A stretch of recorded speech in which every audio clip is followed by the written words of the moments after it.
Good morning, everyone, and welcome to Willowmoore Park in Benoni. It is a lovely sunny day on this December. It is one of those days that's just made for cricket. After the last 2 days, we had one day being a problem with the pitch and the next day being cloud and gloom. This is a perfect day for cricket here in Benoni. It is SAA versus India A. Welcome to everyone watching all over the world. Hope you're going to have a fantastic time with us, and thank you for joining us and giving us your time for this brilliant 4-day game that's become a 3-day match because of the first day that we lost. SAA batting first. India won the toss and they decided that they're going to have a bowl, and with the conditions yesterday, you can't blame them. It was bowler friendly, as we see it in the score as well. SAA on 164 for the loss of 7 wickets, and top scoring there for SAA was Matthew Breedska, who was on 36. Let's have a quick run through the scores for you. It is Josh Richardson and Matthew Breedska who opened up the innings. 13 for Richardson before he was dismissed by Navdeep Sani, caught behind by the captain Jaril, and then the wicketkeeper Jaril rather, and then also Washington Sundar taking a catch of Aksar Patel to get rid of Matthew Breedska, who looked good and then just had one rash shot against Patel, and he went for 36. And then Zubair Hamza, who's been in a rich vein of form, came into the wicket and he scored his 20 before he had a nervous run there. I don't know why he took that single. It was one of those that you see in a T20, and a fantastic fielding by Ishwaran to direct hit and run him out at the bowler's end. Kaya Zondo came in after a run out and could only survive 3 balls as he got a beauty by Avesh Khan, and he got bowled just before lunch. Ryan Rickleton came to the crease, and he was the next victim to fall to Avesh Khan for 6 with a beautiful bit of bowling. Lovely setup, took the ball away, came around the wicket.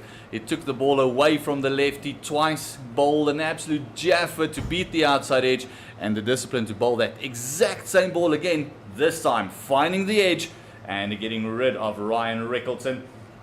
And then also Kusile came to the wicket, and man did he look good before he was eventually dismissed by another peach by Avesh Khan, taken in at second slip by Varma for 34. And then the last man out yesterday was Bayer Swanepoel, who looked good, had a bit of a life, was dropped in the slips, and then played a rash shot against Washington Sundar, dancing down the track to him, and then just getting a leading edge. It scoomed up to point region, and he was dismissed for 10. That brings us to the crease now is Bjorn Fortuin and Duan Olivier. Bjorn is on 12 and Olivier on 17, who looked pretty good, and one of the batters who just looked comfortable yesterday. That brings us to 164 for loss of 7. Bad light stopped play yesterday. We only had 55 overs in yesterday, and this partnership is on 27. And it's very surprising that first up they're going to have Washington Sundar continuing the bowling attack. It is one of those fantastic bowlers who also has got test match caps to his name. And he has bowled, he's got 1 ball left in this over just to finish up before they are going to change. And we suspect that Avesh Khan will take over from the other end. Handled, and that was one of the quickest overs for a start of the day that I've had in recent times. And I'm joined in the commentary box by the energetic, and it's the man, Wayne. Good morning. Good morning. How was your rest? Not as quick as that first over today. Yeah, beautiful day here for cricket today. It's unbelievable after the forecast that we had yesterday. It's yeah, beautiful to see those conditions. Most probably getting all 98 of those overs in today, and possibly more with those Indian spinners in operation. Yes, Indian spinners in operation, and only 3 wickets to pick up. And you would think that they would want to get off the park within the first hour of today's play. Yeah, that's the ideal situation for them, for them to not be out there longer than the hour, longer than maybe 10, 15 overs. But somebody like a Duana Lefi, he looked the most comfortable yesterday out of all the South African batters. So it might not be as simple and straightforward as... Yeah, he might have other ideas for them this morning. And we know fast bowlers just enjoy batting. So he might just have them out there until lunch, I think would be his plan. I don't think the Indians would like them to bat till lunch. Yeah, no, the Indians definitely wouldn't like them to bat till lunch, and that's why they've brought back Avesh Khan, man who took 3 wickets yesterday, probably the pick of the Indian bowlers as well. Absolutely, the control that he bowled with. He's into Willie Fear.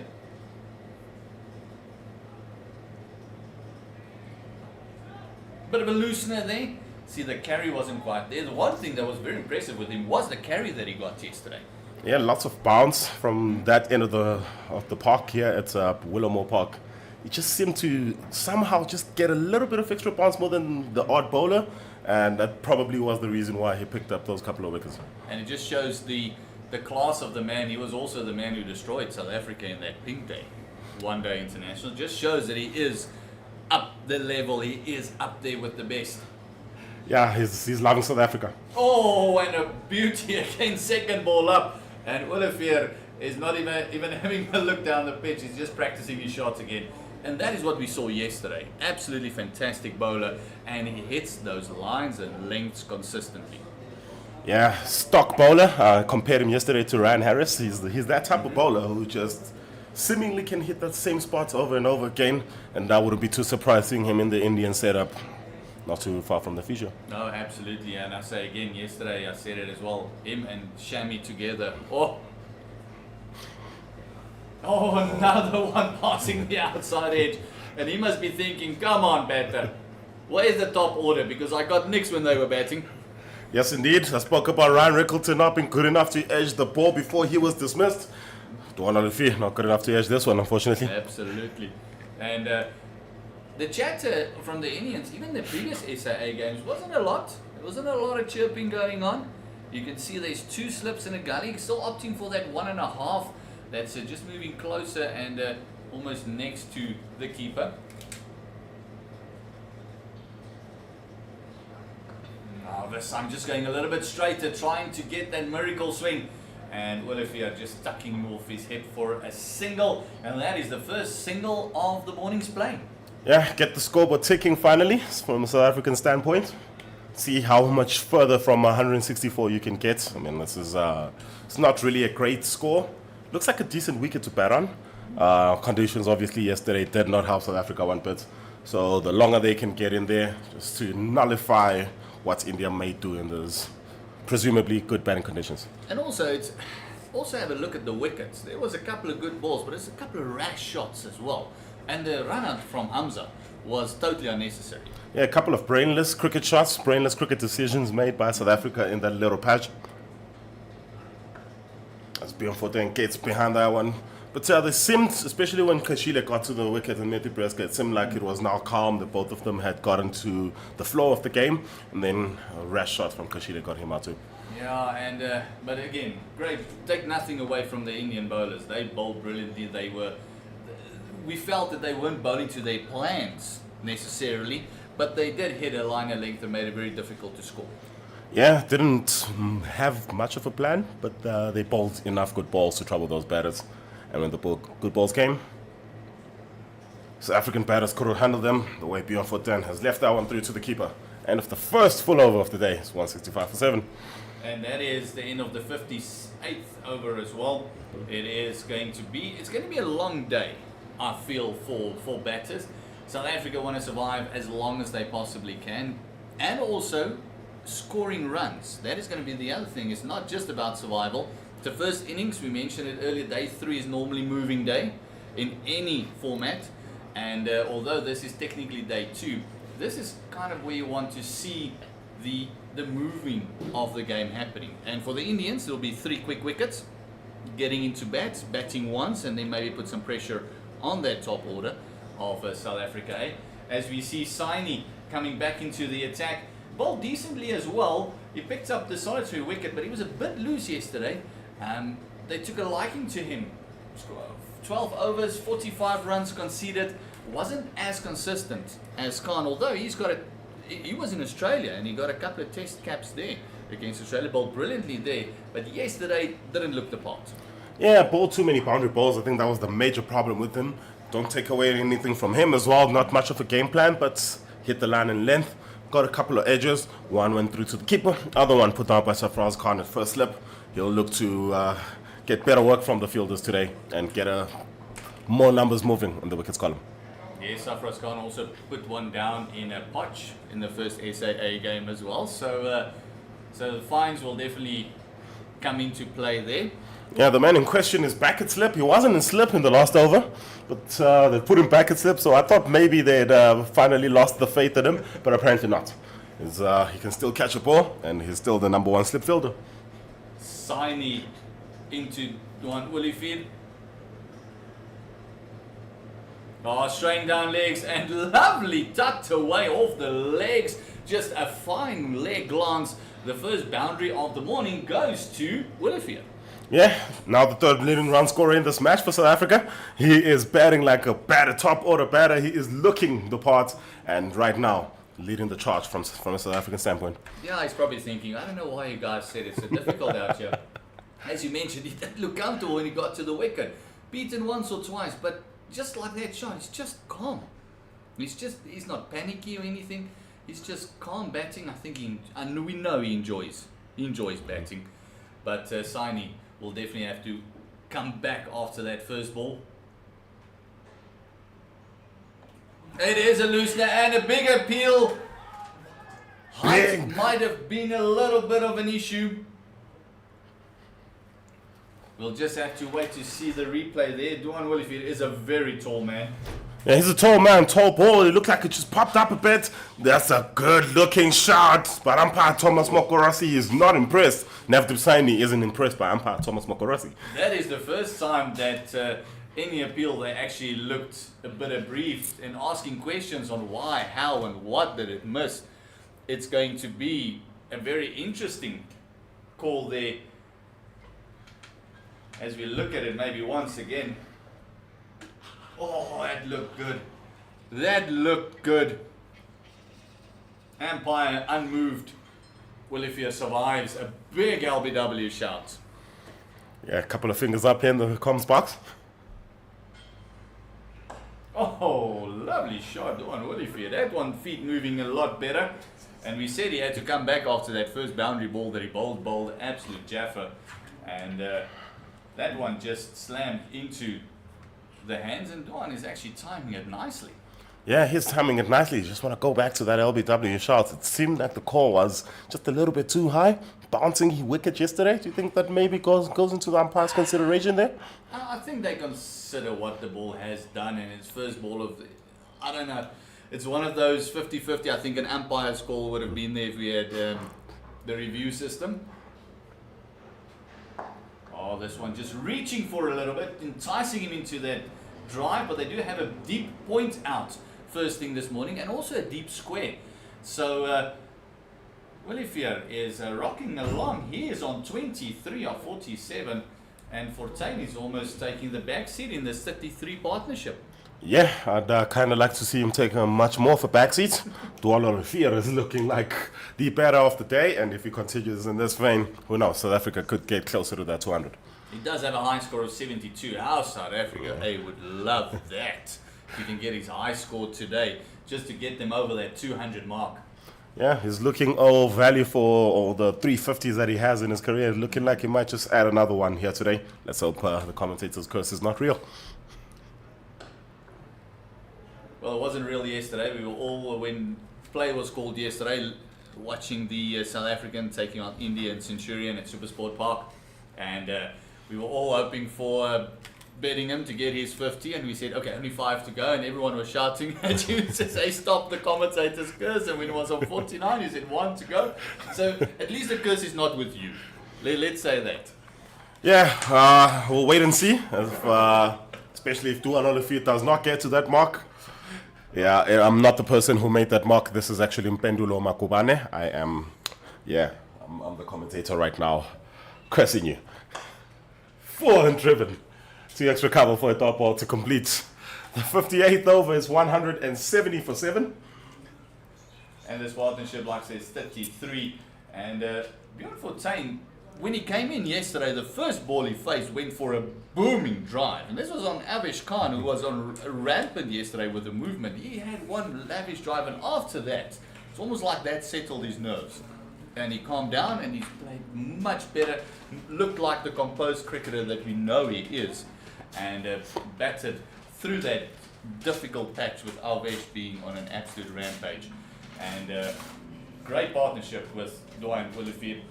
Still to come to bat is Johan van Dijk and Tsepo Moreki, not known for his batting. Yeah, the pair of them not really known for their batting so far. Both of them making their name with the bowling. Johan van Dijk more so this season. It's what has got him this call up to the SAA side. Oh, another fiddle there. Avesh Khan thinking, oh come on, is that bat regulation size? Must be at least a centimetre thicker.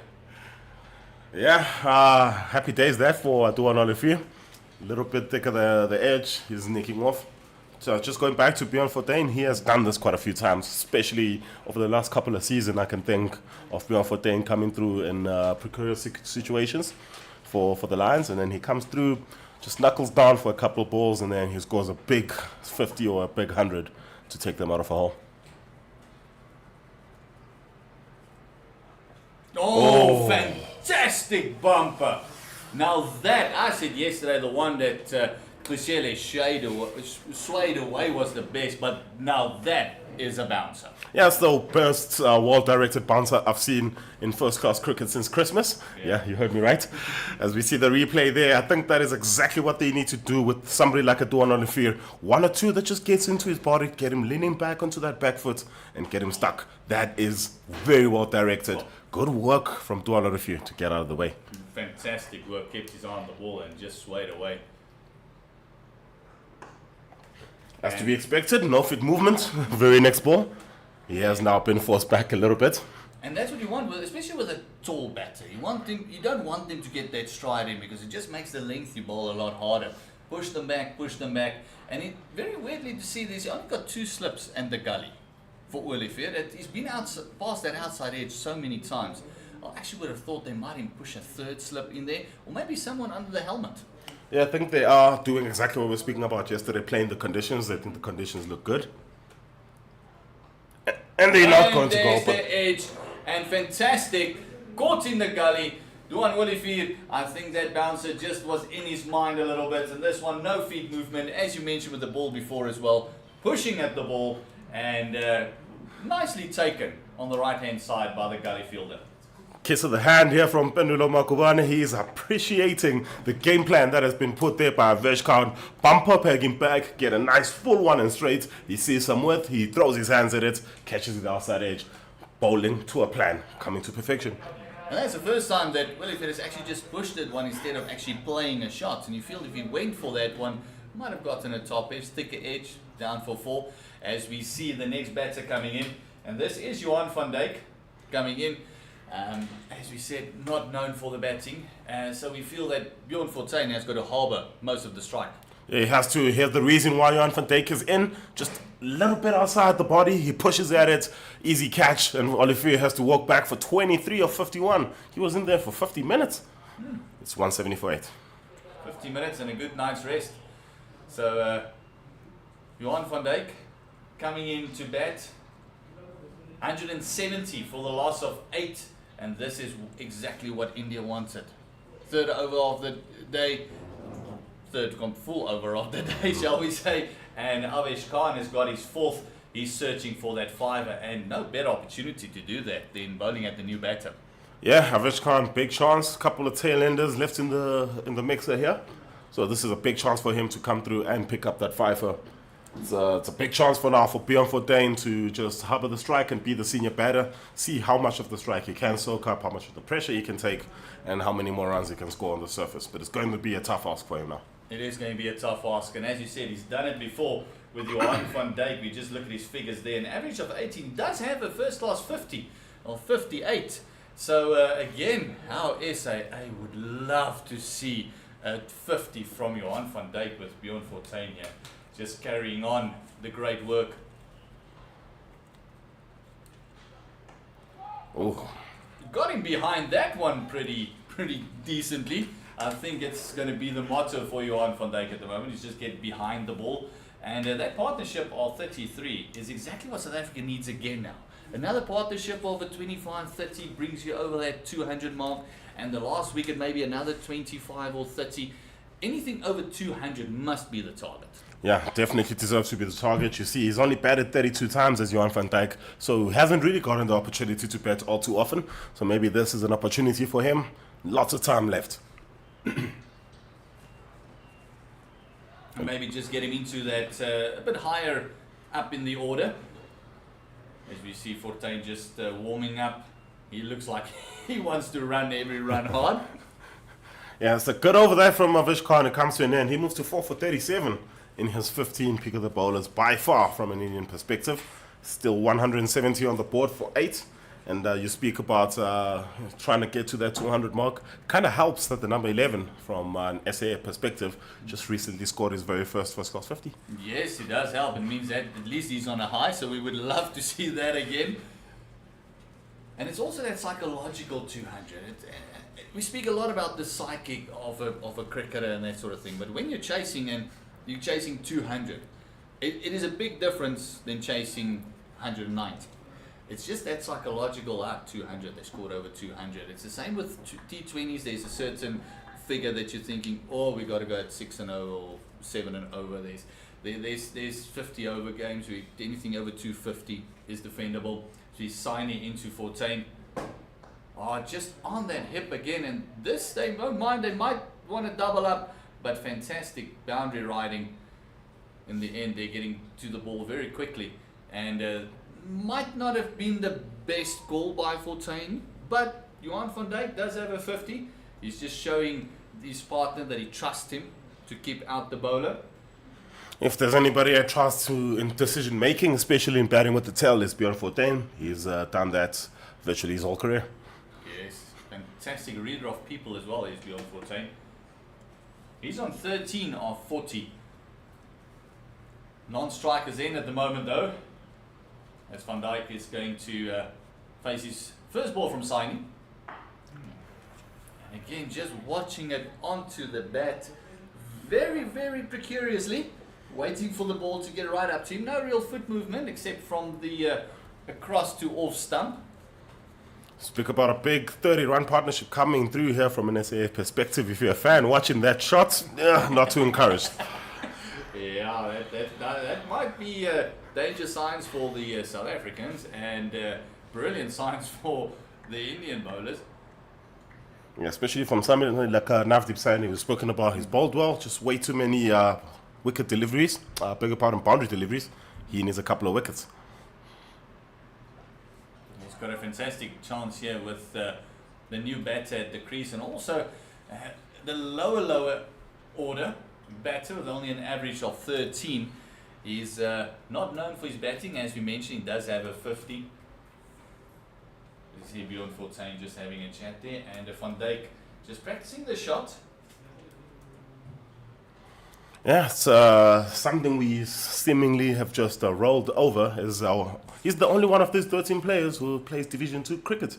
Oh, fantastic. We saw another Division 2 player in Du Plessis in the previous game scored 100 and a 50 not out. So those call-ups might just create a bit of a gem. Yeah, definitely proving to be justified calls from the brains trust in the SAA change room. But yeah, it's good to see that Division 2 players who are performing at that presumably lower standard of cricket getting the opportunity when they do perform here. Yes, and what I like to see is normally it's youngsters coming in when they get picked. It's those 19, 20, 21-year-olds that gets picked, except in this case where a guy like Johan van Dijk is closer to his 30s, if I'm not mistaken. Yeah, 29 and 339 days old. Yeah, he's getting there. Yeah, better late than never. Yeah, January 23rd will be his birthday.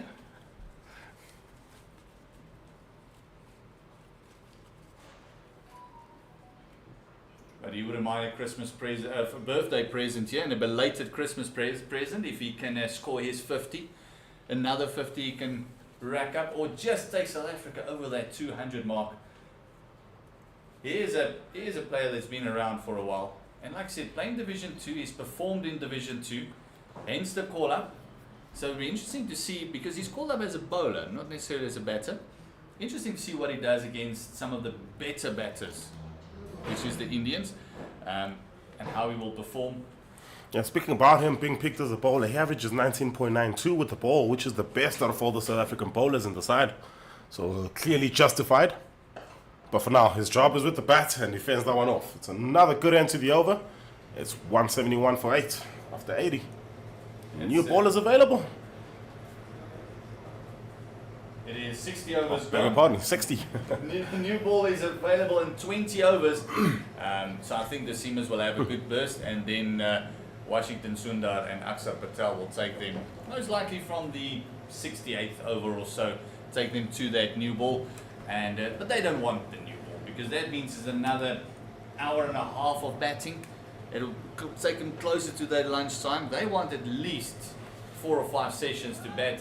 And also remembering, this is the Indian A side. There's guys like Sudarshan and those guys not picked, although he scored 100 against South Africa in that one day, he was not picked for the test side. So you want to show that he's a red ball player as well. They want to bat. And a lovely shot there by Fortuin, taking a single again off the first ball from Avesh Khan, searching for his 5th wicket. Another man I want to show. If he takes 5 here, you've got to feel that he must be in with a shout. Yeah, he's definitely somebody for me who definitely has a future in that Indian test side, especially part of that touring side. We know how hard it is to get into the Indian bowling unit at home. It's pretty set.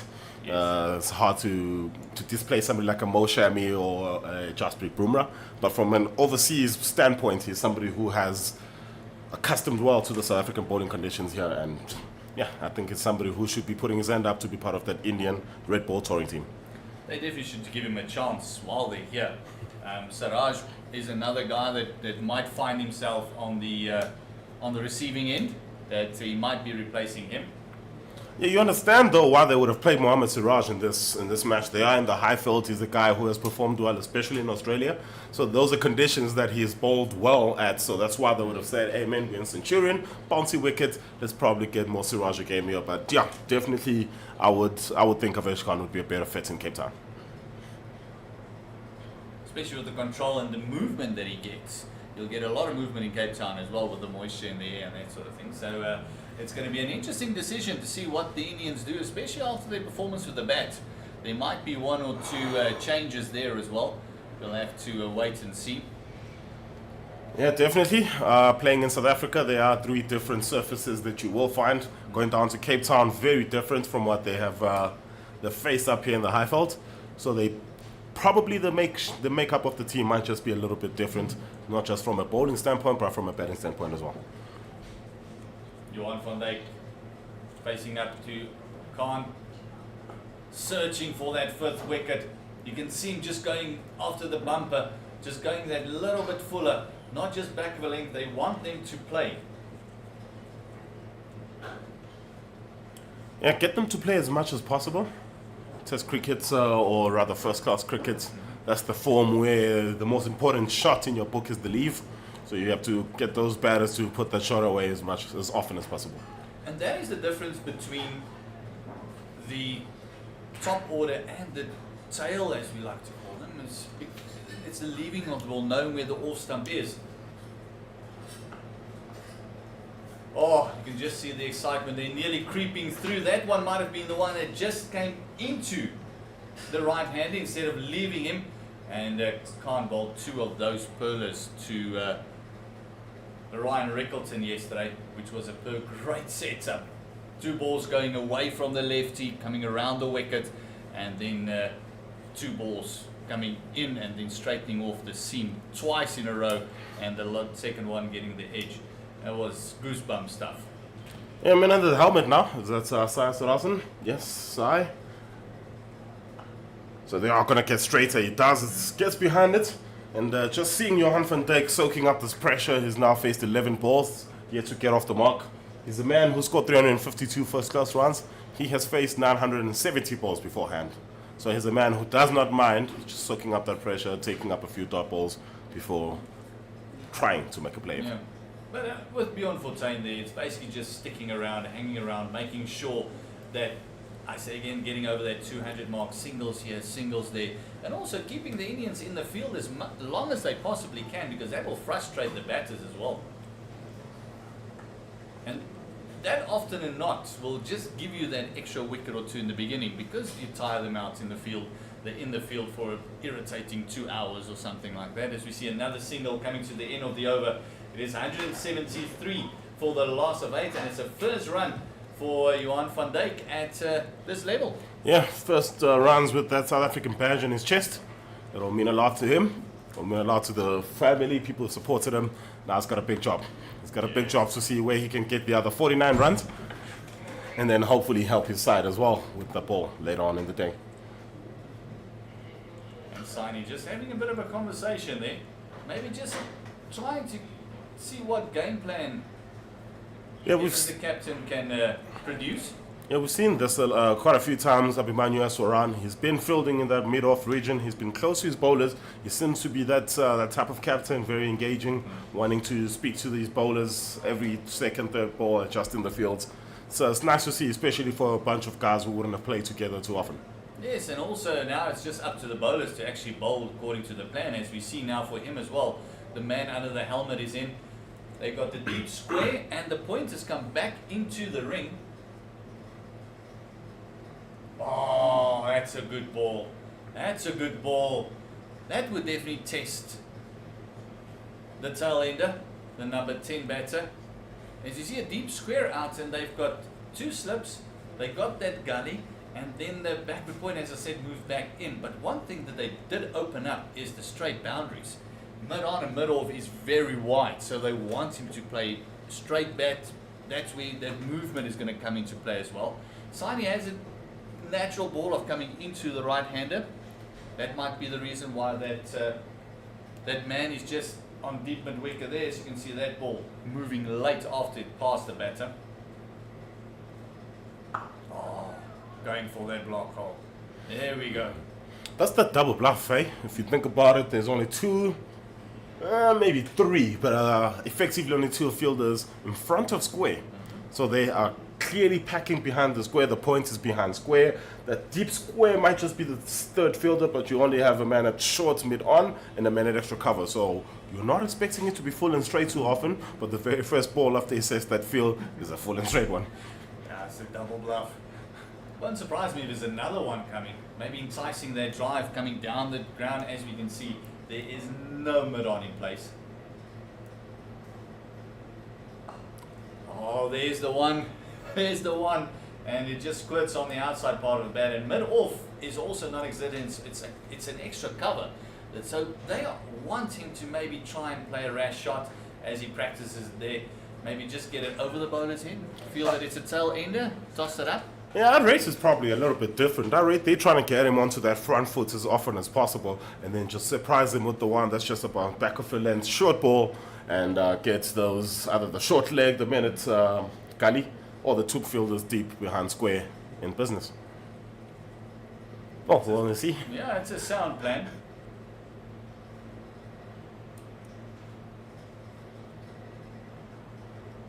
A man like Avish Khan has actually had great control of that short ball, where Saini has bowled it. The 1 or 2 that he has bowled has been way too short. It's been going over the head of the batters.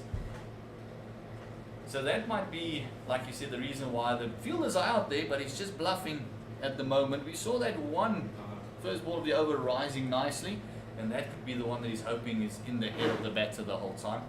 But I've got to agree with you. There is going to be 1 short ball in his next 2 deliveries, or shortish ball. Maybe getting that man under the helmet into play. And the gully seems to be just a bit wider. Keeping him honest, keeping him on that front foot.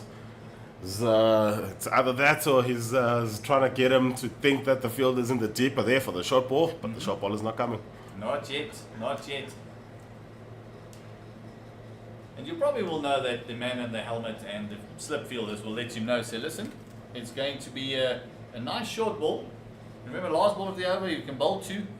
They'll let the batter know. As you know, cricketers are fond of having the verbal adjust every now and again. Yeah, 100%. If I was underneath that helmet, I would be eating his ear up. No, you never. Yeah, I would. Let me rather not say what I would say. But here's Navdeep Sain this last ball. Oh, going bluffing us all, going for that deep point, and you're happy to see that they're happy giving the single to Van Dijk. As it comes to the end of the over, 174 for the loss of 8.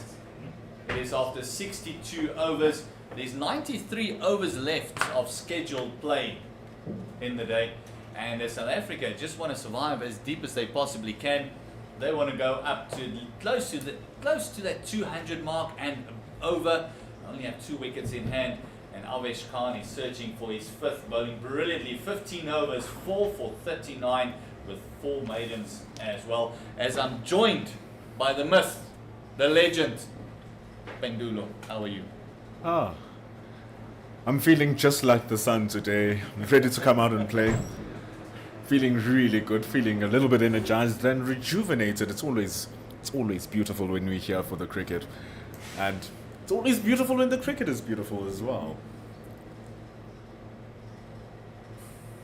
Yes, Khan coming into Van Dijk there. He's survived 19 balls thus far. And a very interesting day we had yesterday.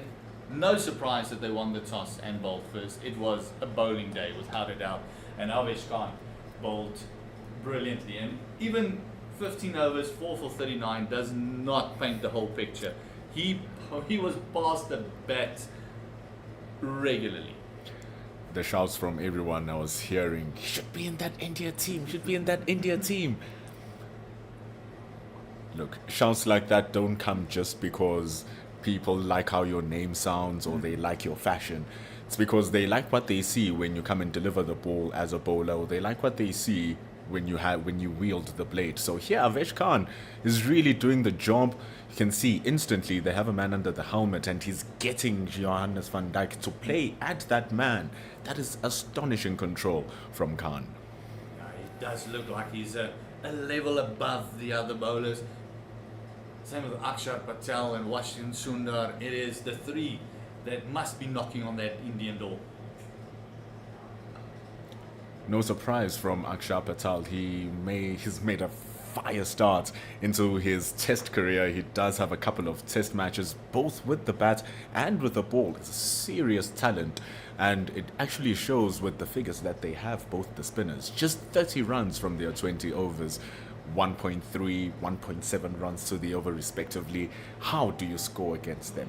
How do you continue building up that momentum? And then the moment you look up, here's Avesh Khan. How do I score? And then here's Saini with all of that pace. It's just a very well-rounded attack, and it's freaky that it's not even the second best lineup for the Indians. I think that is the scary part for world cricket at the moment, is that, like you said, that's not even the second best. This is almost 3rd tier. If you look at the team setup, there's a lot of players not even here.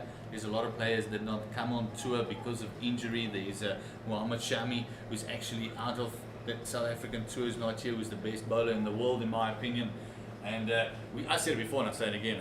I think Avesh Khan and Mohammad Shami coming together as an opening pair with Bumrah as a first change. Oh my greatness. You still have players who are like Umesh Yadav, who's not that old, still has all of that experience and still has the gas. Some players who might want to come back in the team, but the way that the Indians are set up are looking forward. But the depth from experience, the depth from the new guys, the depth from the current line of players means that the way that you have to perform as an Indian player is more than exceptional. You need to be beyond what the expectation is for being brilliant. And that is the standard. It's unfortunate that they fell in the final of the World Cup because that would have solidified their status. But where they are right now is looking to do just that, even with the red ball of the game where they've historically struggled in South Africa. And also historically struggled in basically the southern hemisphere. Even in Australia they struggled. Back in the day the West Indies used to be a big tournament with Ambrose and those guys, Malcolm Marshall coming in at you. The subcontinent teams have struggled, but over the years the one team that's put up their hand is the Indian team. Look, if you are able to have tours around the world and are able to finance those tours, able to bring all these players out, give them all of this different type of experience, you are building a superpower of a team. But after 63 overs right here, this team that is looking to topple the South Africans have taken 8 wickets on 174 runs, are the South Africans. And there was another maiden bowled by Avesh Khan. And he is definitely phenomenal. And I got to feel that Johan van Dijk is just saying, I'm not going to be your fifth. A bowler to a bowler, I'm not going to be your fifth. I refuse. You will not get my wicket. Saini is coming in. And again, what we saw in Australia and what he's producing for us is not quite looked like the same bowler. It doesn't look like his rhythm is there. He's bowling one or two good balls, but as Wayne alluded to, just too many boundary balls, too many loose balls or balls that they can leave.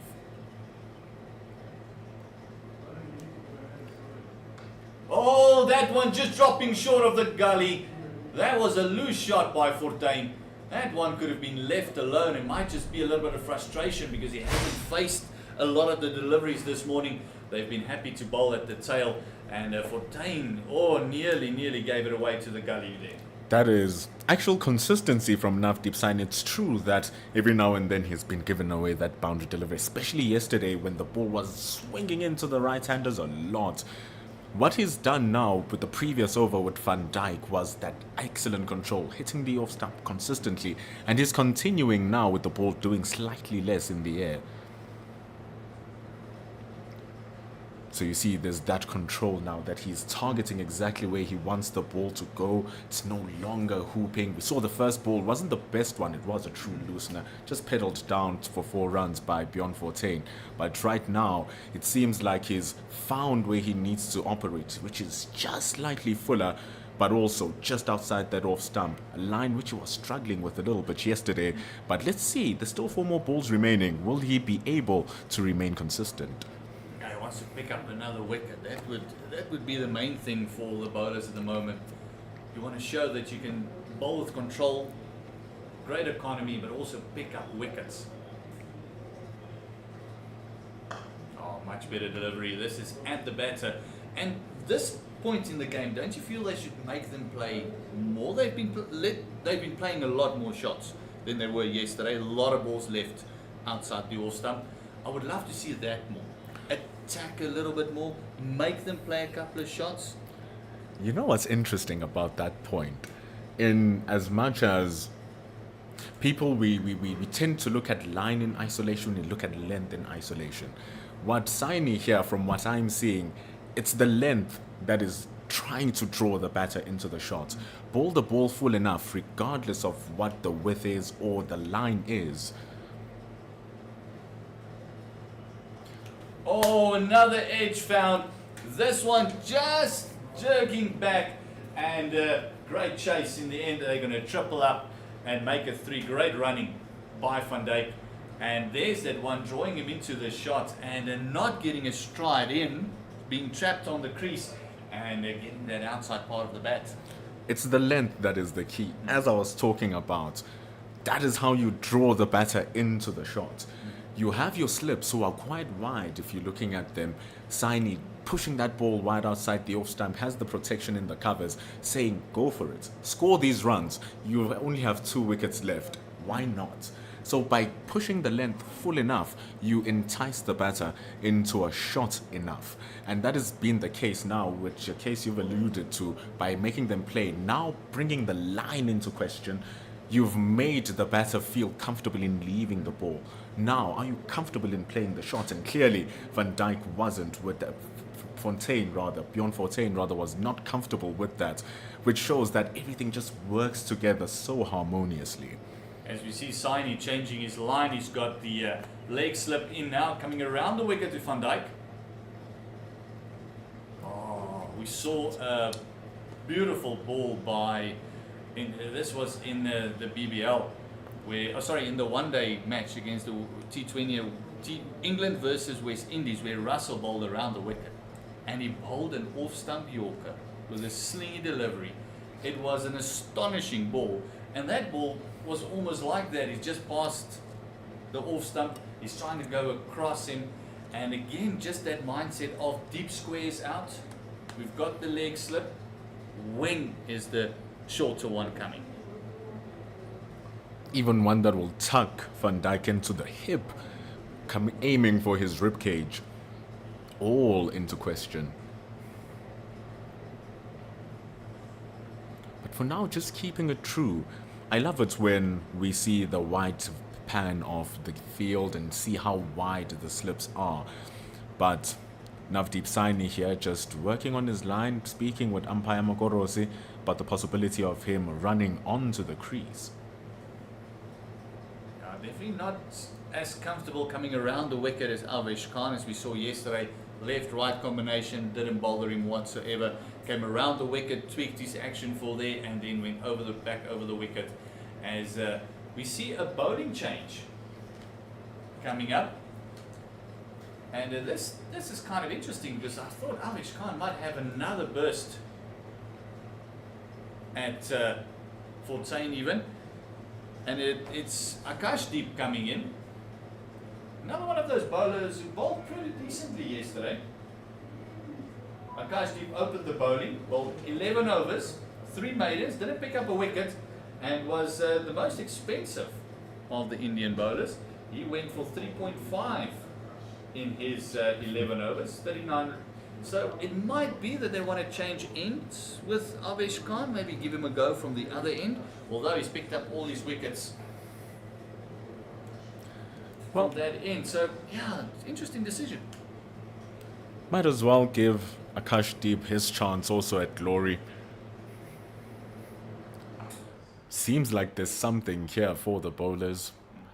Definitely seems like there's something that they can work with as they're running down the slope as well.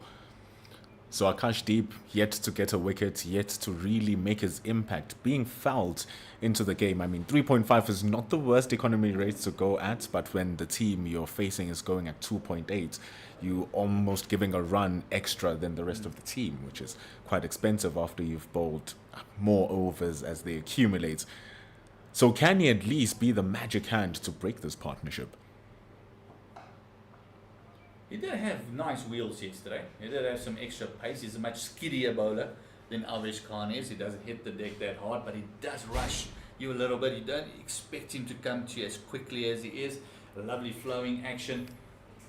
And the 2 slips and a gully is still there, and they're still chatting away. As we see the field, they've got a deep point out, a fine leg, and also a deep square. Only the man at wideish mid on. So it just shows you that the line has got to be impeccable, because anything on the hip, as we see a direct hit there, just keeping the batter true, saying, hold on, don't back up too much. We can hit the stumps from here. So it's going to be important now for Akashdeep to actually follow on the work of Avesh Khan. He started well, did Khan, was able to get a breakthrough as well. Akashdeep, like you say, bringing a different test to the batters. Will he be able to execute that work?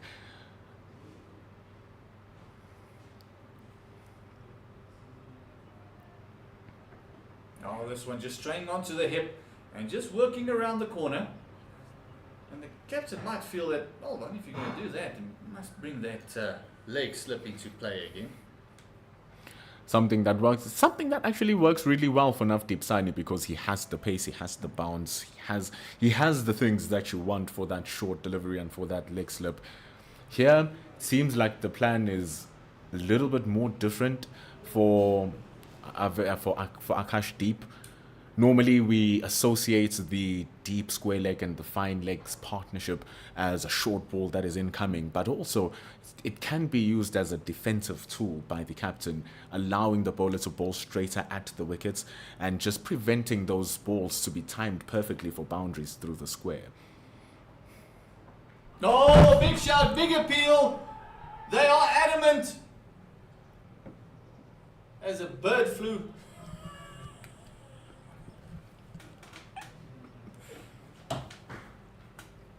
Everything being thrown away here. Big appeal, umpire unmoved. We would love to see the replay on that one. Medulo, What look at it a again. moment! Jeez. Superb delivery, the movement straying down, attacking those stumps, and the movement just pushing the ball further down the leg side. We are pushing the microphone in excitement here as well. It's all happening at Willowmoore Park. Oh, lovely guide.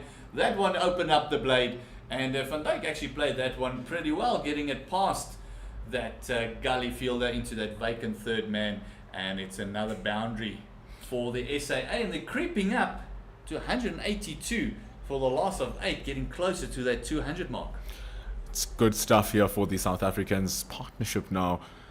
12 runs. It's not just about the runs, it's the occupation of the crease that's important for these two. They've occupied it for 38 balls now, 6.5 overs, 65 gone at 182, like you are saying, and it's that psychological barrier of saying, yes, we've gotten the 200.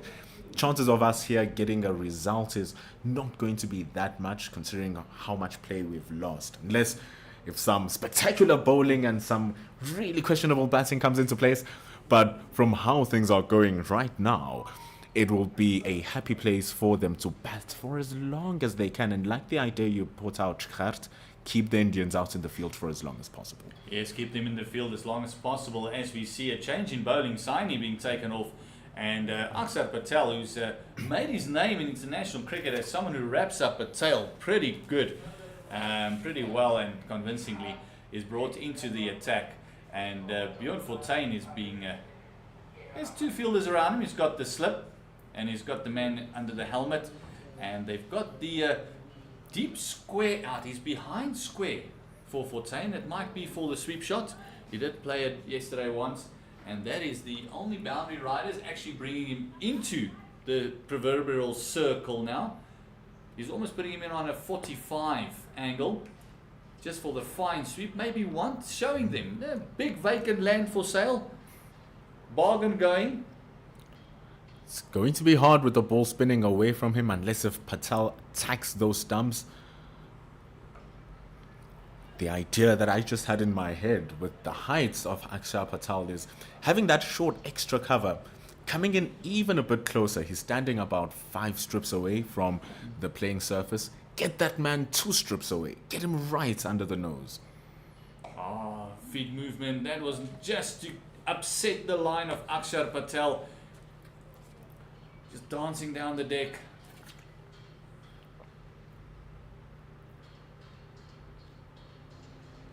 He's bowling it a little bit slower than he did yesterday. Yesterday they were happy to fire it in, and now he's just taking the pace off a little bit. Just bowling it a tad slower, maybe enticing that big shot. They wouldn't mind 1 or 2 going over the top. And also, Late cut, taking it out of the keeper's gloves. Just can't pierce that offside field. With it almost looks like a deep gully that they've got in position there. and you know what's nice? The difference from yesterday till today is the wind. So much wind blowing, so much flow, and with them slowing the ball down, you can actually see the drift from Akshar Patel as the ball reaches its pitcher. That one a little bit flatter, a little bit quicker. It's just getting into his work. End of the over. And this is one thing that we saw yesterday. They changed the overs very quickly. They run through the overs. It is 182 for the loss of 8 wickets after 66. 14 overs to go to that new ball. As you've got Fortuin at the crease, 17 of 55. and then Van Dijk 8 of 26. And as you mentioned, it is not the partnership of 12 that is important, it is how long they can occupy the crease. We'll be back in about 5 minutes time. We're going to have a quick drinks break, just set up everything again after the excitement, and we're back with you in about 5 minutes time.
Drinks is done and dusted, and we feel a bit better. We had some calming tablets, and just want to get everything going again. Recap is 182 for the loss of 8 wickets after 66 overs, and Akashdeep is continuing to go from Avesh Khan.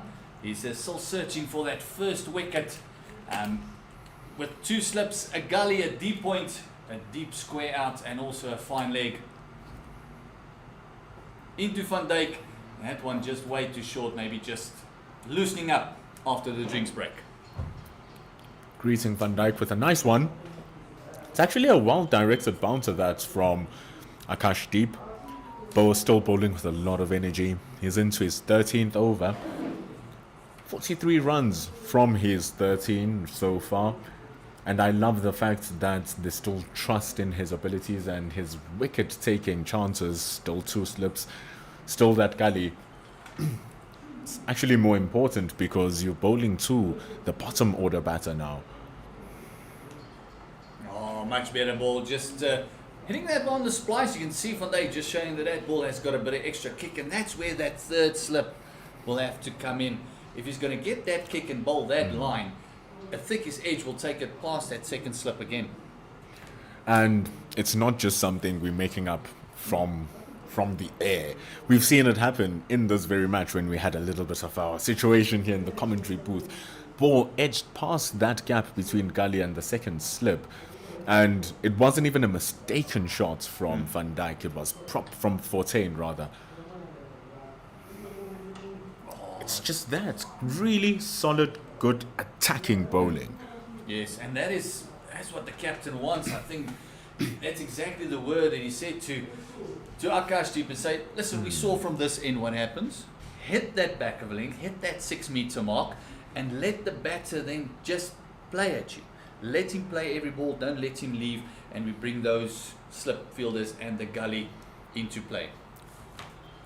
And the thing is, you'll take a look at the surface itself outside of that off stump. We've talked about it. There is certainly juice on this end where we're watching the game from, but there's also those slight divots and those slight cracks outside.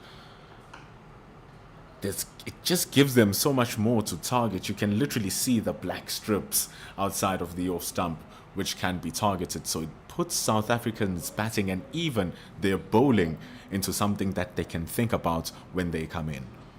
And with that previous shot that we saw from Van Dijk, he's just standing outside of his crease just to maybe minimize the swing, maybe get the length a little bit more back and try and work away that extra bounce. Akashdeep coming in, going in nicely, rhythm looking good. Oh, this one nearly crept through. Akashdeep, everyone getting very excited.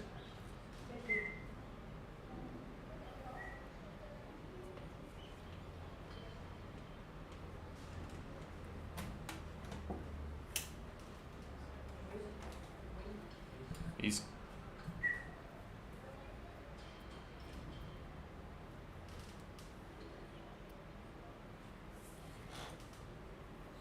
Van Dijk has been looking pretty solid against the quicker men. He hasn't faced Akshar Patel yet. Oh, there we go. That's what he wants to see. Keep him playing. Keep him playing. Keeping him honest. Another end of the over. And another maiden. That 182 is just staying there. The score is refusing to move. And this partnership now has stayed in those 50 balls. Both batters starting to get more confident. Like you're saying, Van Dijk doesn't look to be bothered by the pace. He seems like he's getting his hands moving to the line of the ball pretty well as well. Just judging it pretty good. So now, with those 2 wickets remaining, it wouldn't be something that's too far to see both Sundar and Patel operating in tandem, just to see if they can quickly wrap it up. Yeah, picking up these 2 wickets. Akshar Patel going at Fortain again.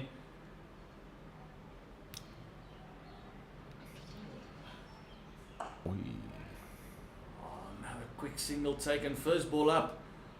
And this, I feel, has got to be the test for Van Dijk. Facing up like someone like Patel, who's made a bit of a name for himself, wrapping up the tail. And it's not just in India. He did it in Australia as well, with a couple of test matches he played. He did it against New Zealand as well in the southern hemisphere.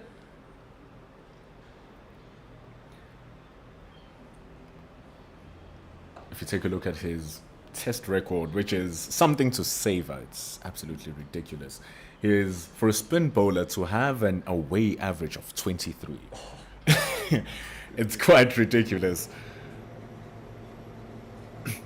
That goes along with his international average of 17.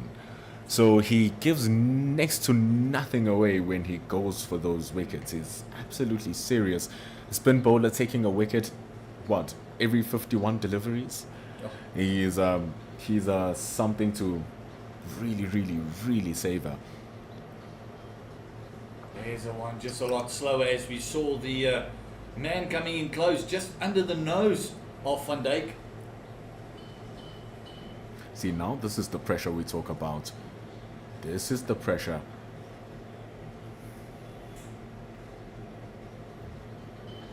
Oh, we'll give that to Van Dijk. Very well left. Fantastic one. And I love the fact that Patel is actually making it slower, tossing it up to him and saying, come on, hit it over my head. Go for one. We saw that's the way he picked up. He picked up a wicket yesterday exactly in that manner. Breedske wanted to go after him and he just got that outside edge and outside part of the bat, and he was caught at the gully region as at the end of the over. It is 183 for the loss of 8, and the partnership is still on 13. We saw at least a run in that over, and this is one thing that the South African A's must just be careful for, not getting bogged down. I know it's all about the time that you want to be on the crease, but also just get the rotation going as well. A 1, a 2. They are going at 2.7 to the over. If you can just keep that up, at least, then the scoreboard ticks and you're getting over that 200. Doesn't help you occupying the crease, and you still get bowled out for 185. It's a very good point. And you look at how long they've been at the crease. Bjorn Fortuin is about to face his 57th delivery.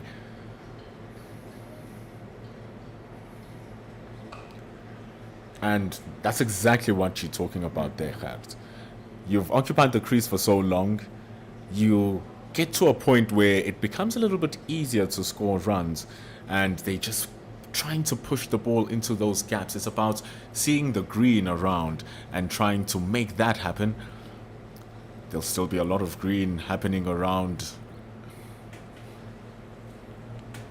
It is a lovely shot there of what the pitch looks like. You can actually see the two colors of the deck.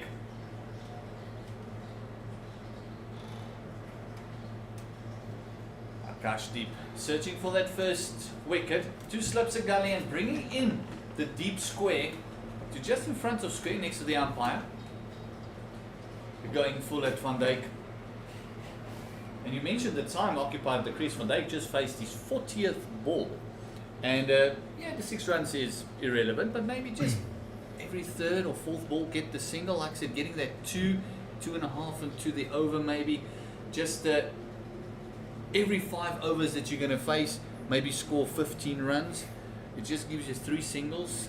With the amounts of gaps and the big field that we do have, there's so much space to cover that the singles must almost become a regular thing. But you know, the crazy thing is that if the bowlers have a number on you, and they know exactly where you are finding difficulties in scoring, because look, even defending shots, you going onto the back foot, onto the front foot, exposes the edge. There's still those 2 slips waiting, that gully is still waiting. So any energy that you push through the bats can still put you at risk. So it's compliments to the Indians here who are bowling exceptionally well. Just being boring outside of that off stump, attacking occasionally the middle stump of Van Dijk, and he only has no choice but to just wait. Now this one just pushing him back, going for that shorter ball, and this is the difference between what we saw from Avesh Khan and we see from Akashdeep is the control of that bump. He bowled a brilliant bumper to Dwayne Willifeed, and that was he had more control with the shorter ball. And the other bowlers have been way too short. They've been happy to let the ball go over their heads. They've been just getting carried away with the extra bounce that they do get. That ball would have been brilliant if it was a meter fuller. Just a meter fuller.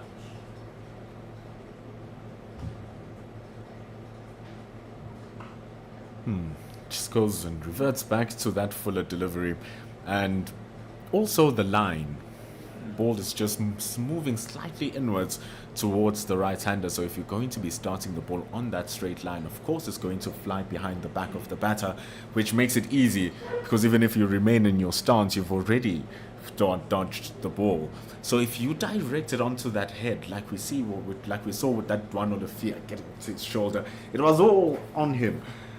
That's what you need to do, and just adjusting that line and working alignment with that length, it's always going to become magical.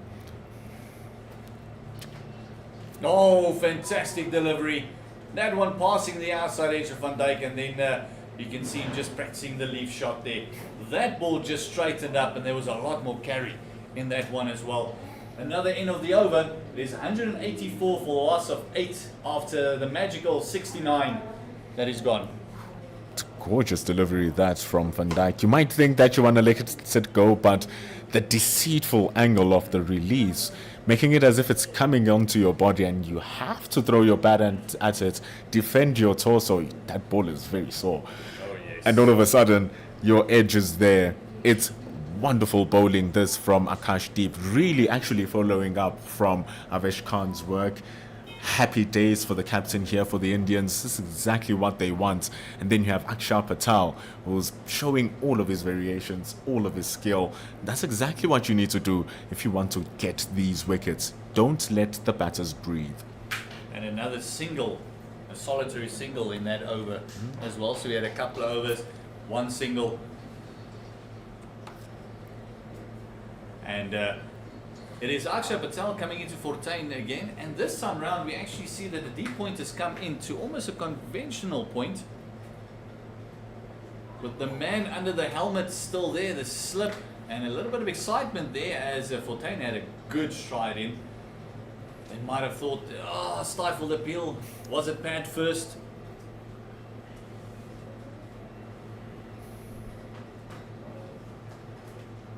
Moving his feet, there's the big shot. Did he give it away? Yes, he did. Akshar Patel picking up Fortuin. A wicket time for the Indians. The pressure. It tells. Substitute man, Vidvat Kavarapa taking the catch at mid-off. Just consistent, just putting the pressure in there. Bjorn Fortuin feeling like he has to release. We've been talking.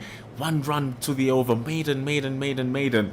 Trying to go against the spin, which was the first mistake. So dangerous.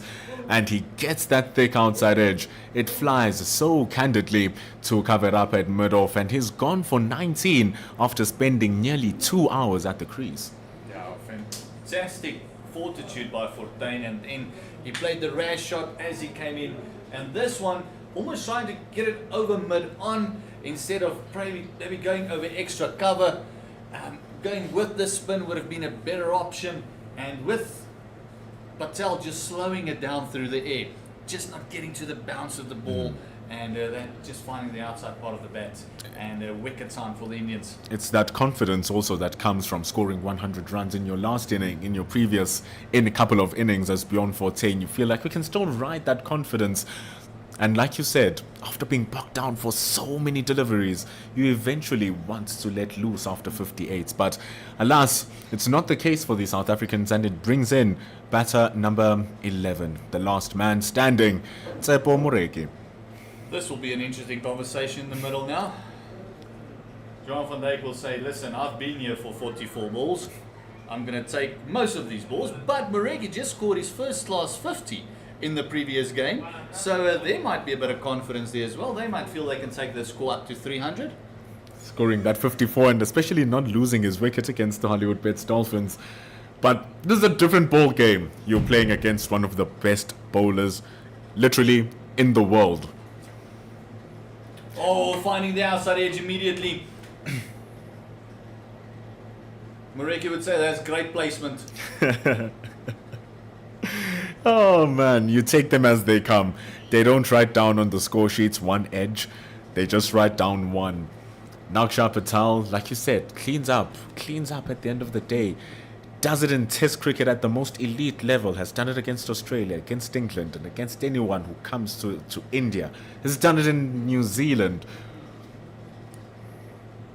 Ooh. This is the first time he's playing against South Africa. And clearly, he seems to be doing it here again. Yeah, it'll be interesting to see where he bats in this lineup as well, because he is a prolific run scorer as well for the Indians. Oh, that one just a bit more round arm action, trying to get it to grip and turn, bring that slip into play. And thus far, Van Dijk has actually looked pretty solid. Oh, this one going back, just working it around the corner. They'll pick up deuces here. Moreki's coming back for the third. He wants to face a couple of deliveries. Akshar Patel not happy with that whatsoever. Asking, what's going on, guys? That's the end of the over. It is a 188 for the loss of 9 wickets. It's brilliant awareness from both Van Dijk and Mureki, especially Mureki. It's like, hey man, still an opportunity here. And with that end of the over, 70 gone, we'll be seeing a commentary change. Gert Maloney, who's been holding it down since the morning, will now be replaced by Wayne. Akash Deep still continues with his work though at the 70th over mark. There's 10 more overs remaining until we see the introduction of the new ball as Wayne joins us finally in the commentary booth. Wouldn't we be lucky to get to the new ball? Stranger things have happened into the game of cricket. Van Dijk looks to be holding it down very well after 47 deliveries. Akash Deep comes into him now.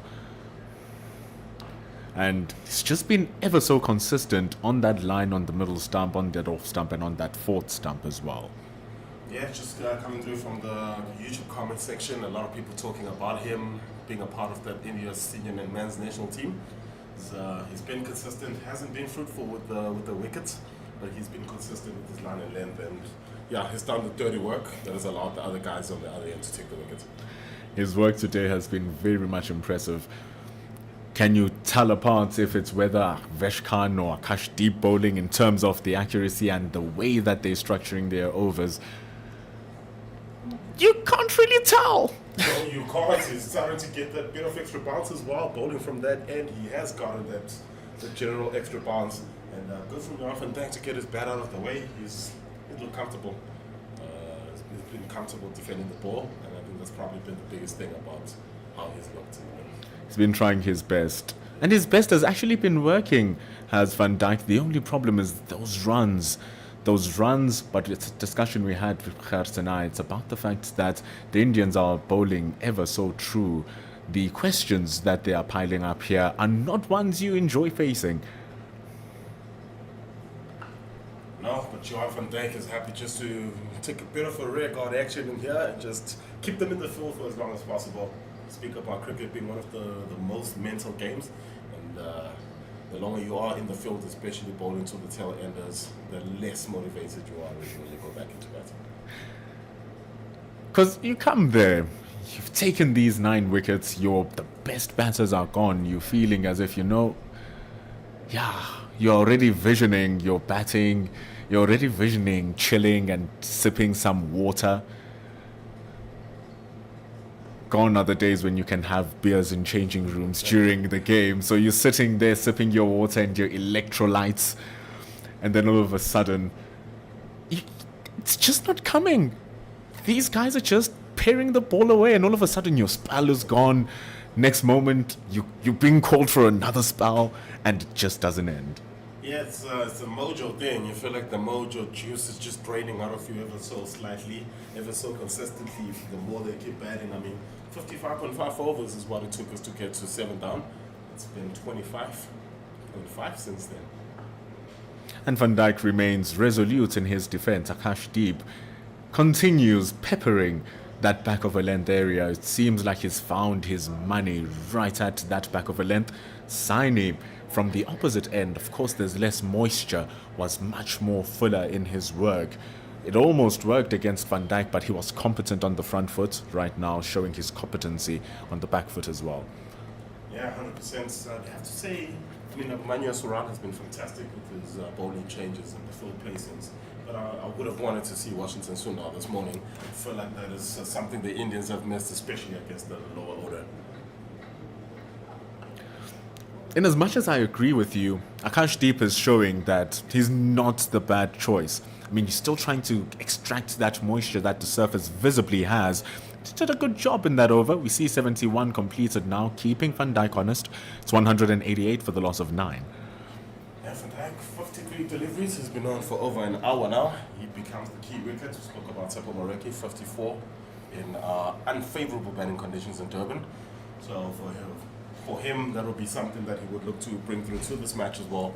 See if they can take their side to lunch, because all of a sudden that's where the conversation has gone to now. Can they get to lunch? Oh, the meal becomes even tastier. It just feels nourished. Gotta remember that this is the game. This is the game that decides which ones of the 8 teams is better. First one ended in a draw, so for South Africa, it's important to get themselves in a position where they can't lose. And Akshar Patel is getting his team in a position where he wants that wicket. Last one to go. 2 slips now initiated for the Indians. Ball spinning away from the last batter. That round arm action from Akshar Patel creating a different angle. Like we've been seeing, it's just getting the ball to drift inwards, then spin away. Yeah, it's been used. It's been an operation from both ends. It seemed to just generate a little bit more turn from this end, and obviously being a T20 bowler, he does tend to bowl that straight, so that arm ball straight into the pads more often than not. And I feel like he just needs to give it a little bit more air, get that managed silly point in. Just not listening to you at this moment, but it's still working. And Get me that engine too, man. And there's that nice one with the air that you're talking about. But Morek is dealing with this very well. Connecting with the middle of the bat, except for that first one, which just got the edge outside that second slip. But so far, so good. That's the last one. It's a bit on the back foot, but it's solid behind the ball. Middle of the bat, it's Tsepo Moreki looking very comfortable. Well, 5 balls out of 6 looking comfortable. It's another maiden. It's another over with the scores of 188. Very keeping it steady, keeping it locked in here, the Indians. And speaking about ideas and you wanting to be in that engine room for the Indians, I like the coming in of Washington Sundar. Wanted to come back to that point, but these Indians bowl so quickly through their spin. And that is also one of the reasons why you would want to have them in operation in tandem. One is a right arm spinner, one is a left arm spinner. One is so quick, the other one is quicker. Then one moment you're trying to adjust, the over's finished, it's the next over. Definitely like the good times between Ravichandran Ashwin and Ravindra Jadeja. Yeah, we were speaking about that with Gurdy yesterday about, every time we watch an Indian test match, it's a battle between the 2 teams, but it's a battle between Ashwin and Jadeja. And we were seeing something similar yesterday when both Akshar and Washington were in operation. There was a period where they bowled 6 overs in 4 minutes. Oh, it's right into the block hole. A huge appeal from Akash Deep. Phenomenal starts to the over, but the umpire is unmoved. Umpire Brad White does not see the darkness that the South Africans were facing, but he survives. Yeah, it just seemed to signal there to his co-umpire that he thinks that hit the bat first. But it's a very interesting one. Wish I could get a side on angle there. But Johan van Dijk needs some running repairs to his shoes. That looked like it might have punched him 4 on the toe. Just see which leg he is. Yeah, it looks like that hit the back leg. So maybe umpire Brad White got that one right. Oh, very painful nonetheless. And I think even the Indians now will feel a little bit more aggrieved because they're like, oh, look, it actually did hit his toe. So what do you mean? That should be a wicket. But what's worse is that they'll feel even more aggrieved with the decision from Avesh Khan, which was disallowed on Dwano Lefia. Yeah, they are not having a great relationship with the umps to start off this morning. It does obviously go back to them struggling to get this 3 wickets and wrapping this up. Spoke about them trying to get down off the settings within the first hour. Oh, and this would have been a close one. Oh, smashed right onto that toe. It looks like it smashed right onto that toe. So close. Avesh Khan, you could see the despair in his face. He wanted it. There was uphill from everywhere in the ground. I think there was a few uphills in the comms box as well. I don't know if there was a chance there that maybe it was sliding down. Kind of, that was the general sense you might be feeling, that it might be sliding down that leg stump. Oh, just getting twisted on my words. So unfortunate for the Indians. Akash Deep has been bowling sensationally since he's come back, giving away next to nothing. And it's a pity that the game didn't pay him back this time. Yeah, on the spin side, it's good work for Johan van Dijk. He has knuckled down, he's continued to knuckle down, and there he is shaking it off. And he says, I'm ready to face the next one. Akash Deep he bowled the ball that you don't generally see too often in 4-day cricket. I've always been against why bowlers don't use the Yorker more often. Got it on the money, and then he follows it up with a bumper. Kind of to be expected, though, a little bit. Just that direction with that bumper, good bumper, nice length, good energy through it. Maybe getting it a little bit straighter. It's gonna force a little bit of action from Van Dijk. Yeah, big job here it's been a big job all morning for the South Africans. I think they've probably exceeded expectations right now, the way this lower order has handled the pressure, especially from a quality bowling unit. And that's the thing that needs to be emphasized here, Wayne, is that the quality of the bowling. It's been sensational. They've hardly put a foot wrong.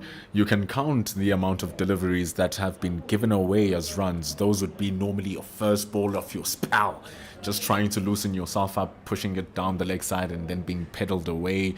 Or that one loosener where you're trying to go for an attacking option after being consistent over 3 overs and then all of a sudden you give those away. Those have been the deliveries that the South Africans are scoring off. But so far, everything in between has been so excellent.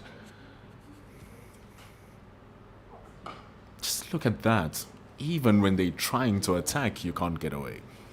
Yeah, just back to that point, I feel like with both Boxing Day matches taking place right now, South Africa taking on India proper in Centurion, I feel like this is probably the better Indian seam bowling unit.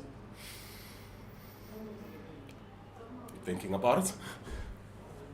I mean, the way Avesh Khan and Akashdeep in particular have gone, yeah, I would definitely have both of them just above Prasid and Mohammed Siraj right now. Obviously, just with Bruno speaks himself. I hear that argument. I hear where it's coming from, especially when you're looking at the performance as it is right now, 188 for 9. So I had to give it a lot of thought. But also at the same time, Avesh Khan is not bowling to an informed Dean Algar in his home ground. But he is bowling to an informed Ryan Rickleton and he beat him all ends up. He does not agree with me in the Cubs box, doesn't he? Pendula, no, not really. Tough argument. Yeah, tough argument. Let me know in the comments. Let me know which bowling unit you think is the better bowling unit. Seam bowling unit. Obviously, Ashwin and Jadeja. And Washington and Akshar will always have an eye in from the outside, but it's a tough door to knock down for them. 73 overs gone, it's 188 for the loss of 9, and the truth is, your argument does have legs. It does have legs because Akshar Patel and Washington Sundar are the future of what Indian cricket could possibly become. You look at Akshar, he's 29 years old, yes, but how often has he played? Not much. He's still young in his international career and has so much to offer, as you see right now. Washington Sundar as well, another future, 24-year-old he is. Avesh Khan has been bowling well. The track is juicy. They're landing it in areas it's hard to score.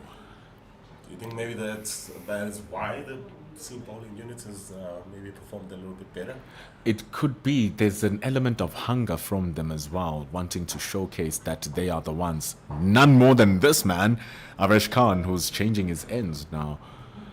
Yeah, he's on 5 for watch. He's been on 5 for watch for a while. And he starts off with one that's just popped up into the air, but Tapamureki guides it past short extra cover, which would have gone straight into his hands, should have been any couple of more steps to his right. Yeah, it's getting it full. Of course, there's no other batters are going to try and drive it. If the ball is there for the taking, they are going to try and drive it. Bit aerial, and good signs there from Avesh Khan for 40 in his 17 overs. Some good figures, those. 17 overs. Giving away just 40. How dare you? It's been consistent. Just been putting it there the whole day. His ability to vary his lengths has also been quite impressive as well. Going into his stock delivery whenever he wants, switching it up whenever he wants. That's supreme control. Just trying to look at the shot of the ball there from that outside shot. It looks like it's still a good looking ball. 73 overs in. They've taken care of it well, have they, Ines? Especially given the fact that this is literally a concrete ring that we're playing it in Willowmoore Park. The boundaries are just concrete. You don't want to be sliding too much. Oh! You don't want to be leaving those much either. Yeah, talk about Johan van Dijk. I think I'm actually sold. He is one of the best batsmen we have in this country. He very much knows where his off stump is, and you can see with that. I don't know if he left that on length or on line, but either way, 2 types of leaves in cricket. That's a good one. Very good leave in retrospect, but whoa, very, very risky. The ball coming back in from Avesh Khan, but one thing we did notice is how he started so wide off his crease. Did Khan, I love that variation. Such a lost art, not a lot of players do it. Going wide, coming close to the stumps, changing those angles. Yeah, reminds me of Werner Tailender. He was the guy who used to change his angle with delivery. He's coming in a little bit straighter. More rounded action that time. He's doing all of these small changes in his work. And you saw the mid-wicket coming in now, trying to stop that ball that's coming in. If it's just going to be pedaled there or popped into the hands. It's just all a science and an art happening all at once. Yeah, we were speaking yesterday about how the advent of T20 cricket has changed how people play the longer formats of the game, and you can see that coming a little bit. You know, back in the day, it used to be about trying to get it into the right area more often than not. But now with T20 cricket, you understand that your angles, your change of pace, your arm position are all little variations that you can use to try and get a better out. And we've seen that in the longer formats of the game as well. See, just pushing it down, a slight appeal, but it's pushed way down. No interest from umpire Mogorosi. Yeah, oh, his wicketkeeper too. He seemed very disinterested there. Just a half-hearted appeal from Avesh Khan and Avesh Khan only. But yeah, he just needs to continue. He seems to be reversing it now. I don't know if that's my eyes, but it does seem to be getting a stage of reverse swing now. Like you're saying, the ball is in. The shine is beautiful. We can't see the rough. But remember, the more there's a disparity between the shine and the rough.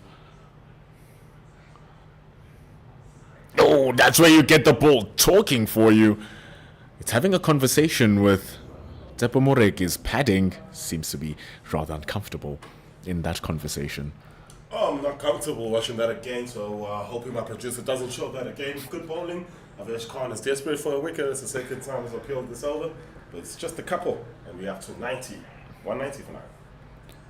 That's that replay you don't want to see. Better close your eyes. Avesh Khan onto the money. Just a slightly shorter than where you'd want it to be in order for it to be under the bails. That's the crucial length. But, hey man, Tepo Moreki survives. He's still walking fresh.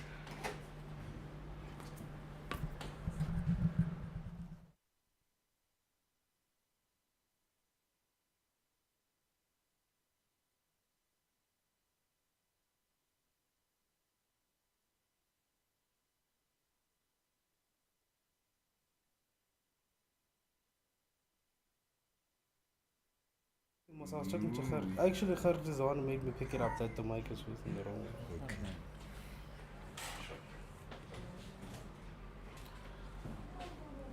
Akashdeep is still continuing with his wonderful work. Not much change in the field. There's still protection out in the deep on the leg side. Akshar Patel patrols the square leg and those two slips and the gully. Short extra cover now. It's coming in a little bit shorter, standing 3 strips away. Johannes van Dijk on his 64th delivery. I mean, if there's going to be a wayward shot here from Johannes van Dijk. Oh, which we almost get there, but beautiful ball. That one just nipping off the seam. Hands on heads from Indian perspective. What a nut. That's a good start to the over. It's exactly what you want.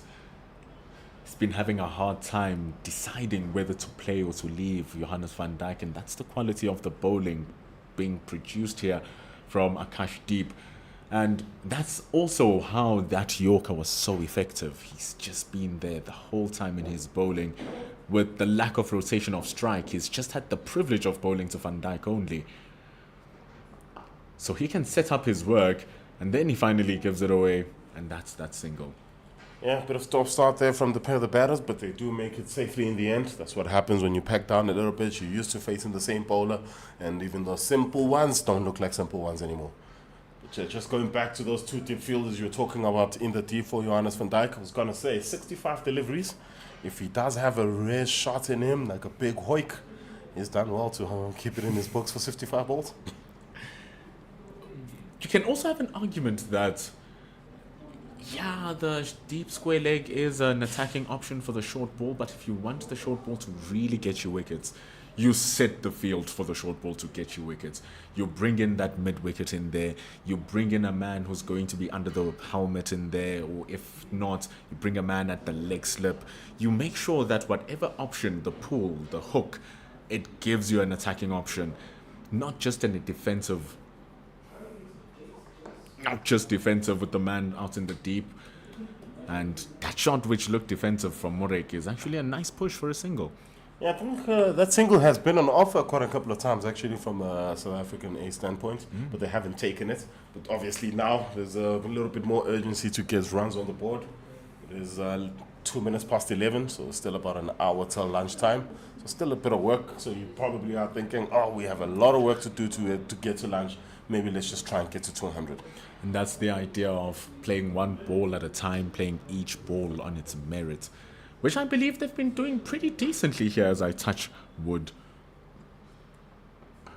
As we've been saying, they've actually been playing it really decently, and Johannes van Dijk can't do much but respect the good bowling.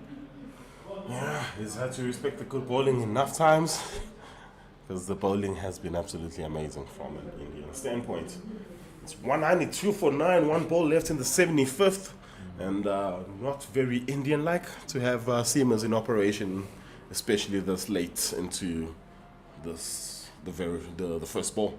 Yeah, it's Ashdeep though who's been bowling quite well. Understand the reason behind it.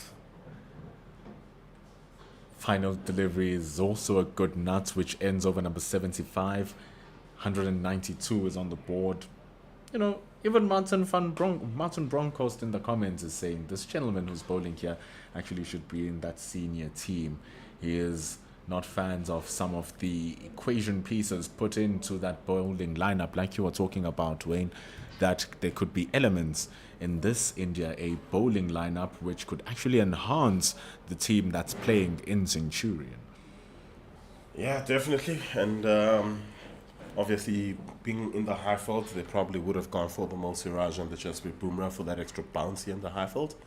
That makeup of that team might change for that second New Year's Day test at Newlands in Cape Town on the 3rd of January. This is the last match for the SAA, for the India A team and the SAA team. So this is the last chance for these guys to put their hands up for that particular match in Cape Town. 100%, and even more so for the South Africans as they have that tour to New Zealand come February.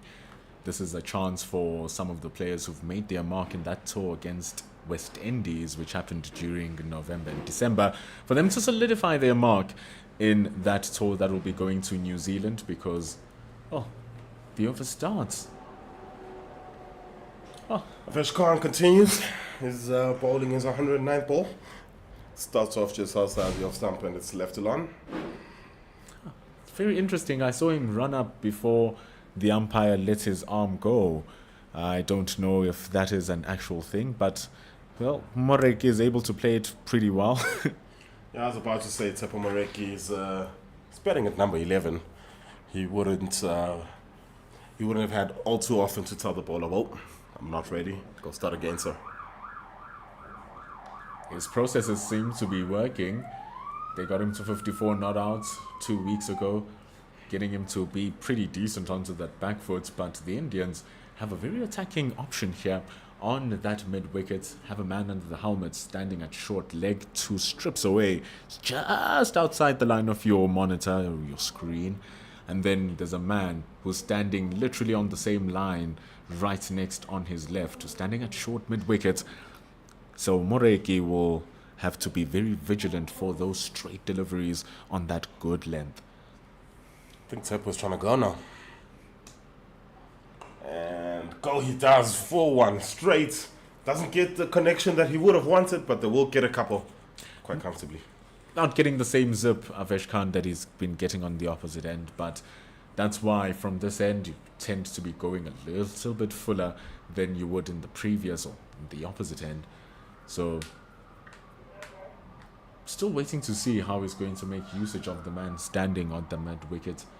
Saini is also at mid-on, very close to the pitch, congesting Tsepo Moreki here.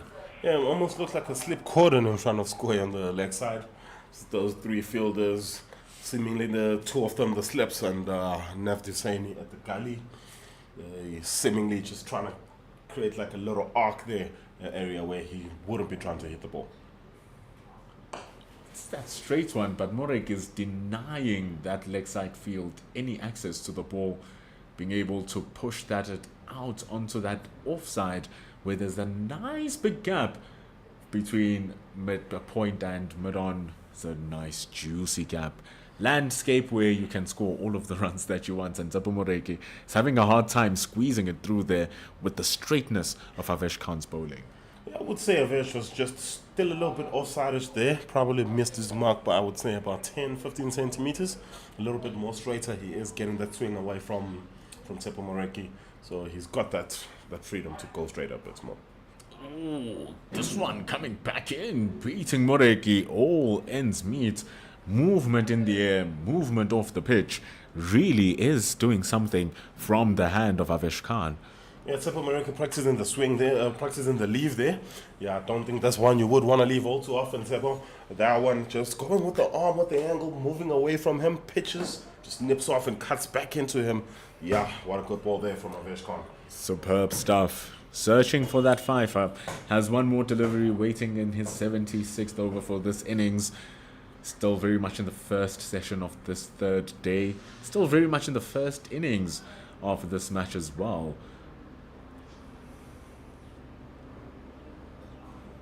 Avesh Khan looking to wrap it up, and finally he gets the straight one that accesses Saini at mid-on, but does it at the last ball of the 76th. It's 194 with 1 wicket remaining for South Africa A. Yeah, that was the length. That was the line, rather. I was asking Avesh Khan to bowl, especially to get those two fielders in business. Just pull the length back a little bit. That's going to be tough for somebody of Tsepo Moreki's caliber to get behind.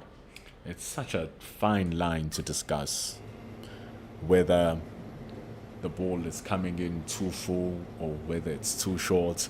You'll be saying, it's too full because it's on the back foot. Slight adjustment doesn't look too bad. It's too short. But Akshay Patel trying to see what length he must use where he's bowling to the juicier side of the pitch. He comes now bowling to Johannes van Dijk. Yeah, Akshay, you would usually hit a ball more overs by this point. There he starts with danger. Looking for a big hit is Van Dijk. Has the legs to finally creep its way through the boundary. Took its own time, but that is 4 runs as it beats Akash Deep. Yeah, Johan van Dijk up to 50 now, just above his career average. So he's just done about the bare minimum that the South Africans would have expected from him. Full ball. Haven't seen too many hit me balls from Akshay Patel, but that one was a freebie and the chance for Johan van Dijk to free his arms. Just from the bat, looked like it was gonna go to mid-off. Oh, this time being so dangerous, but the bails are still on their groove. So close. I wonder if he got a little edge to that, because Drew Jarrell seemed to panic a little bit in picking the ball up. But nonetheless, a good ball that beats a lot of everything there from Johannes van Dijk perspective. But all's well that ends well. He's still in there. Extra bounce as well coming from Akshay Patel. This time he gets that full stride in, so clearly there was extra bounce in that last one. And Johan van Dijk thinking, let me just get on top of the ball. So far he's done that. It's about, I would say, 65 of the balls. He's just gotten over the ball. He's defended very well. It's very important as well to be mindful of all the variations this top class white ball bowler has, because he's also top class with the red ball. Yes, definitely much more known for his T20 stuff. He's one of the top, I'd say, 50 T20 players in the world. He gets that one full, just didn't get the turn, and you can see hands on heads there because Van Dijk is playing around his front pad on that one. Just a little bit too straight also from Akshar Patel, you'd feel. Wanted to be on that off stump a little bit more. Van Dijk is dealing it with much ease, also making the man standing at silly point a little bit redundant. It ends the over though. Not much damage except for a booming shot to begin it from Van Dijk. It's 198 for the loss of 9. Yeah, 77 overs, 3 overs left before the new ball comes, and umpires want to have a quick little drink. Everybody needs to rehydrate. It's 198 for 7. We still have 77 overs left in the day. We too will take a quick drink.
As we return after lunch, or after some drinks, it's Avesh Khan to Tsepo Moreki.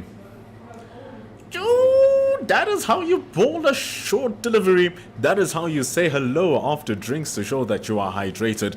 But in all honesty, that is how you get away from a rocket. Yeah, welcome back. It has felt like lunch. It's the last couple of days. We've taken lunch a lot earlier than this.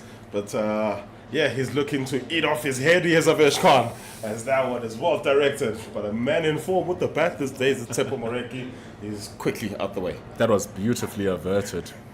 Wonderful, wonderful cricket all round. There are those two men still stationed at the mid-wicket and short leg. Beautifully bowled from Avesh Khan, popped up into the air, but the man is a little bit too deep at mid-on, and it's an easy single for Moreki, and you can see the despair of Avesh Khan saying that you let my meat go.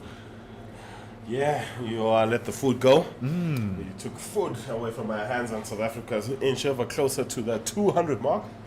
So something is spoken about. Do you think at the beginning of the day we would have had 2 drinks breaks? Would have thought that at the end of the day, would have thought that at the end of the session the Indians would be batting by now. But Avesh Khan, he's still doing a good job, still searching for that final wicket. Van Dijk is doing an even better job, the man from the Northern Cape Heat. Doing a good job indeed. Just so graceful in how he pushed that defensively into the space for the single. 200 up for South Africa. Something we spoke about a lot earlier with the 30, but here we are. 200 has finally come up for them, and so they have something to bowl to now. Happy days. It's a psychological win as well for the South Africans. 200 is a nice mark. It looks like it's not easy to bat out there. You have to work very hard in order to get your eye in. Well, that's if your name is not Duan Olifir, of course. Clearly, Tepo Moreki as well, who's getting the ball middled onto the bat, is dodging it very well when it's coming to his head. Van Dijk has been there for nearly 75 deliveries, can barely score runs. Yeah, so it's one of those wickets that, yesterday it was a wicket, but you just had to survive. Yesterday it was a tough wicket, lots of movement, laterally especially. But from today, it seems like it is one of those wickets where you just have to knuckle down, and it will come to you. I mean, somebody like Johan van Dijk hasn't looked troubled for about 20 or 30 odd deliveries now. Seems to be problems with the ball, though. Ball might be in a little bit of trouble here, as Avesh Khan is not happy with its condition. Umpire Makorosi calls umpire White so that they can have a discussion about it. New ball is literally three overs away. Yeah, but India are not trying to see the new ball. They want to get this wickets right here and right now. So these 2 umpires will convene, see if the ball does need to be replaced, seeing if umpire Yanni Erasmus will get the shot. Looks like he will. That umpire Yanni Erasmus will run onto the field, and hopefully a change of ball will be a change of fortune from an Indian perspective. Anything to bring spice into the game, as this partnership has now lasted for 50 deliveries. It's nearly 10 overs old, and normally you don't want the tail to start wagging, even if it's just it occupying the crease. A ball being damaged doesn't help the cause either as the bowling team. So as you say, it's going to be happy days to see if India can actually make something out of this ball. There's fans in the stadium, standing in the pavilion. They want to see if something is going to come and bring life into this game. Yeah, quite a few quality cricketers in here. A few big names are spoken about, Washington and Aksha. There's obviously quite a few more big name players here, and after saying it from an Indian perspective, obviously the Ryan Rickletons and the Zubair Hamza from a South African perspective.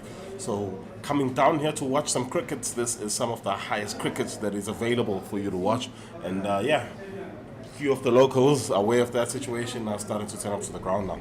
I mean, you're also going to be seeing the likes of Sudarshan, who's going to be batting around the corner.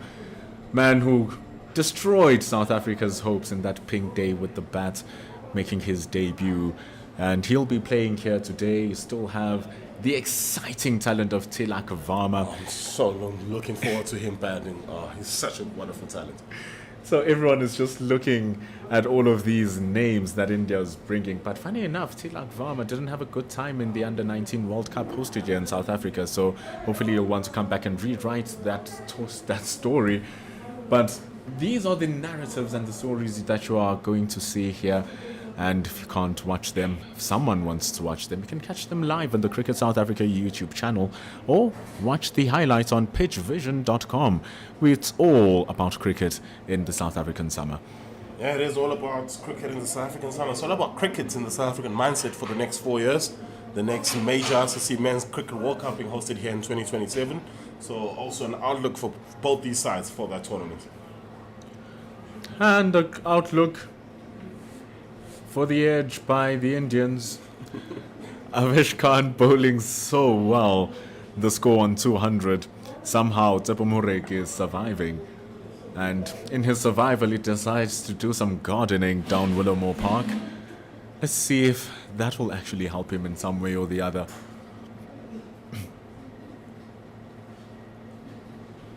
Just looking there, 3 of the top 6 went into double digits. From a batting perspective, everybody except for Tepomurek in the bottom 5 has double digits right now. Ooh, if he continues playing at those in that fashion unconvincingly, he might not reach those double digits and Avesh Khan might get his fifer. But for now, he remains in the crease, Tepomurek, after 22 deliveries. Avesh Khan still on 4 wickets after his 20. The score is on 200 for the loss of 9. 2 overs remain until that new ball. Yeah, 2 overs remaining till the new ball is available. Wonder if the Indians will take it immediately. Avesh Khan has been in operation, Akashdeep has been in operation, haven't gotten much of a rest. Navdeep Saini is probably the only one who hasn't been bowling in the last 8 or so overs. But Akshar continues, and we know that the Indians not too shy to throw that new ball to a spinner as well. And the nice thing about them, neither Washington or Akshar are afraid of getting the new ball in their hands. They wouldn't mind taking it on. Akshar continues with the old ball, still has a man under the helmet, and Van Dijk still holding strong for the South Africans. He's looking solid. As evidence from the first one, not so much so that one just seemed to straighten off the arm and came off the inside half of the bat. It's all's well that ends well. Manu Eswaran, haven't said his name for a while. He was busy in the field yesterday with the brilliant run out of Zubi Hamza. Zubair Hamza in extraordinary form. It takes something exceptional to get him out. Very quick across the wickets, but not quicker than Aishwaran at that time, unfortunately, for the South Africans. The way the South Africans have batted this morning, seemingly that's what the Indians might need to break this, or to end this innings now. Just moments in the field as well, it might just change everything. That's a big swing from Jan van Dijk. Akshar Patel should be doing better from his bowling, but this one is racing to the fence for 4. Cracking shot that from Van Dijk. That is the patience that we talk about. Just waiting for the one that he'll eventually get into his arc. It was the one from Akshar Patel. 2 straight, 2 full. All of the time in the world. Protecting his bowling hand there is Akshar Patel. And rather letting the ball through. It's 4 runs. Yeah, not impressed with that effort from Akshar. As an off-spinner myself, it's the biggest thing is fielding off your own bowling. Guess this one, last ball, gets a bit short. Van Dijk as one of the most productive overs for South Africa this morning. 5 comes off it, it's 205 for 9. Patience. Tick-tock from Johannes van Dijk. He's on 21 now. It's innings like these where you just look at a player, you're like, oh, he's batting so slowly. Then the moment you look up, he's in his 20s. And then you're like, okay, something's interesting here. Next moment, the person is in their 40s. And you haven't realized the situation just as yet that the dividends of occupying the crease are starting to pay off. But trying to break this partnership now is that spin twins in operation. Washington Sundar, 17 runs in his 10 overs. He too looks for his second wicket, just like Akshar Patel was able to get his second in the morning. Yeah, Washington, big fan of Washington Sundar. He's already a big part of the Indian white ball, especially in the shorter format, is Akshar Patel. Especially in Australia, he did very well there. But good to see Washington Sundar getting an opportunity with the India air side with the red ball. He's picked up 51 first-class wickets recently. So, yeah, this is now an opportunity for him to look up to a man who he's been teammates with his entire career, Ravi Ashwin. Coming from Tamil Nadu, both of the players, here comes Washington Sundar. Getting that ball to spin in, much different from Akshar Patel. Doesn't have as much variation as his counterparts, but what he does is super consistency. much quicker through the air. Just does that straightening with the arm, thinking it gets the outside edge. And nothing given from umpire Mokorose. Yeah, it's a sentence you might not hear too often while Washington is bowling, but that was tossed up a little bit. Just give it a bit of air, and that just beats the outside edge. I love the reverse. I love the reverse that we're seeing here as Van Dijk gets that single. Is the fact that Washington Sundar is the reverse of a Jadeja. He's a right-handed Jadeja, and Akshar Patel is a left-handed Ravichandran Ashwin. Yeah, it must be pretty demoralizing if you're a batter, especially on tour. When you have to play in India, you face those two, and you get dropped to the SAA, like, okay, let me get some runs, and there you go. There's another Ashwin and another Jadeja. So quick through their overs, like you said, 6 overs in 4 minutes yesterday. You don't see that. You don't see that every day. Leg slip though, he's there. He's becoming more prevalent these days. Yeah, it looks like more like a leg. Gully is very wide, so they are probably going to try and pitch it around that middle stump line. Would have been interesting to see if Washington Sundar could change his angle and come around the wicket to try and make use of those two slip field. Oh, that's leg gully, the man under the helmet in short leg, the man at short mid wicket as well. Right now he gets the use of the slip and it has been put down. Oh, super bowling from Washington Sundar. The fielding does not equate and balance the equation, and therefore Tsepo Moreki survives. Yeah, it's probably why we're still here. It's probably why South Africa's still batting. It's the fielding from India hasn't been up to par, and they finally get that outside edge. Washington Sundar just drifting it outside, and it goes in and out, straight through the hands. Regulation catch. You will not want to see that again. But that concludes the 80th over. New ball is available now. Oh, that is going to be so demoralizing. That is so painful. That Like Varma was the man there with the drop catch. really should have stuck into the hands. And it didn't. Tilak Varma will be kicking himself for each run now that is being scored. Also, it's a third different slip fielder they've had in the position. They've seemingly kept on changing who's been at the slip. Tilak Varma will go back to slip now. Joined by Sai Sudarshan. So Safraz had dropped one, and he wasn't in the slips. Could he maybe have taken that as a part-time keeper? He's also had his fair share in the slip cordon, not getting some to stick. Dropped one in Butch, dropped one here in this match at the slip cordon. Sai Sudarshan, rather Tilak Varma, not helping the cause because there's so much confidence as a bowler when you know that your slip fielder has got your back. And talking about bowlers who need their backs covered is Akash Deep, who's yet to get one in the bag. He comes now to Van Dijk. And he starts off onto the legs. And it's an easy single. Could be a couple here for Van Dijk, but they opt on keeping it to one. Yeah, similarly to Navdeep Saini, he's been one of those guys who's been consistent.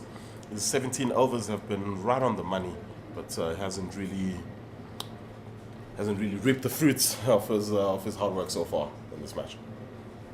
Sometimes it just be like that sometimes in a game of cricket. And, you know, in order for you to change your fortunes, you called on the new ball to do the work for you. Yeah, just one ball with our ball. And they're like, yep, no, had enough of that. So Akash Deep gets the new ball, the new nut in his hand. Let's see how long these South African tailenders, well, batting like South African, not a lot of batters right now, can face with this new ball. Oh, such a beautiful crunching sound of the bat. What wonderful placement from Tsepo Moreki, taking on the deep mid-on. Navdeep Saini, as much as he has a rocket arm, doesn't have those rocket legs to stop the one. Yeah, he kind of picks up the ball and stares down Tsepo Moreki. He's like, how did you make it across? Yes, and he seemed kind of disappointed really in the outcome of that. But yeah, first ball seemed to just jack a lot more than it has this morning. Seemed to jack back into the batter. So obviously with the new ball, you do expect that. So it is going to move a little bit more now. That's where He needs to be. First two deliveries were just a little bit too straight from Akash deep. You'll expect it. It's just loosening himself into his spell. Now that he's much more looser, has had a feel of the new ball, how it feels off the hand as he releases it, gets it onto the money. If you had to take a guess, who's faced the most amount of deliveries from a South African standpoint? Surprise me. Johan van Dijk in at number 10. He's been absolutely fantastic. Oh my, I'm so surprised. Here he is. He's bowling, he's batting really well. Right now, having gotten into his 20s, his score is looking a touch more handsome than when he was on 60 in his 70s. And that's the thing. You're in 60s, in your 50s, 20 deliveries later, you've scored 15 runs from out of nowhere. And then all of a sudden, your scoring rate increases, especially now with the new ball in here, with the Indians getting it slightly wrong, which is uncharacteristic. They could fly. Yeah, just a beautiful one there, just on fourth stump. Stock standard stuff you see in first class cricket, batter shoulders, arms, to a beautiful one. Old Addy that my cricket coach used to say to me back in the day, you stay at the crease long as possible, cricket will do right by you. Chances will go down. We've seen that happen from an Indian standpoint. I think he too, Johan van Dijk, was he dropped? Yes, he was. So there you go. For you to stay in the middle, chances are going to come your way. The longer you stay there, the runs are going to come naturally. All of a sudden, you're on a second first class 50. The game has a language of its own. The game has a life of its own. It has an air of its own energy. And if you ride that energy, the game will always feed you back. 81 overs gone. A commentary change shall be coming up here. It's 209 for the loss of 9. There's going to be a change in commentary. Hopefully a change in fortunes from an Indian perspective. Looking to get that final wicket. Finally. It's just over half hour before lunchtime here at Willowmoore Park. Yes, Wayne, welcome. It's been one of those mornings, hasn't it? We've been throwing out the predictions, we've been saying what we think, and then the batters just had kind of a mind of their own. Said, hold on, what are you guys talking about? 200? We're looking at 250. Yeah, clearly Johan van Dijk is not too happy in Division 2 cricket, looking to earn himself a Division 1 contract. And if it might not happen with his bowling figures that he's come up with this season already, his batting performance is certainly picking up some eyebrows. I'll tell you what, he kind of looks the part. He's no muck with the bat. That I can show you. It's much better than the average that he's got, which is only 13. Shows where he's getting that 150 from. He's facing up to Washington Sundar. Yeah, new ball in his hand. Oh, bit of a stifled appeal. A very polite ask there by Washington. Normally the spinners go a bit more all out than that. But a very polite ask to the umpire. Yeah, seemed to just have a few words with the umpire and just giggle it out there. It was just like a little prod to see if the finger was feeling a bit free today. So Franz is back in the slip. Hopefully they'll get another agent, get taken this time. Yes, and they also have got a leg slip in as well, which is a bit wide. It's almost like a leg gully. That's and the guy under the helmet for Van Dijk. Protection as well on the fence, but he hasn't gone after too many. This one is down the leg side, and that is the sign of a batter who is in form right now. A lot of batters would put their pad out there. Maybe the bats try and feel for it. He just knows it's missing all the stumps. Yes, and he just read the revolutions on the ball brilliantly. Well, this time he does play it. He plays it in between those two fielders. The fielder is on the deep backward of square. Akash Deep is being asked to play the sweep to that man, but he's not biting. We've only seen one sweep in the whole innings of SAA, and it was Kleshile who played it. And it was in between those two, it was also only 2 runs. So they are placing the field for the sweep, but none of the South African batters have been showing any intent to go down on the knee. Well, it's a traditional South African get out of jail shot for spinners. So understandably why they would do that. That was a single on offer there. But Johan van Dijk for Mareki not connecting. Yeah, I think a bit of miscommunication there. Maybe a bit of ball watching going on there. thought that fielder might have been a bit closer. And as you mentioned, they brought in the long on to a mid-on position. Oh, that one just worked past that leg gully. Running the first one hard, but no chance of a second. Bringing in that fielder straight is just maybe asking Mareki, just go over the top. Just try and hit straight and bring that spin into play, as it's 211 for a loss of 9 wickets. It is 82 overs gone, and yeah, it was interesting to see Washington Sundar play bowl with the new ball. I kind of thought that he might have given Saini another go at the new nut. We were speaking about with the MP just before you came into comms boxes. Both the spinners are guys who are not too shy with bowling with the new ball. So we kind of did expect them to probably use either one or both of them in operation. So yeah, it's not too shocking to see Washington with the ball in hand. Maybe what is a bet is Avesh Khan not bowling from the other end where Akash TP is bowling. Not to say Akash hasn't bowled too well. He's bowled not for 49 in his 18. So he's done well and he probably deserves a wicket. This one just worked off there, just hit him very hard. You can see him holding his side there. That might have just missed the padder and just hit him on that bone. And oh, those ones leave a mark. But typical batter, look at that. Showing no pain to the bowler, just having a quick rub and saying, let's just bowl the next ball, mate. I'm fine. 28 of 77, this partnership, it hasn't been a partnership, it's been a warriorship. This pair have worn the ball on their feet and now on the mid-rifts. A couple that were hitting too close to the baby maker. And yeah, they actually have taken quite a pounding, have the two South African Day batters. This one is on the back foot from Jan van Dijk and he fends it off. That was a truer comment than I've ever heard in my life. We had a couple of close calls there. And a couple of blue-eyed babies that would be born. But yeah, so that just shows that this pair is not really here to try and score a lot of runs. They are here to survive. They're here to survive. And not just from a batting standpoint, but from a future standpoint. Sorry, okay, I'm done. Oh, that one nearly sneaked through. You can see the reaction from Van Dijk as well, knowing that, oh, foot movement wasn't there. That one nearly crept underneath the bat. Nice full delivery. Could have actually driven that one just down the ground, just a push, and that would have been a 1 or a 2. He's there for, and as you mentioned, he's been the batter that faced the most balls for the SAA thus far. And I say again, he looks the part. He doesn't look like a number 10 or 11 at the moment. No, he hasn't looked like a number 10 at any point, maybe in the first 5 balls he faced, but ever since.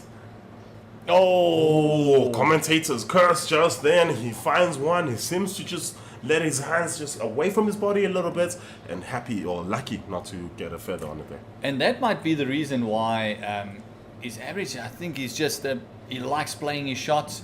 He looks very compact in defense, but as soon as he goes a bit more expansive, that is where it goes in that front foot, not moving, being trapped on the crease, when he's kind of pushing at it then and falling into it instead of leaning into it. Yeah, if you looked at that replay, it seems like his foot only moves when his hands moved for that particular ball. So if it's away from his body, he's got to be very watchful. Again, just feeling at that one. And he must feel after the slips gave him a chance already that he might just be happy. And there you can see him just lifting up his hand, just practicing the leave, because there's no reason to play at that one. Yeah, 2 from 2. It's not a good sign from him. He's been solid for 94 deliveries. But yet again, his foot moving with his hands, that's going to push your body weight forward. And yeah, should be looking to leave it that. But there's Avesh Khan. Beg your pardon, Akash Deep. Just continuing in that corridor of uncertainty. But yeah, he should be leaving both those deliveries. 1 ball to go, 1 more ball to survive. Oh, it's a late decision to leave, but we'll give it to him. Much better watchful leave there as we come to an end of another over. 83 gone, and the partnership is at 28, and it's 212 for the loss of 9. They've been in conversation quite a bit, this pair. As you can see, Tepo Meraki there just telling him, yeah, just leave that one alone, buddy. Yeah, just showing that there's a bit of an issue The pitch is moving, the ball is moving as we see a bit of cloud cover coming in as well.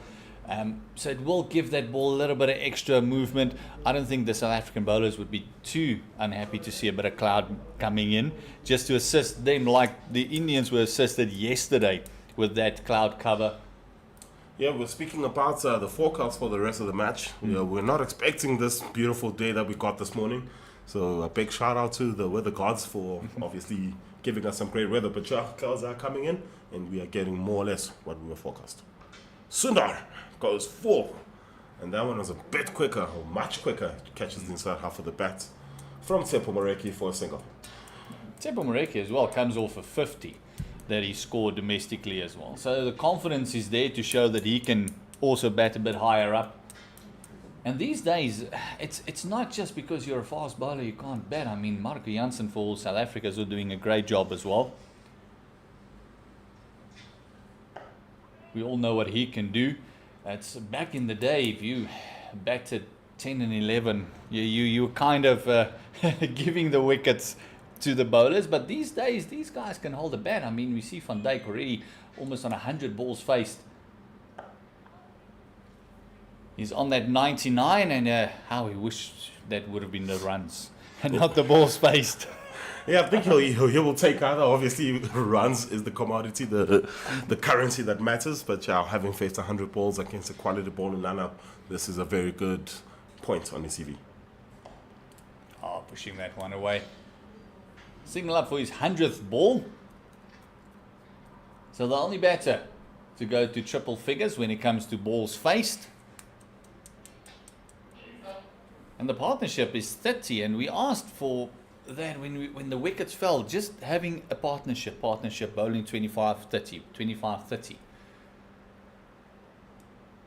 Oh, that one kicked a bit. That one was just, might have been the top spinner, just gripping and bouncing a little bit more. Washington Sundar special, that one. It's the one that usually takes wickets for him, especially in the white ball stuff. And Moreki said, hold on, I've had enough now. You're not going to just bowl at me. That one just plugs in the outfield as they go through for a double. Yeah, good intent. I think the most intent we've seen, not just in today, but I think in the entire match, really, from a South African's perspective. But yeah, Tsepo Moreki, he gets himself as well to double digits. It's the end of over number 84. A couple of fans now in to watch some high-quality cricket. It's 21649. Yes, and they protected well there by the man in the back there. Got security as well. We got a couple of fans sitting on the grass embankments. We got a couple sitting in the main pavilion as well, watching this SAA and India A contest with, shall we say, the bubbling under teams, with the bubbling under players wishing and waiting and working towards that Protea call-up. There we can see just one or two just enjoying the cricket, having something cold to drink. It is a lovely day in Benoni. Yeah, we've had a terrible weather here in the Highfields the last couple of days since Christmas. As Akashdeep comes back in. But yeah, it's good to see that the weather, of course, has, it obviously allowed us to play some cricket yesterday. We didn't expect that. And Yes. For this day to look like this today, just amazing, especially for a cricket fan. Absolutely. And this is kind of the weather that you expect over December, or shall I say that we want. We know there's a lot of rain about. We know December, January in South Africa is the festive season, and it's also a lot of rain that comes with it. But for cricketers, this is the perfect weather. A little breeze blowing, just cooling everything down. Oh, this one just worked off the hip for the one. Breeze blowing, like I said, cooling everything down. Then you've got a bit of cloud cover coming in. That's something for the bowlers. The batters are having this lovely sunshine. They can see the ball clearly. And remarkable work that's been done on this outfield with the amount of rain that we've had from just a day or two before Christmas till Boxing Day. And fantastic work done by the ground staff. The field does look in great nick. Yeah, and on top of that, it is during one of the busiest periods of the year. They've had a 4-day game, an Africa T20 competition here, a couple of women's one-day internationals, and they are hosting a couple of under-19 World Cup matches as well, including the final on the 10th of February. So yeah, that's a very busy period here for Willowmoore Park, and the ground staff have been kept busy, but they've been doing a good job so far. Now they've been kept on their toes. As we see Akashdeep just continuing with his work, just trying to get Moreki just playing away from his body. You can see he's bowling that fourth stump line, just letting it swing from there. He does not have the one that comes back as much as Khan does, because Khan has got that one that from that same line just jerks back.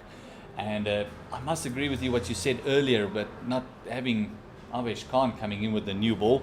Maybe he's not comfortable with the new ball. Maybe he likes to have a bit of a rest after his spell, but he's got to come in sooner than later.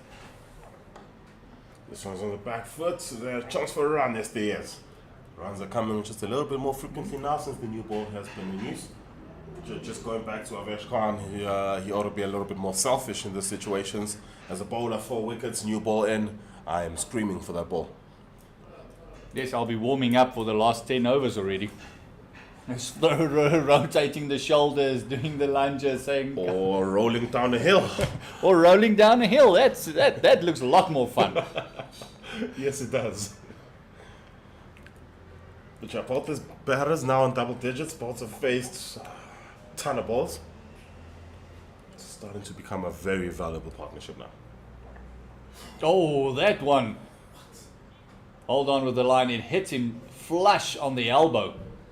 Yeah, we spoke about this Oaks being warriors, and here's another one that they're going to have to wear on their body, Jan van Dijk.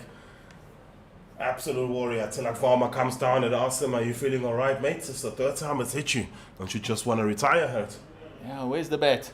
Yeah, your hand goes, no, sir, I'm good. And the physio has to run onto the field. 218 for 9 after 84. It's been a fantastic comeback from SAA. They were down the dumps when we started this morning with 7 wickets down. We're thinking that the Indians don't want to be there for more than an hour. And now they're about 15 minutes away from lunch.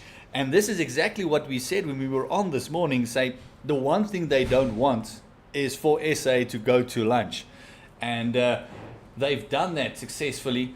It's 218, which we all thought would have been a far cry. Now we're pushing, if these two can get to a 250, and even after lunch come in for another half an hour, just to frustrate the Indian team a bit more.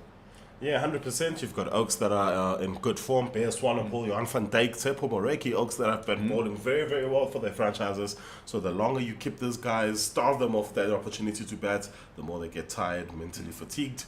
And that probably gives you a better chance of you coming in and rolling them over quickly. And maybe South Africa can actually still win this game. And that's the thing that SAA would hope for, is rolling over that top order quickly. If they can pick up 3-4 quick wickets, then they must feel they're in for a shot, because Beyer Swanepoel, as you said, is in fantastic form.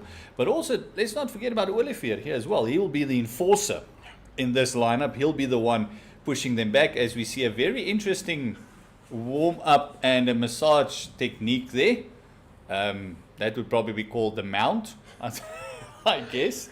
Pay that man extra. He's going the extra mile to make sure that the hammy was that. Is that the hammy he seems to be working on? Yeah, that's one of the much more weirder stretches I've seen. Yeah, it's an interesting version of the surfboard. Yeah, but yeah, definitely knee on hamstring. Let's see if anybody in the comments has seen that one before, and let me know if it works. Well, it definitely works, and the man that were on there, 4 for 43 today. And he's at fine leg. I think he might be taking over from Washington Sundar in the next over, just making sure that his hammies are loose. He might also get a call-up in the next test match.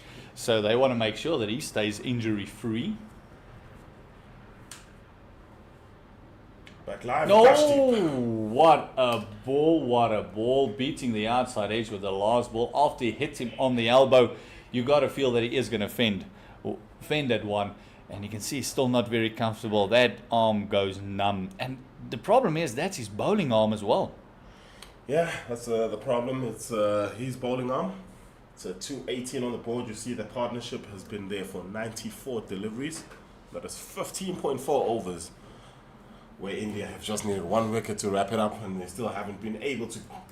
But yeah, let's pair 26 of 104, 12 of 34. Akashdeep, 20 overs now for 50. It hasn't been his innings, and you probably get the feeling that since Washington is still in operation this side, maybe Avesh Khan will be coming in from that end. I think give the gentleman a chance for his fiver as well. He's deserved it, and even though his figures are brilliant, it still doesn't do justice the bowling that we've seen from him. He's been bowling brilliantly, and you can see that the Van Dijk is just asking for a tape, maybe just to wrap up that arm. It is numb, it is hurting. I think it's probably starting to inflame a little bit. It's starting to get bigger because it does keep looking, so it is uncomfortable. It's something that it will be at the back of his mind the entire way, especially when he's bowling too. So let's just hope that doesn't affect what is already a fantastic first appearance in South African clothing. I mean, where he's looking at his arm, it's not, oh, there's someone's head just rolling away. It's actually Washington Sundar's head just going from Khan's head. Yeah, if you saw it from that chart, it just did that old Mexican standoff where the tumbleweed just scrolls through your screen. Let's hope that the climax of the movie comes immediately after that. Oh, this one tossed up nicely. Moreki not falling for it, just working it down. But just getting back to Van Dijk, where he's holding his arm it's not really the front arm where the muscle is. It almost looks like it's underneath there at the bone. So it just hits him on that bony tendon part on the bottom of your arm. And those hurt because those make a little bit of a knob there as well. And every time you turn, every time someone walks behind you, you'll feel it. Yeah, definitely 100%. I've had one of those. Very uncomfortable. Washington Sundar coming around the wicket now after this for a while. And it starts off with the line that he needs to be bowling at. That's the way you get those two fielders in the business. But well played by Sipho Moreki. So now the single. And also brings in that short mid-wicket that they've got catching there as well, because anything played with a straight bat upishly will also become a bit of a problem. And you feel that the latter batters don't have the technique that the top order might have to keep it down. They might just push it a bit harder hands. But this pair thus far has showed that they've got fortitude. They can stay there for a long time. Oh, this one beating the outside edge just a little bit quicker, a little bit faster, and maybe the one that just goes straight on with the arm, playing for the turn there was Van Dijk. Yeah, I feel like that's the one he needs to give to Sipho Moreki, hey? It's, Van Dijk has been in there for a minute. But even that beat the outside edge. That one turns just a little bit too much. Good take from Dhruv Jurel. 5 overs into the new ball. It's 1 wicket away from being bowled out. It's still 219 for 9. Let's see if Johan van Dijk can get some running repairs to that forearm. Yeah, he's just going to get some running repairs to that forearm, and it'll be interesting to see what happens on the other side now. If they're going to have that change in bowling that we've been asking for. There's also 2 bowlers sitting up here wanting to get that fiver. He deserves it. He did bowl very well. As we see that Van Dijk is just getting strapped up. He's just on that front arm. And it's just looked like it's ballooned up a tad. And also this will hinder him because we're very keen to see him with the ball in hand as well. And we saw that him and Moreki had a bit of a chat. Well, they were in the middle as well, and a bit of a shove there from Van Dijk. Moreki just probably told him, listen, use the bat. It doesn't hurt that much. 219 for the loss of 9 wickets. You can actually see that they're just planning on where to pitch the ball, where they want it, having a bit of a laugh. Yeah, it seemed to be a very animated discussion between the 4 of them. There are a couple of senior guys, skipper and the bowler. Akshay as well in there, just shadow bowling to where he would take his wickets. But you can see them just trying to discuss as to where they need to bowl to get this last wicket. Yeah, they're just trying to get in those slips and a gully into play. As we see another one just doing stretches. Not the easiest time of year to keep supple and keep the diet right and everything. Yeah, that's Sai Surasan. He probably about an hour ago thought he's going to be batting in the next 5 minutes. But he's been out there fielding so far. He still has to keep his brain in fielding mode before he can think about opening the batting for the senior A team. Yeah, and it doesn't matter what happens now. Even if they pick up a wicket, we'll feel that it probably will be lunch after this. Lunch is scheduled in about 13 minutes time.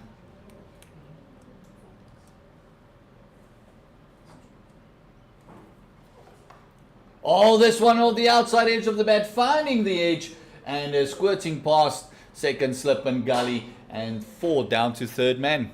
Yeah, speaking about that a couple of overs ago, about how you stay in the middle, cricket will do right by you. This time, Tsepo Moreki just looking for the soft hands. It just finds the outside edge, the gap between gully and second slip.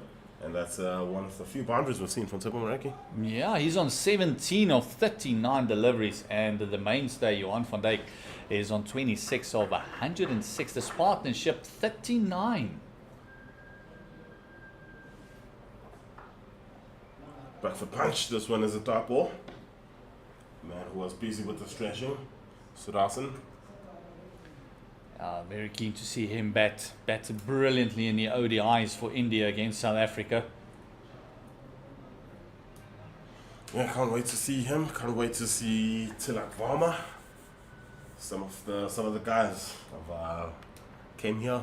Looking forward to see with the bat in hand from an Indian perspective. So far, they have to field. Oh, there we go. That is a good bumper. And credit to Moreki. He's played a couple of those where he's almost snake-like double joint.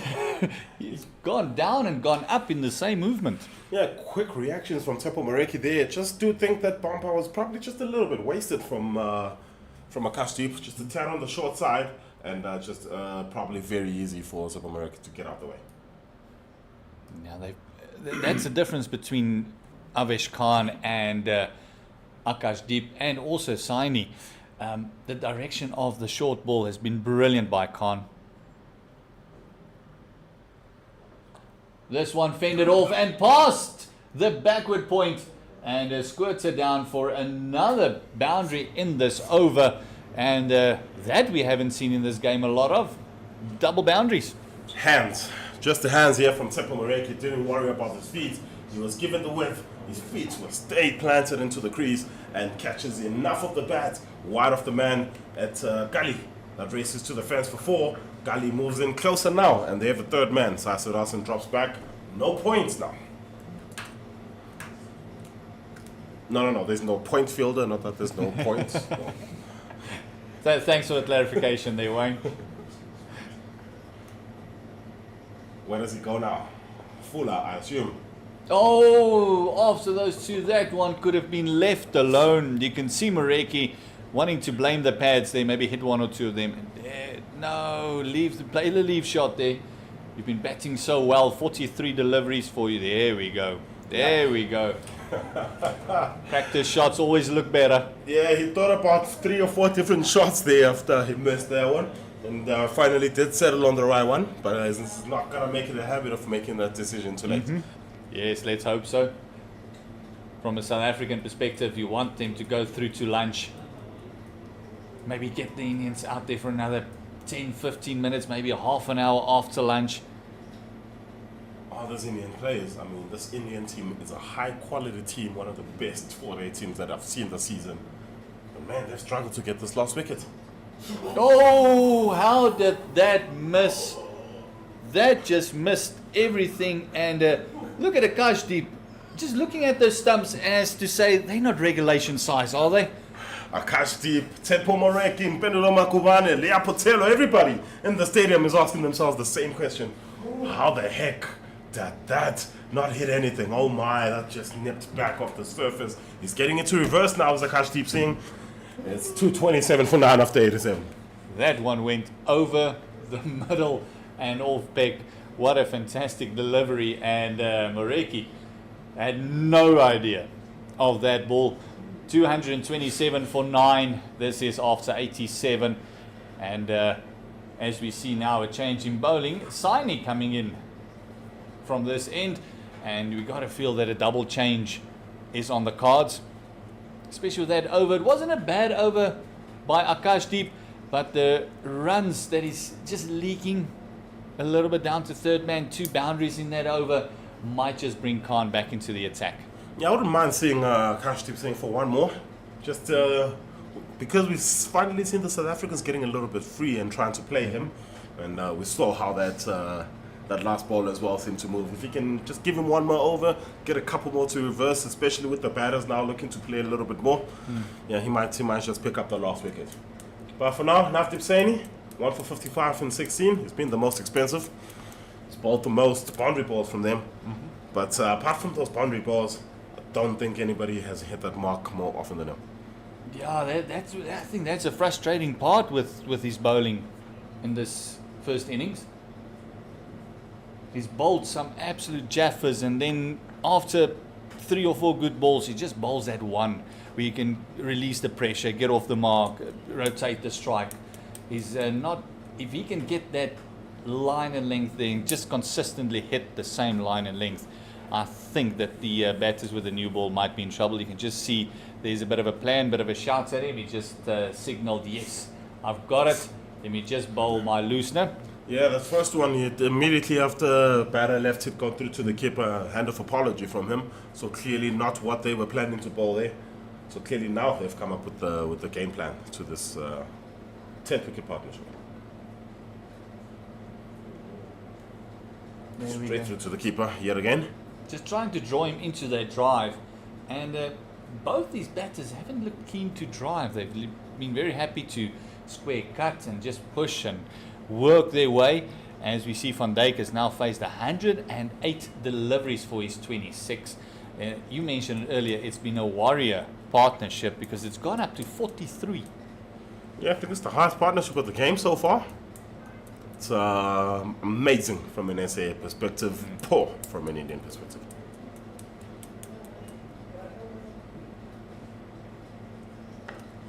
Oh, that's just drifting onto the legs, an easy jog down the crease for the one.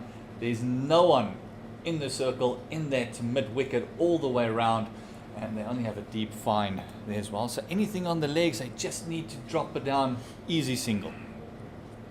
Yeah, plenty of gaps on the leg side, and Navdeep Saini has to stray away from that straight ball, because that's runs and an opportunity for the batters to keep the scoreboard ticking.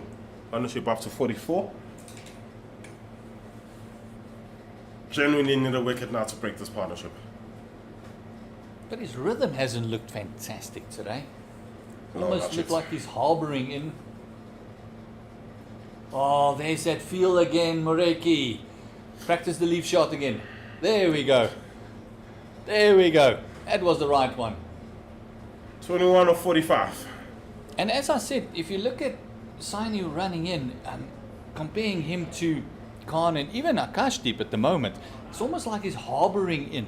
There's no rhythm to the run up, and I think that might be the reason why he's struggling just a little bit to find that line and length, because the rhythm doesn't look all there. Yeah, we were speaking yesterday about rhythm, speaking about this as a rhythm game, especially this 4-day stuff. You have to get yourself into a rhythm to bowl consistent, good balls. And yeah, hasn't really looked in it, although he hasn't bowled all too terribly this morning. Not as bad as some of the bad balls he bowled yesterday. Absolutely. Started off with a loose one down the leg side where Willie Fear just tucked him around the corner for the 4. That feels like a long time ago now, that. Yeah, it's a whole session ago. Thought it was 164 for 7 at that point. And we thought 200 would be a far cry.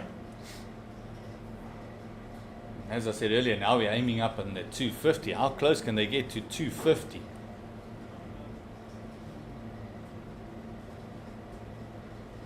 Oh, that one. Only the bowler appealing. If you look where the keeper is, that one is drifting down leg by quite a long way.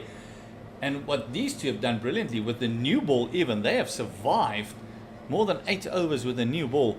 If we just look at the replay again, I think it was a very optimistical appeal.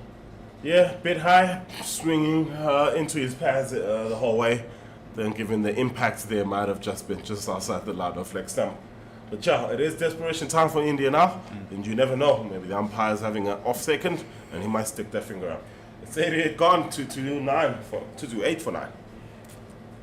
A partnership up to 44, and it is we got another change. It's Akshar Patel coming in again.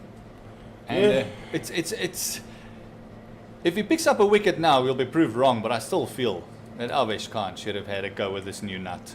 Yeah, Avesh Khan, he's bowled the most overs out of the bowlers, so maybe he is getting a much-deserved rest. Not the time, though, to be giving him a rest. But Akshar Patel is a guy we know, takes wickets, especially the lower order batters. Yes, and he's picked up 2 already. He picked up the 1 wicket this morning. And Van Dijk has played him very well. Yeah, Van Dijk has played him very well. They haven't been turning it sideways much. There has been the odd one that turns, the odd one that doesn't. But well played anyways from Johan van Dijk as he leaves that one alone. You don't see the leave shot too often against spinners. And I think that one from Akshar that just grips is that round arm action that he just hits the seam sometimes. Oh, there we go. There's the aggressive nature. No way. Oh. And doubling up. As Moreki said, no. A misfield there, misslide. And they could go through for 2. And a bit of intent there shown by Van Dijk. Yeah, a bit of intent. Just a bit lucky that it didn't turn as much. It came off the inside half of his bat. And it squirted through to the leg side tip. And Moreki was like, no. Yeah, okay, fine. Yeah, why And not? he came back for the second.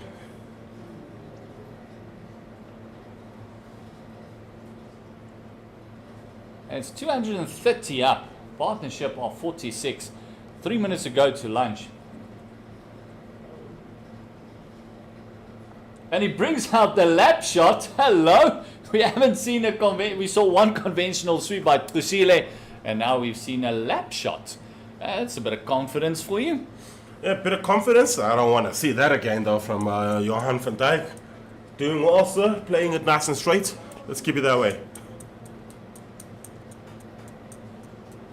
It's also encouraged the fine leg to come in now to a short 45. And Tsepo Moreki. My God, what a shot that is. Just hands, opens the face, and they look to come back for the 2. Fantastic delivery there. And a great shot. He just fired it into off stump there, and he just opened up that blade, just used the pace of the delivery, and the partnership has gone up to that 49, 233 for the loss of 9 wickets, and this is after 89. And Tsepo Moreki, 23 of 48, and Van Dijk, 30 of 114 balls. Yeah, umpire Thomas Mokorowski taking a very, very leisurely walk back to the mark. But not leisurely enough, he gets there. It's 12:09, so we do have time for one more over. Navdeep Saini will look to end the South African innings before lunch with 6 balls. One more run here will give them that 50 partnership, and a well-deserved 50 partnership it would be. These 2 have pulled it out of the fire. The drop catches has not helped India whatsoever. Yes, indeed. Saini into Van Dijk.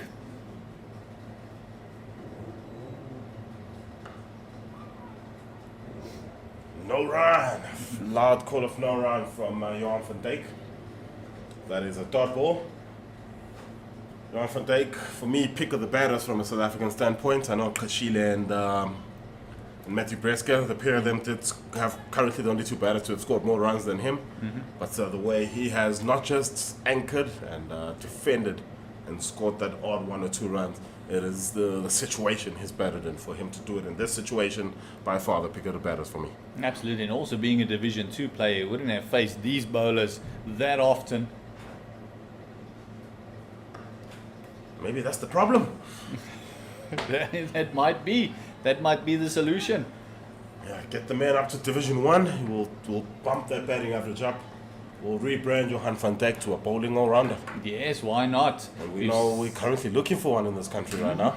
And we've seen it so many times, as we see that Janssen is trying to put up his hand. We've got Bayer Swanepoel in this team, who's a bowling all-rounder. There's so many that wants that position. It's just given the opportunity and taking it. Yeah, Bjorn Fortuin and spinning all-rounder Jan Mulder on the fringes again of that Proteas team. It is a spot that is quite open, and if you do step up and if you step up, you've got a very good chance of making it. And that's the thing, having the talent and having played a lot of cricket is one thing, but once you get to this level, once you get into that SAA side or your opportunity, it's those that moments in your life that you know, I got to take this. This is the chance and opportunity I got to take. Otherwise, it's going to be hard work and grind to get another one. So you don't want to mess it up. You want to work as hard as you possibly can. And Van Dijk has done a brilliant job, and Tsepo Moreki has done a good job as well. Yeah, he's going to get a late rebrand, Will Tsepo Moreki. Very late into his career, getting that all-rounder tag put around him. I mean, come on. 50 not outs in Durban a couple of weeks ago. Yes, and here he is again now, showing that that was no fluke with the bat. Yeah, he does look very composed. It's just that back of a length one that he prods at. If he can work on that and work the kink out there, maybe work on a better leave. I'll tell you what, he's a prospect for a bit higher up in the order. I've got a suggestion for the SAA side. Let's swap the batting order around in the second innings. Let's see how that goes for us. What do you think?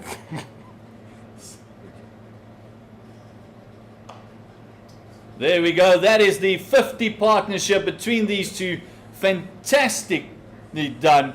50 up. It is a great partnership for the 10th wicket for SAA. And it's great work by Moreki and Van Dijk. 123 balls, but most importantly, only 4 fours in that partnership. They've had to run the bulk of the runs, and they've been together for over 1.5 hours. And they've pushed their side here well over the 200 mark. And sharing the bulk of the work with Moreki scoring 23 and 25 coming off the bat of Van Dijk. It's a well split partnership. They are 50 up for the 10th wicket. That would irritate the Indian bowlers. Last chance to break it before lunch. Oh, getting the outside part of the bat. Moreki says no, and he says, hold on, let's take the one. And that is the 1 run. It's 235. And the umpires just looking at one another, looking around.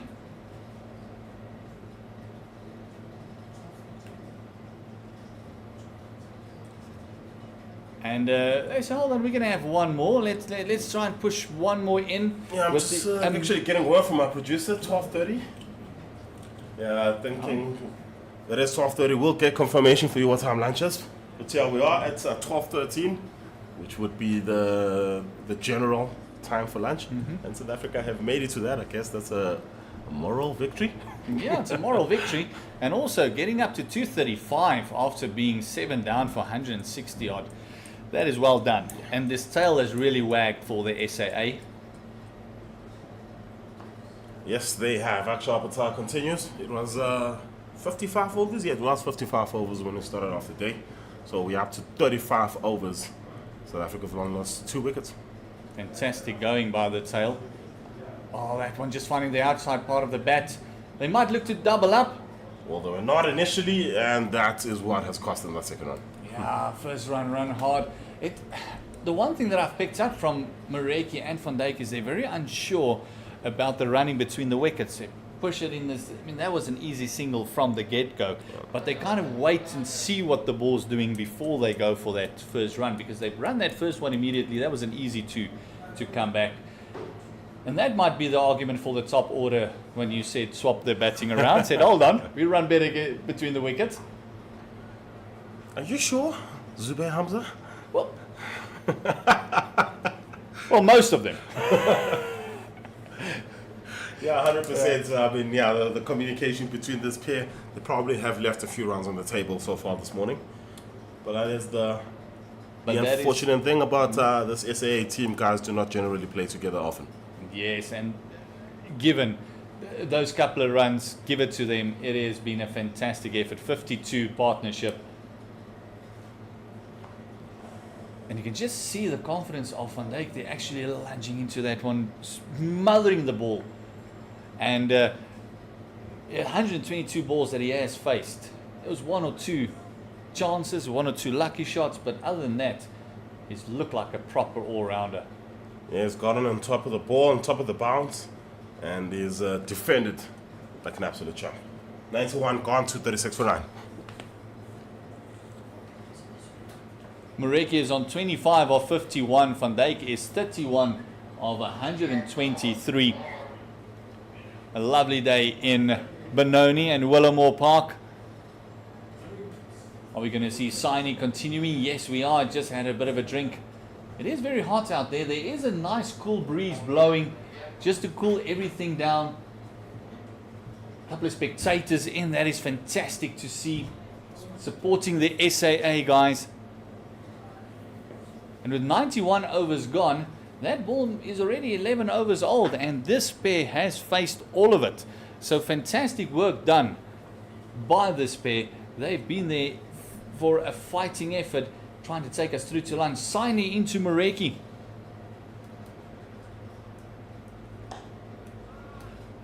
Solid in defense. Yet again is Tsepo Mareki. I think that's another point for my 10 and 11 opening the batting in the second innings. 11.1 overs. We haven't lost a wicket. New ball. I mean, come on. Those Indian new ball bowlers aren't that hard to face. Yeah, they did a great job thus far. So you said already faced 11 overs. And they look very comfortable against the spin as well. Akshar Patel, who's got a great reputation against the tail, has not bothered them that much. No, not yet. But just to add to that, I mean, it has been a batting wicket. Yesterday, the toss was won and chosen to bowl.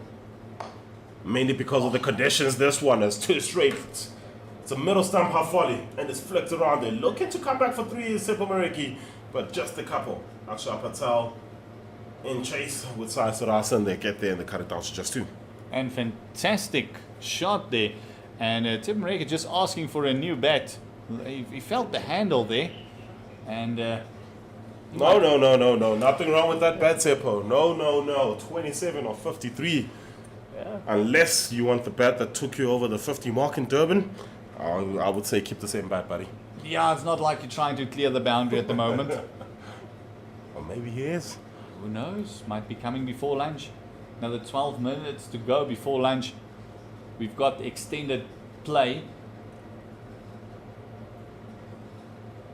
Oh, expansive shot. He's going for it. He's going for that one. He said, hold on. That was in my wheelhouse. I'm going to have a bit of a go. But as I said, extended play. We're going to have a couple of longer sessions. As we just see that ball again. It did sit up nicely. And he's just fell away in the shot. Instead of just standing up tall. He's trying to helicopter that over the offside. And usually when he goes for that terrible shot, as the man does drop to the third man region. So they are expecting that shot, but he usually practices the leave afterwards. No, not this time. That's the shot he wants. That's the shot he practices afterwards. And he plays the old Chinese cut. Yeah, inside edge there. Half a chance for that to ricochet off the stumps. But still finding the bat. And then he's still getting to the other end. It's still a single. So an impromptu switch here in the commentary box. That's Benoni will take us to the end of the first sessions. Bendulu Makubane, welcome back. You're eager for that lunch, I see. Aren't we all? Even the players are. Indians now are eager to get this wicket so they can get this lunch early. But if they don't get it, it don't taste too sweet. I think there'll be one or two words spoken in their dressing room of the Indian team. Maybe talking about one or two plans, areas that's not been there, one or two decisions in the bowling that might have been different. The big issue that I'm seeing, or the lack of what I'm hearing, is the issue. There's not much chatter, there's not much sound coming from the Indians. Very quiet. We have the window open here, so we hear every single thing that's happening on the field, and not really much chat. No chatter at all, actually. So you wonder, how do you get your teammate and your bowler motivated if it's all just silent? There's that one, that short ball again, just a little bit too short as it brings us to the end of the over. 239 for the loss of 9 wickets. This partnership, 55 runs. Tsepo Moreki on 28 and Van Dijk is on 31. And the last wicket to fall, which it was a pretty long time ago, was that of Bjorn Fortuin for 19, who also faced 59 deliveries. As we see Tsepo Moreki just having a bit of a change of bat there, feeling that this one might be the one. Whatever bat he's using, I'm happy with how he's making his decisions. I'm happy with how he's running, how he's preserving his wickets. If the bat is going to bring us more boundaries, in his head he's saying, yes, that's what we want. But Akshar Patel, he's saying that if that bat brings us wickets, we're going to have a good lunch from the perspective of the Indians. Yeah, they got to pick up a wicket here to enjoy lunch. Because the worst part now, if they don't pick up a wicket, South Africa A will not declare. They'll bring out the Indian team again for a bit afterwards, because then the changeover for the batting team is only 10 minutes, where you have a whole lunch to prepare your innings. So that would be the thinking, is get them back onto the park after lunch. Bit of a round arm action there for Akshar Patel, bowling a lot slower than he did yesterday. He's been bowling pretty well. He's 18.4 overs, gone for 33 runs. He's picked up the 2 wickets. Oh, a bit of a polite appeal there, very stifled. And he's bowled 7 maidens as well, so wow.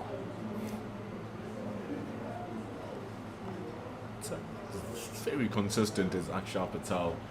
Yesterday he bowled 10 overs, gave away 13 runs. Today he's bowled 9 overs, he's given away 20 and getting a wicket in each day.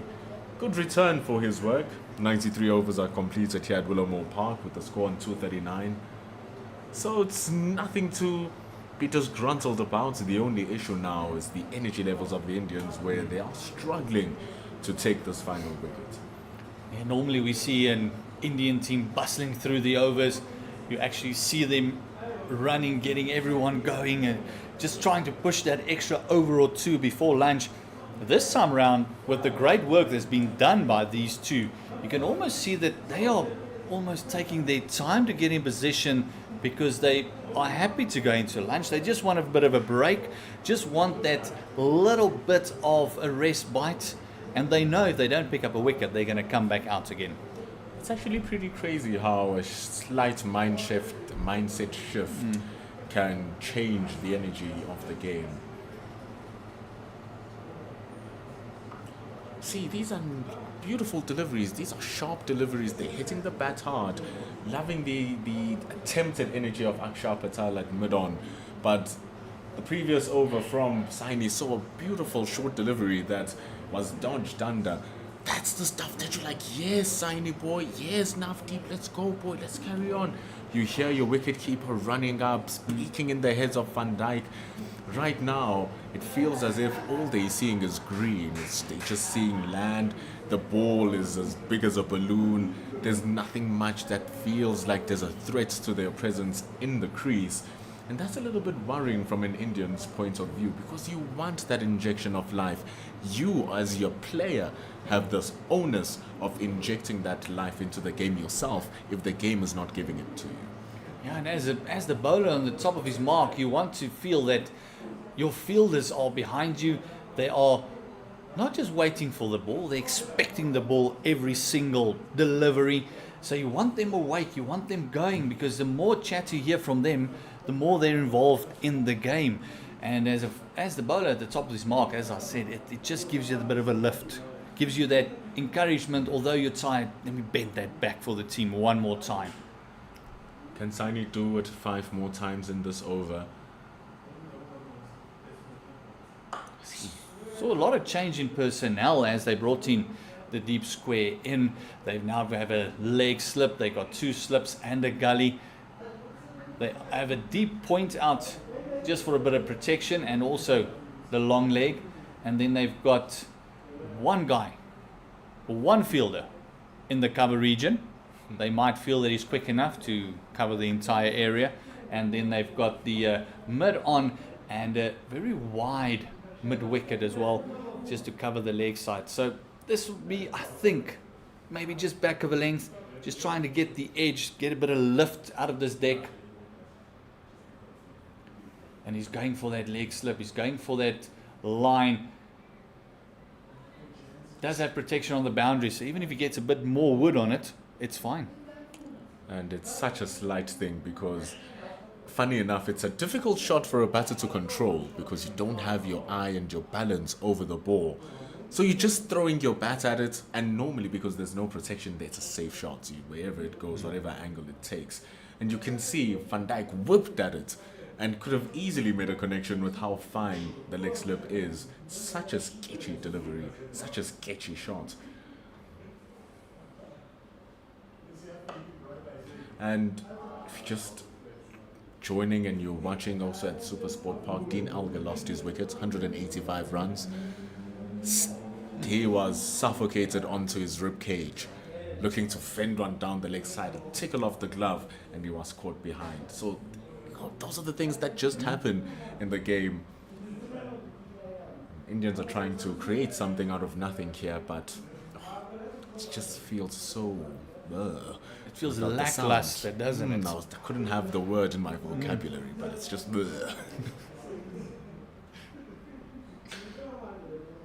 About 3 minutes to go to lunch. It's just floating it up there. There's no venom. There's nothing there. I feel that Saini has been one of those guys that almost looked like he's just trying to get to lunch.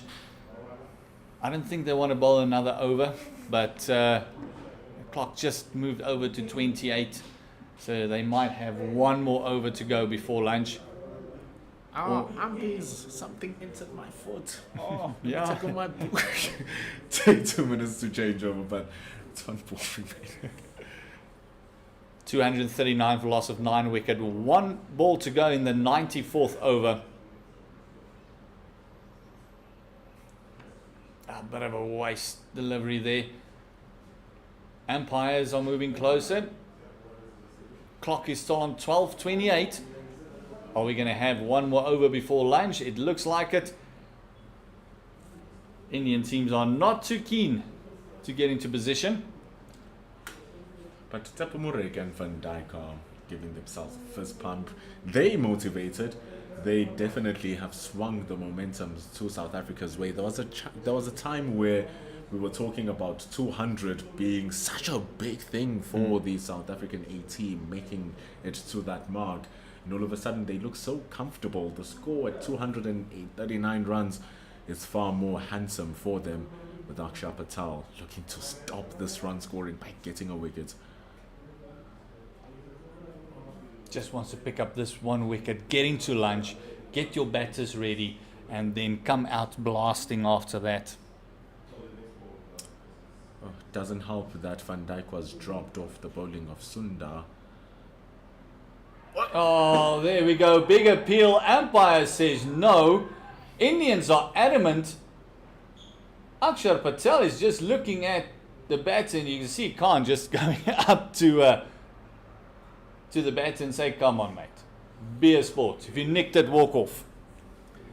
Well then, more heartbreak for the Indians. Ball spinning. Dhruv Jural is absolutely convinced that there was an edge. The slip caught in as well, but umpire Brad White with the last say. Willowmoore is still there. Oh, so aggrieved, the Indians. 2 dropped catches. LBWs not going their way. Faint edges not being heard. And They fired that one in. you know, they're trying now, trying all these different tactics. This partnership has been alive for 152 deliveries.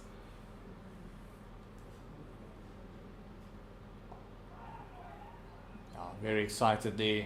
Thinking bat and pad right next to each other. Might hit pad first. One more ball to go in this Akshay Patel over, and I also think in the first session.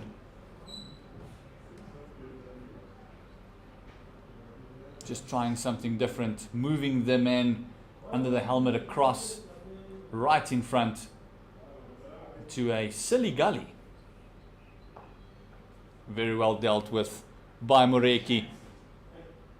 That is lunch on this third yet second day of play that we've had. 239 for 9, and oh, Pendulo, what a partnership of 55. Saving it from out of nowhere, Tsepo Moreki and Johannes van Dijk, two very experienced players in terms of first-class cricket in the South African sphere, and they are doing it here with the bat rather than the ball. Very surprising, as it's 55 runs for that final wicket. We did say that the Indians would be thinking, yes, we're done after getting that wicket off Bjorn Fortuin, but it is not the case. They go eat lunch, and South Africa will be having a tasty treat, and we'll be having a tasty treat here as well, as we've been bringing you this magnificent day of cricket. But the bowling hasn't been too bad for the Indians, but it just fell off in this final session, didn't it? I think the fielding just let them down. Those two catches dropped. We saw one or two yesterday as well. So the fielding might have just let them down a bit, and they let South Africa off the hook to get to this 239 for 9. And definitely not declaring. I don't think they are. I think these two batters will say, hold on, 50 up for me. We're going to get them in for another hour or so. So it is lunchtime here at Willowmoore Park. Go enjoy something to eat, and we'll see you in about 14 minutes time. Join us again.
Halala. The players return. They are well fed. They are well nourished. We return in the commentary box, well fed and well nourished as well. But the team with the most nourishment is the one that has kept that final wicket partnership going for 55 runs, which is South Africa A between Tsepo Moreki and Johannes van Dijk.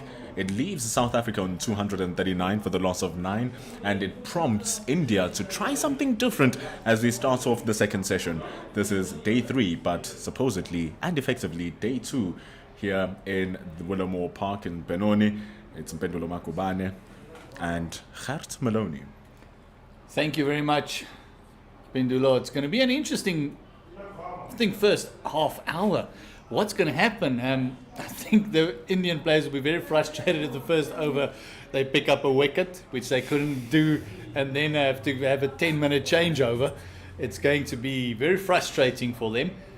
And from the South Africa perspective, they just want to grow this as we see something different, as you mentioned, with Tilak Varma coming into the attack. We haven't seen much of him. Well, you look at that average as well, bowling average of 9 in his career, but just taking 3 wickets in your career, it's not that much to put weight on. He's bowled not too many times, but will it count? Oh, and I can see the plan immediately with the way he just tossed it up to Van Dijk there. And Van Dijk was very patient in the first innings, picking his shots very well. He's so sturdy in the head. Look at that. Normally, it's what you want. Just ease yourself back into the session. Yeah, it's a very strange bowling action that he has. Just trying to look at the wrist position. It almost looks like he's got something different. He plays around with his fingers, taking it in, going away, almost like a bowling a normal offie and a dusra the next ball. It's a very strange finger action that he does have. He's a mystery bowler.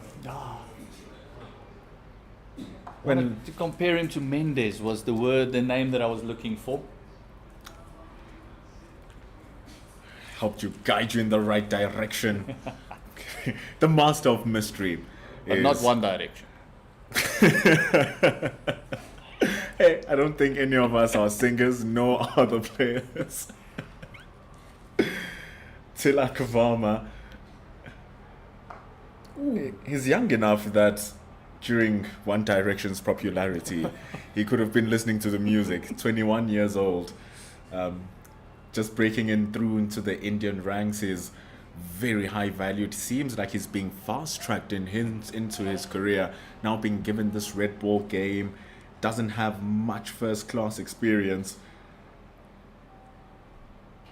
So it's going to add value if he can produce goods with the ball as well.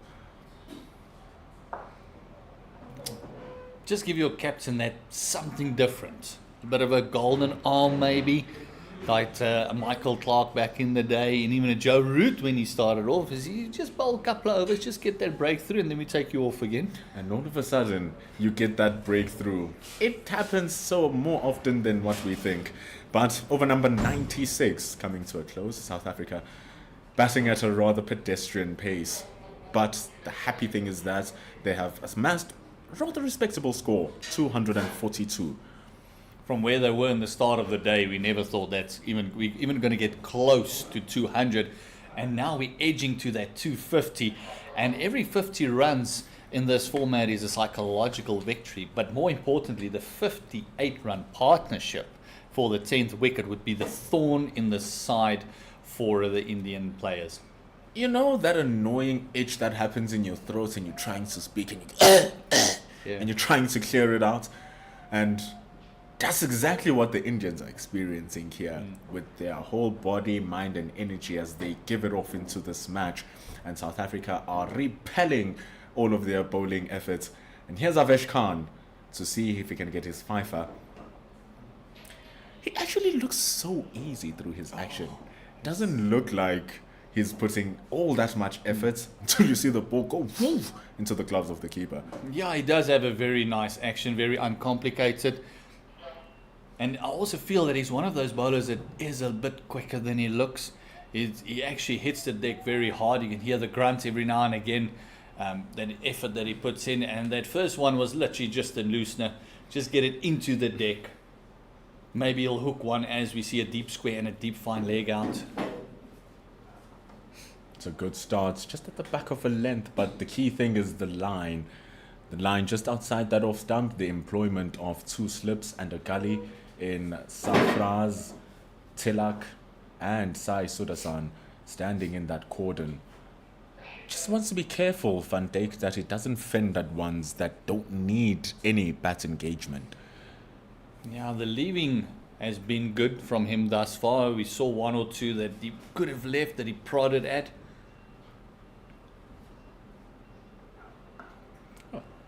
When they come in straight like that, better make sure that you get your bat onto it.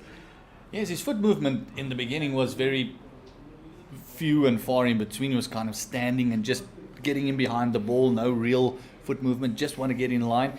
And as we see the confidence growing with his 33 runs on the board and almost facing 140 deliveries, he's actually coming in nicely, getting a stride in. And with the extra ball on the Tilak on the other side, we might feel that the concentration might just go a little bit. Maybe calling him a part-timer would be unfair, as he has not had a lot of chance to bowl. But as he's not the first pick bowler, you'd say the part-timer often gets a wicket because it's just that relaxation of, all right, we fended off the best bowler, so we maybe want to cash in on this one, and then things just happen. Especially if you've been there for as long as Van Dijk has been, you think that, you know what, I can take it on now. Sometimes getting into that shell and accumulating so many deliveries without the runs just implants something in your head that, am I really doing enough? Am I helping the team out here? Oh, big appeal, Avesh Khan getting it to tail back into Van Dijk, but doesn't seem convinced as Brad White. And the movement there from an acknowledgement of where it hits him just looked like it was inner thigh, and though that's a very fleshy and a soft piece of meat there, that normally discolors very quickly. Oh, but it's also an indication that the ball might be higher than what we had thought. Just over the rolls of the pad, and also just skimming down that leg side with the movement off the seam from Avesh Khan coming back into the right-hander.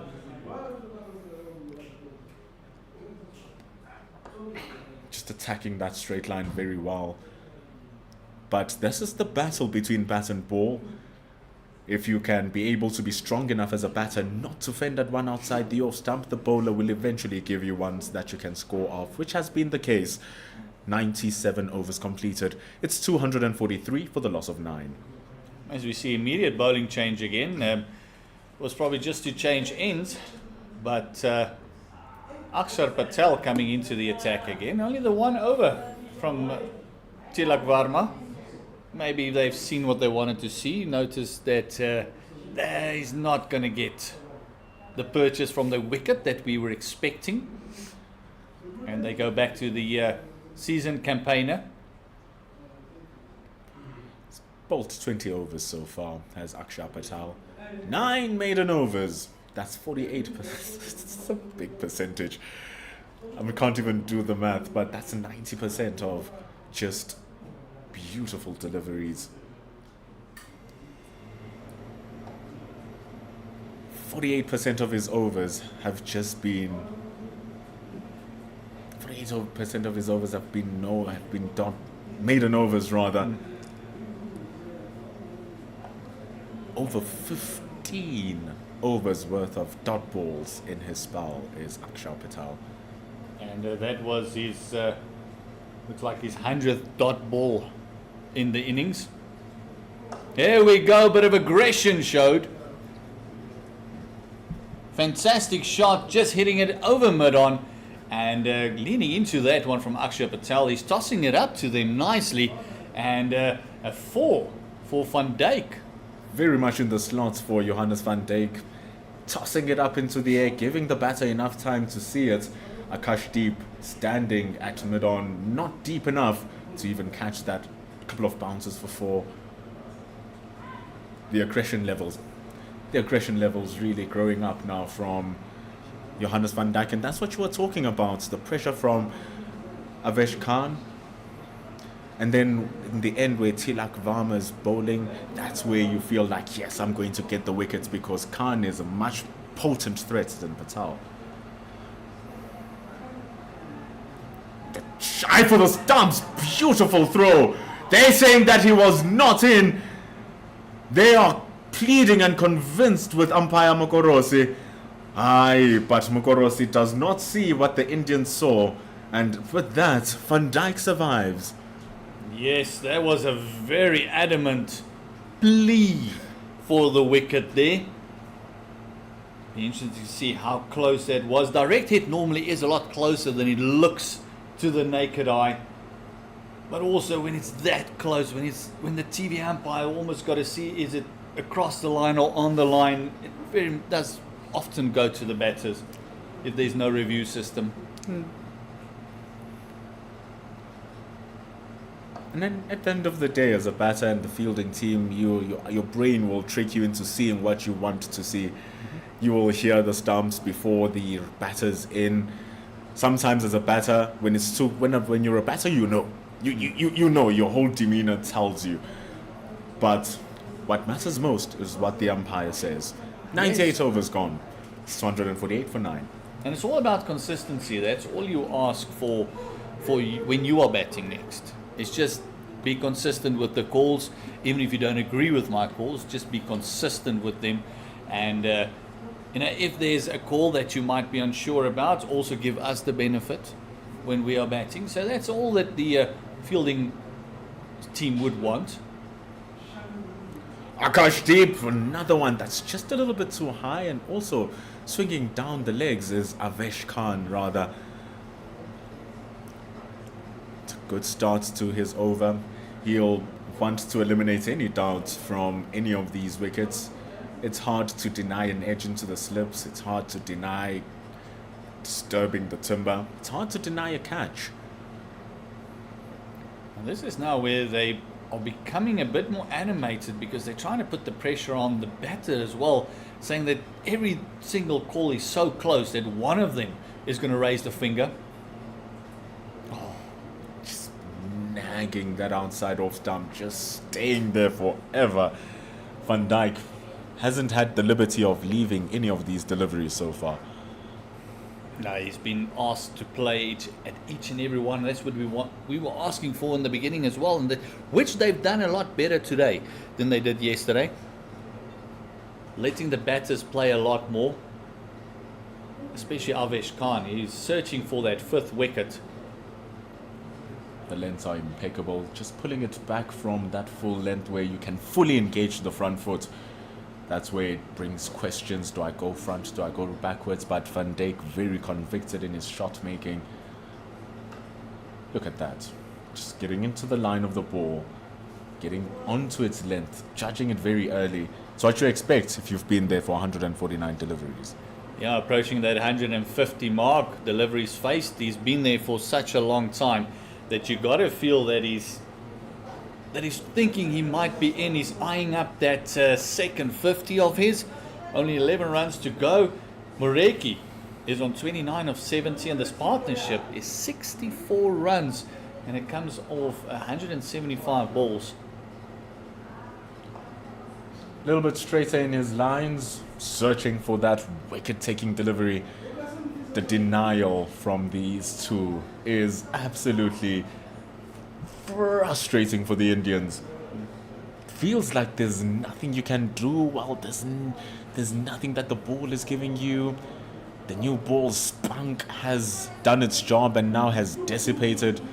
Now it's a question of where do we search and grind out these wickets? And also the new ball not giving him any fruits at the moment. 18 overs these two have faced with the new ball.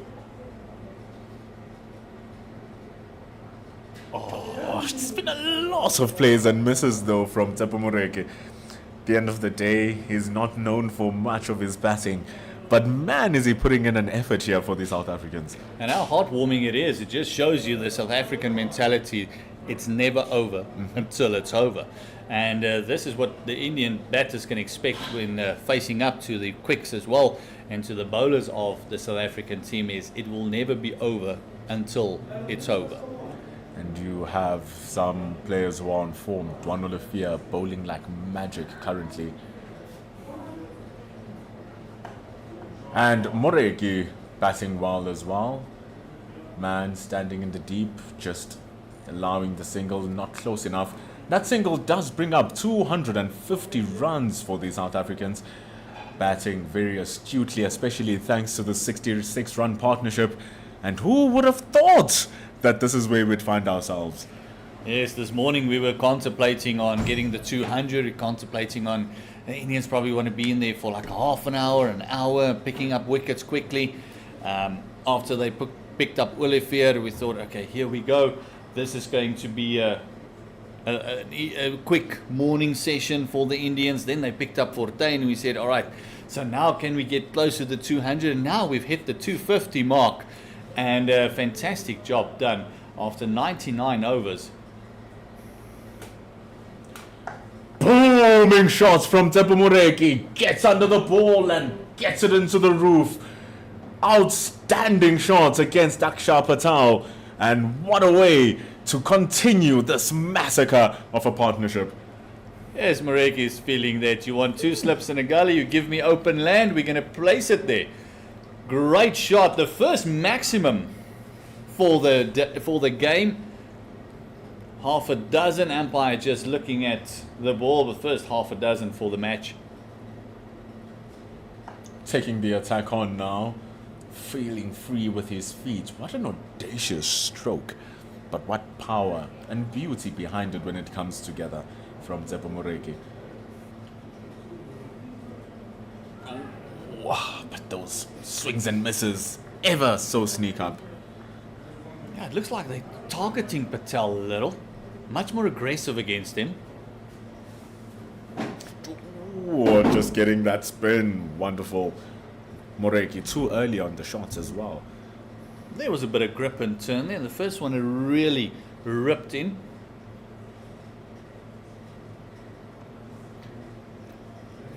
And that's another one that we saw just the previous ball. It was just grip and turn. Nice quick turn. Moreki too early on the shot. And Akshar Patel opening up the bag of tricks. Bjorn Fortuin will be licking his lips wherever he is. He'll be bowling on this beauty today and tomorrow, most likely coming into day 4. But for now, 100 overs have been completed in this innings by the South Africans. After being put to bat first by the Indians, they find themselves on 256 with this one wicket remaining, being worth 72 runs. Yes, Tsepo Moreki, 36 of 78, hit a beautiful maximum in the Akshar Patel over, and then Van Dijk 40 of 150 balls. He's been the mainstay of the SA batters thus far. We were talking about Dwan Olifia and how he found it easy. Like, oh, he's just scoring all willy-nilly. Here is Johannes van Dijk showing a different element that is required to score your runs. Exercising picture-perfect patience.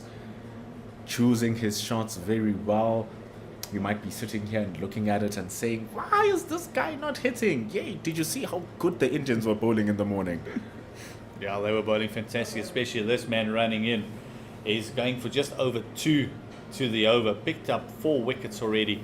And but the partnership bowling now between Khan and Patel has picked up 6 wickets of the 9. And the Indians searching for that one more. Khan searching for his 5th. It's not coming. Not when Van Dijk is batting like this.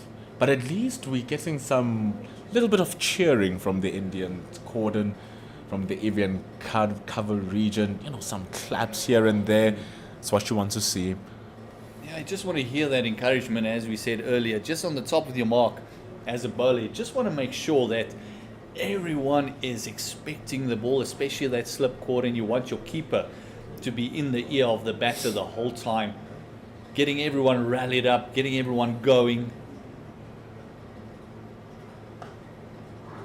Gorgeous push. Playing it on the up very confidently. Risky to do that, but that just shows you how much into his batting Van Dijk has become. Even deliveries which you wouldn't dare engage onto the front foot. He's there, going to kiss that ball. Yeah, he's grown in confidence. Since he got into the crease, he did not at any stage look like a number 10 batter. He looks like he should be batting a little bit higher up. Very solid in defense. Like we were talking, some players just get an upper level and an upper gear. They press that clutch, they exchange singles very well, they build up their run scoring when the levels are a bit higher, when the stakes are a bit higher, because we forget that he plays for the Northern Cape Heat, does Johannes van Dijk, and that Northern Cape Heat is in the 2nd division of South African cricket, but you would never tell. No, and we'll just have a look at where he bats for the Northern Cape Heat, but it's also in the lower order that he bats. His average only 13, so it's one of those players that maybe just have that extra gear. The more competition he has, the better the competition is, the better he will play.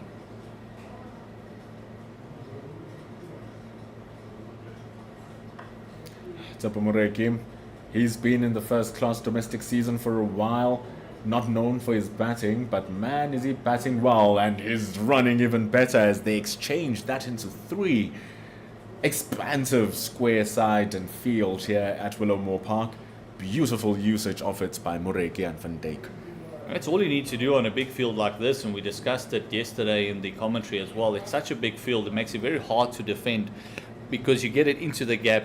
It will go for 2. Very rare that you get a push like that. It will only go for the 1. And if you push it hard enough and it just ends up in front of that boundary, it teases a fielder, and this is what you want now as a batting team. You want those batters that's going to open up to do the chasing. Get them tired, get them chasing a couple of balls, let them stand around on their feet, and then all of a sudden a 10-minute changeover, then you've got to come back. So Darshan and those guys would want to have a bit of a longer break, have their feet up a little bit more, and now they've got to get into the game immediately. It's 10 minutes is not enough. And 10 minutes after being out there for a whole day and an entire session, and even worse, demoralizing is how close you were to finishing them off, and then you just couldn't do it, and now they are just draining you piece by piece by piece by piece. It's over number 101 completed at 260 for the loss of 9, and Aksha Patel will really be needing to work his magic on clearing things up, but he hasn't been able to do so in as far as this partnership is concerned. Because this partnership just looks so solid. It looks almost unbreakable. You got to feel that it's got to be a rash shot. They must give it away for them to break through. And the way Moreki is batting, you feel like, there might be a sniff if we bowl at him, because counterintuitively, as a spin bowler, getting hit is what you want, because that is how you get your wickets. Yeah, those miracle balls that turn, that for Aksha Patel, pitching leg and hitting top of off, they're very few and far in between. Just falling over there a tad, that Van Dijk. Hasn't shown much of his big hitting powers. It's been very selective and finessing the ball around the field. Just like that, just guiding it through, finding the gaps. Tshepo Moreki is ready for running. And you're actually speaking about a point here, Gert, about how the batters are being used to field and how they'll be running around, chasing the ball, and how when they come back, 10 minutes won't be enough. But with these two being the bowlers, being out there for as long as they can with their batting, it won't feel as if they batted for hours once they asked for the ball in their hands, because all of that confidence will somehow energize them further, because It's that crazy, weird fast bowlers mentality that they have of just Yeah, we have loving it. competition, taking that competition. After batting for 3 hours, you use that competition against them. It's 261 for 9. Yeah, there's also the fact that they've been out there for a long. They'll feel tired. They will feel that they've been on their feet. But also, as you mentioned, that confidence will just give you a bit of an extra oomph and saying, listen, we're top scorers at the moment, so just give us the new ball. Let's just be the top wicket takers as well. Greed fast bowlers want all the wickets. And They- when it's going badly, we pull hamstrings. I was about to say, never take accountability. Oh, I was going for the wickets, captain. I was going for the block hole. Bowling full tosses. I missed it, but around about his hip. Avesh Khan changing his angle. Oh, good angle switch, but even better played from Tsepo Moreki. How was he able to keep that in front of square and down? Good work. Yeah, good work. Good hands playing it down. It was rushed there a little bit. I don't think Moreki thought that ball's going to come to him that quickly from around the wicket. There was a bit of an extra effort there. It's good work, this from Avesh Khan. You see, this is what we're talking about. Now I won't be surprised seeing a short ball coming through. Peppering his leg side, you have your deep mid-wicket who's standing there, you have your deep fine leg, your leg slip is waiting, having a man under the helmet as well. There's the reinforcement now, making its way more onto the leg side. This is the stuff. This is the setup. Deep square leg, mid-wicket, short leg, leg gully. Short ball stuff is coming. And very well played there, just off the hip. And this is what we saw yesterday as well. They put a plan in place, but the bowlers bowled well, but not necessarily according to the plan. So hopefully this time now, as you mentioned, the plan is going to be back of a length, short pitch bowling. They got the leg slip in, they've got the deep fine leg out as well. So I don't expect anything to be tossed up unless it's going to go for that block hole. That leg slip is moving on to a leg gully position, even more attacking and more indicative of the short ball. There it is! It's into the air.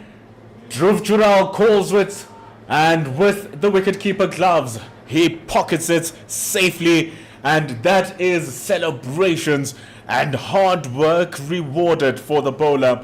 Avesh Khan makes it a fifer, a beautiful fifer, a well-worked fifer, a well-executed fifer, and man oh man is it beauty. Absolutely fantastic bowling. As we saw when that ball came up, the keeper just trusted no one close to that. He just said, stay away, stay in your district. I've got this, completing the catch and completing the fiver. But let's also just mention Tsepo Moreki, 42 over 84 balls, spent 142 minutes. That's over 2 hours at the crease for the number 11. Big round of applause to them. It was a fantastic partnership between him and Van Dijk, and gave some great impetus to this innings. It is one of those fantastic ways that you can just see how the game is poised. 263 for the loss of 9 wickets. But also for the bowling for the Indians. Very well done from Avesh Khan getting those 4 wickets. Akshar Patel getting 5 wickets rather. Oh, beautiful stuff. Akshar Patel was there controlling the end where Washington Sundar was not used as much because of the ball spinning away from the left-hander, trying to get rid of the right-handers. So the usage of Akshar Patel was very telling.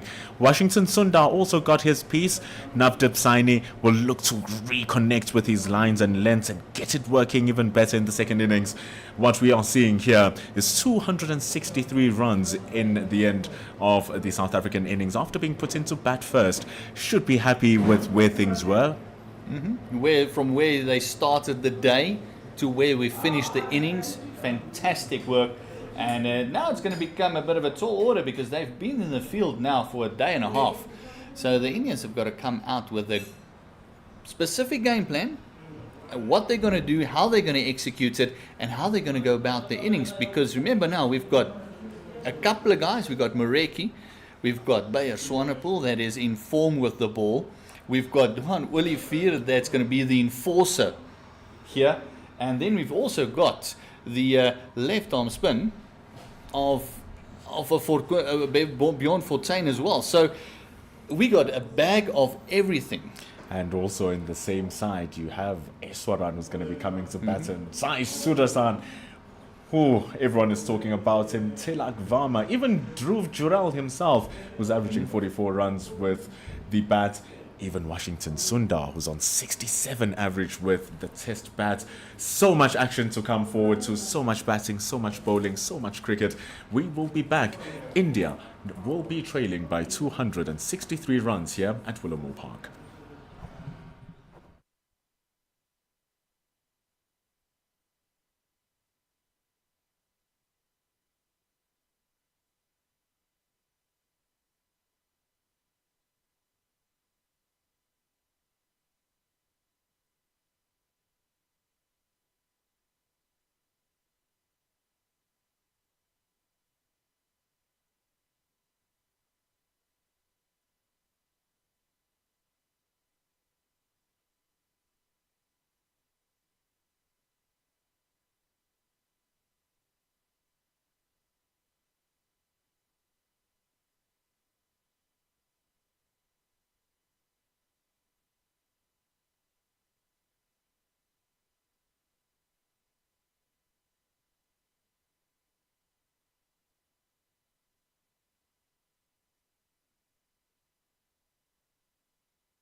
We return in the beautiful Willowmoore Park. South Africa have posted 263 runs. The turnaround was quicker than a blink of an eye, and the Indians now have their padding on. Dwano Lefia with the ball in hand. Pendulo Makubane on the commentary gantry. Next with me is Wayne Takaindisa. Yeah, I'm excited to see this guy's bat. I think that has been the biggest thing for me, seeing some of these Indian guys show what they've come through to see as we see some of Abhimanyu Eswaran's starts. These are his stats in the Ranji Trophy that just completed last season. 798 runs, 350s, 300s, and he was 7th on that list of run scorers. He only played 8 of those matches. Those are his career numbers there. Pretty ridiculous if you ask me. 66, that average, that conversion rate is so impressive. But he has Dwano Lefia to face here, who's been impressive this season himself.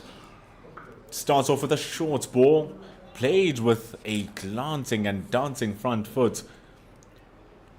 Just pulled away from his hip, and that's how we start the day. 2 runs. Dwano Lefia, very, very experienced man with the ball. And that's a very good sign if you're a South African fan, to see that ball short, directed at the head, and Abhimanyu Eswaran not looking to get out the way, attacking the very first ball that he faced. No, but we've been watching a lot of Dwano Lefia, especially in their last match when they were playing the AET Tuskers in the DP World Wanderers Stadium, the 4-day series between the 20th and the 23rd of December. He was bowling it much shorter or much fuller, but the lines were working. This time, just starting it a little bit straighter, and it's off the padding, and it's left 4 leg byes. Often running very quickly at this, the Indian pair. 6 runs off the first 2 balls. Dwano Lefia way too straight on that occasion. That one clipping the pad on its way to the fence for 4. That is his career numbers. 539 first-class wickets. Average of 23. So for that big of a sample size, for that average, that is absolutely amazing. That's the price and the cost of his wickets. 24 runs for him to bag one into his W column. He has 3 slips and a gully. Rashile standing at first slip. Well, you really wouldn't want a better first slip than a man who is an international rated wicket keeper once in a while. Yeah, so we're just doing a preparation for this match, and I was busy, with all the graphics and all that stuff. And the one thing that I had was Sina Kashile as the wicket keeper. That seemed like a no-brainer for me. I had Kashile set up in all the team lists I had prepared as the wicket keeper. And on the day, Ryan Rickleton shot 23 with the gloves. Kashile at first. Zubair Hamza, he's standing at second slip, also trusted hands there. Third slip is Kaya Zondo, wealth of experience throughout that cordon. Ryan Rickleton needs no introduction. Joshua Richards, super fielder, standing at gully. And Sai Sudasan, an impressive batter who did so well for the Indian team against South Africa in the ODI series, particularly that pink ODI. We now need his job with the red ball. But for now, he's on the non-striker. Abhimanyu Eswaran with wonderful control on the up, just pushing it into the gap in the cover area, and they come back for 2. Yeah, they come back for 2, so we still don't get to see Sai Sudasan, the ODI cap number 253 for India. He's a very young man. He's only played 12 first-class matches, as we saw on that screen. Only 853 runs. 22 years old, plays with Washington Sundar at Tamil Nadu. So yeah, he's a guy who comes in here. He's had a lot of international experience around him. 6'1", he's a tall lad. Comes from a family of sportsmen. His mom played state volleyball. His dad with track and field represented India at the Asia Games. So he comes from a family that has lots of experience in the sports world. It's a lot of wealth of knowledge in the sports, how to manage your body, how to work with your body, how to have that mentality to perform at high levels. You don't just make it into the Asia Games as an individual sports person. So there must be some guidance in guiding him to where he is right now in one of the most competitive environments in the world of sports. Sai Sudasan will now be taking strike. After 1 over, the Indians are on 8 for no loss. Yeah, it was going to be interesting as to see who would open the bowling. A couple of opening bowlers in this SAA side, Johan van Dijk, Tsepo Moreki, but they do go with the leading wicket taker in the CSA 40 competition. One of my favorite bowlers. Love watching Beyers Swanepoel operate. That average is crazy. 19. It's lower than 18 and a half. 124 wickets. It's just wonderful to see. Yeah, the sample size is also massive. It's 30 games, it's 124 wickets, so you can't say this is that early career numbers for him to be at an 18.4, but that is amazing. 7 fifers, 2 10-fers, best of 7 for 50. And that's why he starts, it's full, driven through, it pierces mid-off. Not happy stuff from the fielder, not happy stuff from Beyers Swanepoel, starting with a full one. Should have been stopped, but it runs for 4. Yeah, not the greatest of examples set by the skipper there, Matthew Bretzka. It's London Bridges over the ball, that one straight to the fence for 4. We'll get a replay from that. Swanepoel just overpitched, but those are the hands of Sai Sudarsson. Straight through the covers. It's 4 runs. Oh, there it is. That's the length from Beyers Swanepoel. This season, his average is 16 with the ball, as he averages 32 with the bat. But that 16 with the ball is absolutely mind-boggling stuff. Yeah, especially as a guy who probably you wouldn't look at as an out-and-out bowler for your team, as a guy who you'd want to do a job with the bat as well. But he has taken that bowling, that responsibility of bowling onto his shoulders. And I know for you, that's somebody you want to see playing for your team. That one dies out through to the keeper. A couple of bounces before it gets to Ryan Rickleton. It's just 25 years old. It's going to be turning 26 next year as Beyers Swanepoel. Started his career, 6 years ago, as a 19-year-old for the Free State. He's very close to the Free State where he was born in Vanderbijl Park, basically in the Val of the Gauteng. Stone throw away from the Free State. But he's coming here. Definitely took his bowling very seriously. And over the past couple of seasons has made himself a serious mainstay in the top bowling order of the Dufferbet Warriors. He now opens the bowling, and here he is. He's really cemented his place as a pure, beautiful opening bowler. Yeah, the thing about Beyers is, Sai just takes a second to look around. The thing about Beyers that I like the most is that over the first, especially the last 2 years, if I can say, of his career, he has looked like a white ball cricketer, and I mean, he stepped up as a white ball cricketer. So it was one of those guys who you would probably think would get their shots in the South African colours with the white ball, but no, the red ball stuff has been shining through very much this season. This one is back of a length, this one is punched to the fence. Just a bit too wide from Swanepoel at that time. Easily dispatched from Sudarsson. Why would you bowl it there, he says. Dispatched properly for 4. So it's good to see that Sudarsson is going after it. If it's there, he's not looking to get on that back foot and bog himself down. No, he's a guy who likes to see the ball come off the middle of his bat, and he'll go after it no matter what the situation of the game is. Starting around the wicket here is Beyers Swanepoel, ending his over. 2 over-pitched delivery. The first one definitely should have been stopped by Matthew Bretzka because it was part of the bowling plan. The second one, not so much. Cuts with authority for 4 from Sudarsson. He moves to 8, and the Indians go to 16. So yeah, getting the move on the game here to start the Indians. I love that. Absolutely love it. They are going to make the South African bowlers have to work on their plans. If they want to restrict the runs, South African bowlers have to bowl in the right areas and put the fielders in the right spots. They have no choice.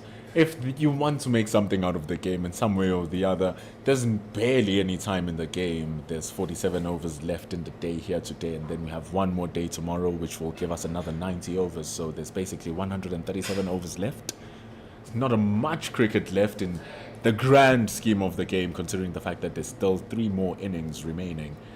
So might as well put some impetus, score as much as you can, and see if you can create something out of this game. And this might be a creation. Not really. Joshua Richards can't get there on time, but the running is pure. Bit of a stare down there between Doozy and his fielders. He's not too happy with that. But that's great awareness from Abhimanyu Asaran. Just looking around, seeing that the fielders are hugging the 30-yard circle. Well, imaginary 30-yard circle, none in the first class format of the game. But yeah, just dropping and running, knowing that the fielder will take a second to get there. Very sharp awareness, understanding that the bowler's not there to back up his own bowling, understanding that the slip cordon is still relaxing, imagining the ball coming to them with a catch. And all of a sudden you've taken the single, and here now Sudasan will be facing Dwan Olafia for the first time, facing a different angle as Olafia remains over the wicket. I like this angle. Looks pretty good, unless if you're going to be bowling the ball straight. Tinges of the ball coming towards the left-hander, and it's another easy single. So you speak about just about 130 overs, you say, left in the day, in the game. Most likely not going to get a result in this match, the way things are going. So this becomes one of those matches where the individual is about shining as an individual and getting yourself selected for the SA team proper going to New Zealand, or the second Indian Test team against South Africa on New Year's Day. It's going to be different conditions as well once you get to Newlands in Cape Town. Oh, and if Dwan Olafia is bowling like this, he might be raising his hand saying, "You remember when I decided to take that coal pack? Well, it's no longer here. I want to be back into that test side again." Oh, we see with David Bedingham and his performing as well. So clearly we've moved on from that. It's clearly time for them to come and show what the green and gold, well, what they can do for the green and gold, rather. It's going to be very nice to see.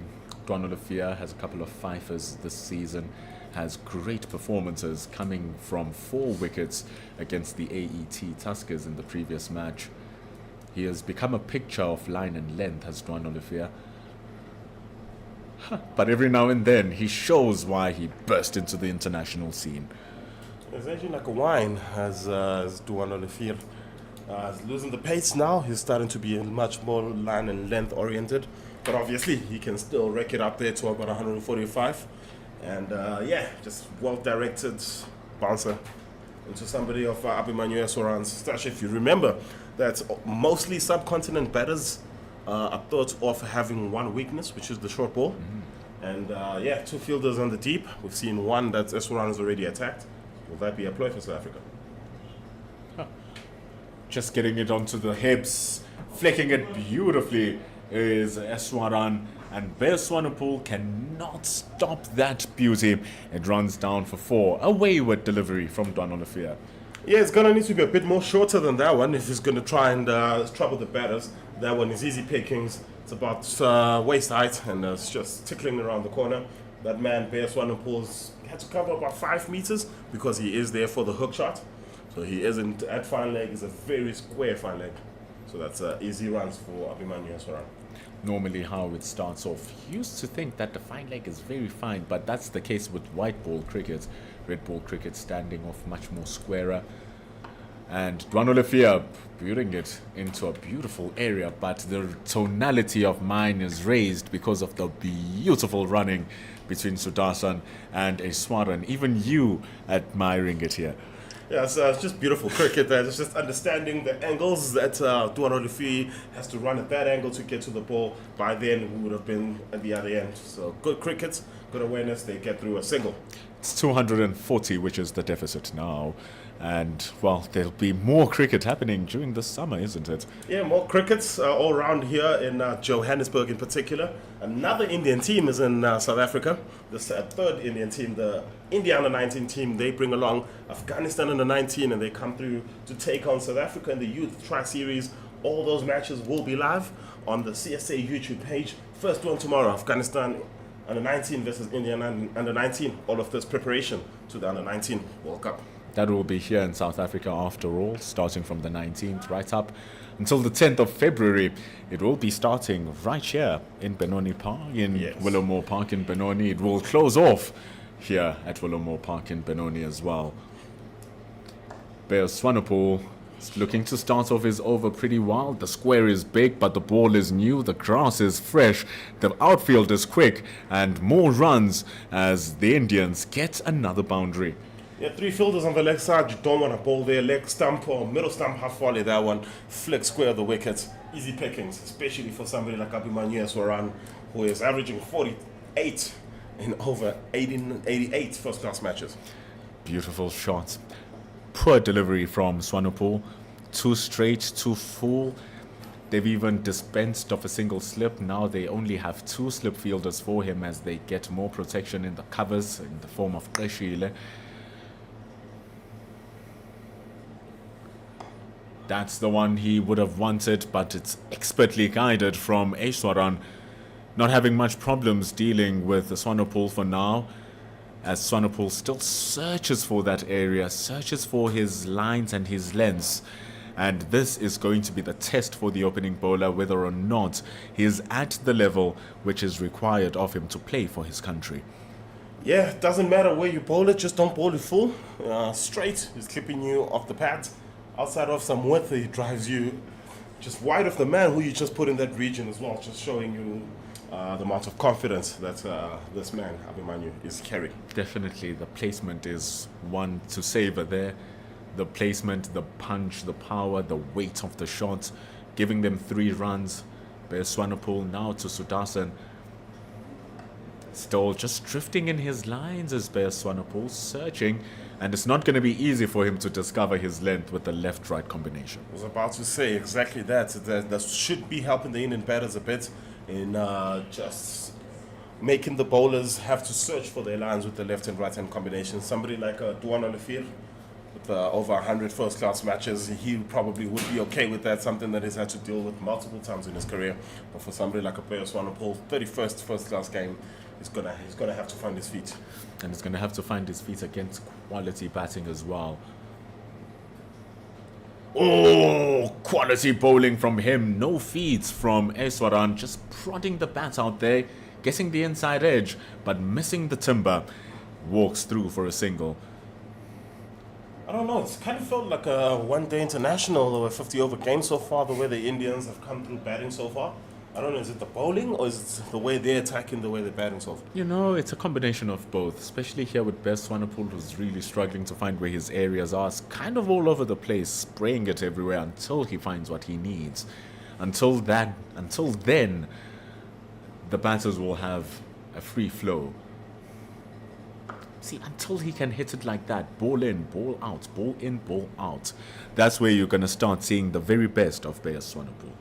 Yeah, they've taken out the slip as well for the lefty, so maybe it's not swinging as much as it was yesterday.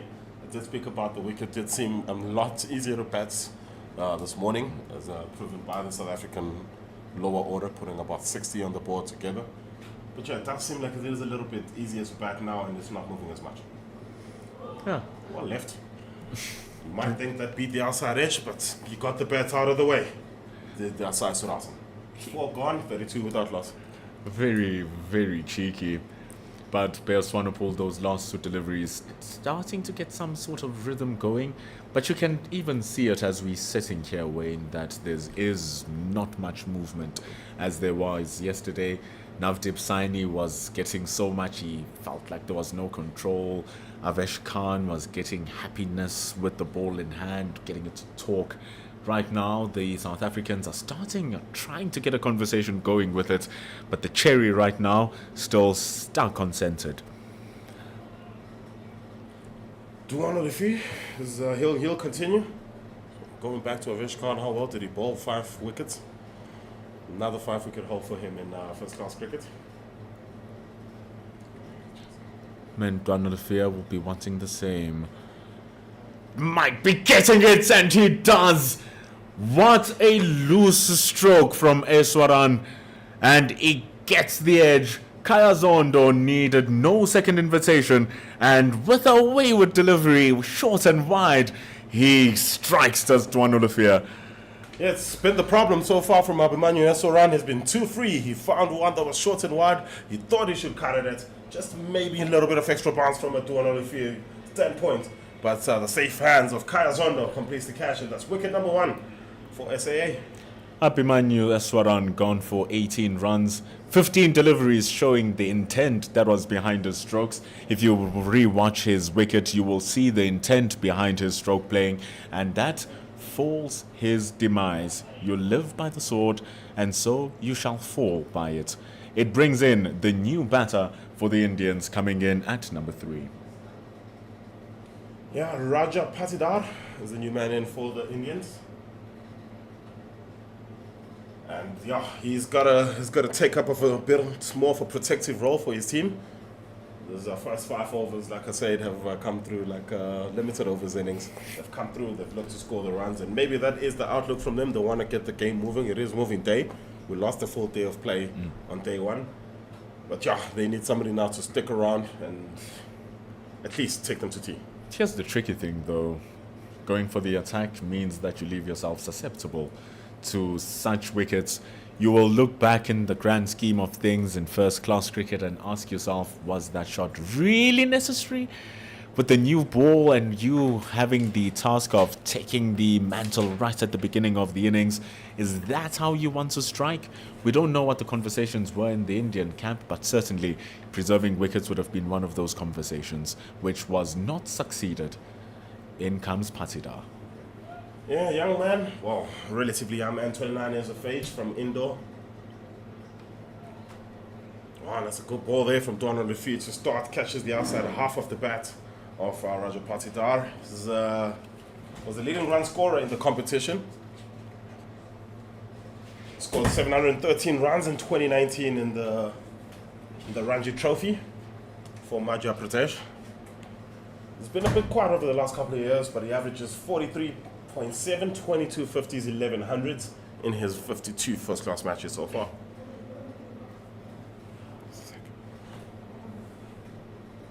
Ooh, very good delivery. That from Dwano Lefevre.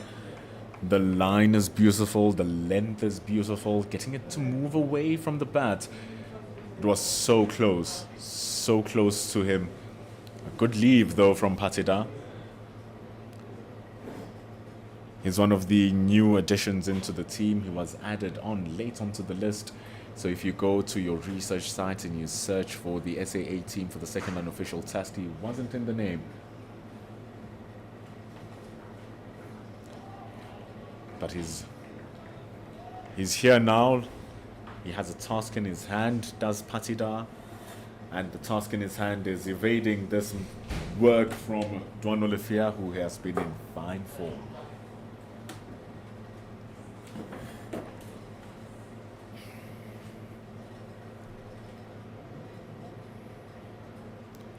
So those 3 slips have been put into work. Kaya's on one of them. Dwano Lefevre probing, asking questions of Patidar. Yes, and Pendulo, great to be back with you as well. 32 for 1. That wicket just bringing some impetus into the South African slip cord in there.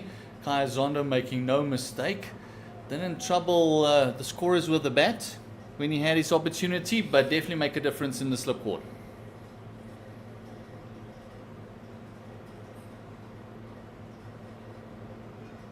Oh, meaty delivery. Filled with all the spices, filled with all the marinade. All it needed was the fire of the edge, which it didn't get. So it really remains dormant. Doesn't get the wicket, but man, was it a good nut. Oh, guess who likes braaiing? Marinate the fire. Just didn't get that spark that it needed to get up there.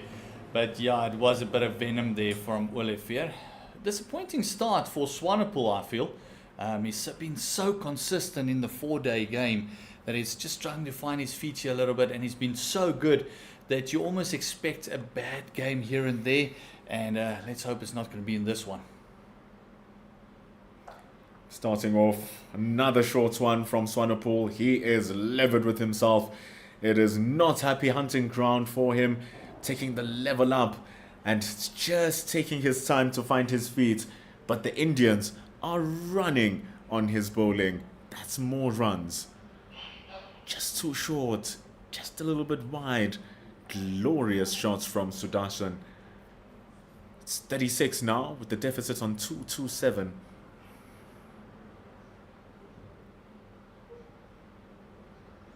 And that last shot, just getting right up over the ball and just guiding it through that backward point. But the timing was sublime. Didn't overhit it, just went through the line of the ball. Just look at that. Lovely hands and superb timing. The flair that was played with that shot as well. All that you need to know about Sai Sudarshan. And he comes back reverting to the defense, but Bayer Swanepoel is the reason why he's defending those two deliveries, finding his something working there. Remember, he's not the quickest of bowlers as Bayer Swanepoel, so it's important for him to be ultra disciplined in terms of his lines and his length as well. Yeah, it definitely needs, especially the length is going to be important to a batter like Sudarshan. We saw in that very first India A game as well, between him and Padikkal when they opened up, very aggressive. They throw their hands at anything loose. They don't hold back. So your length is going to be very important. And then complementing it with the great line as well. Anything outside off, anything full and wide, anything short and wide, they will have a full go at. And you know, it doesn't really help when you are not hitting your areas like you want to as they squeeze 2 runs. It's also not something too pleasing when you take a look at the rest of the Indian batting lineup and see some of the names that are yet to come. Your likes of Tilak Varma. I'm sorry about Tilak Varma. You have the likes of Safraz Khan, who's yet to bat. Even Shardul Thakur is in Centurion right now. See, watching 2 test matches at the same time sometimes doesn't work. Yeah, and especially because we are so used to having a Washington Sundar and Akshar Patel and Khan just played in the last ODI. They mix up the teams and keep it strength for strength so well that it is very easy to get confused of where they're playing, especially when they're playing together at the same time, same country, 40 kilometers apart from one another. You can finish a day here and go finish a day off at Centurion, literally how close it is. But an over has come to an end here in Willowmoore Park. It's the 6th. The third one from Bayer Swanepoel has gone for 23 runs in his 3 overs. We'll want to bring that back. It's 38 with the deficit on 2-5. Willowmoore coming into Padidar. Strike bowler is Dwan Olivier. Is that looks like an incorporation of 4 slip fielders.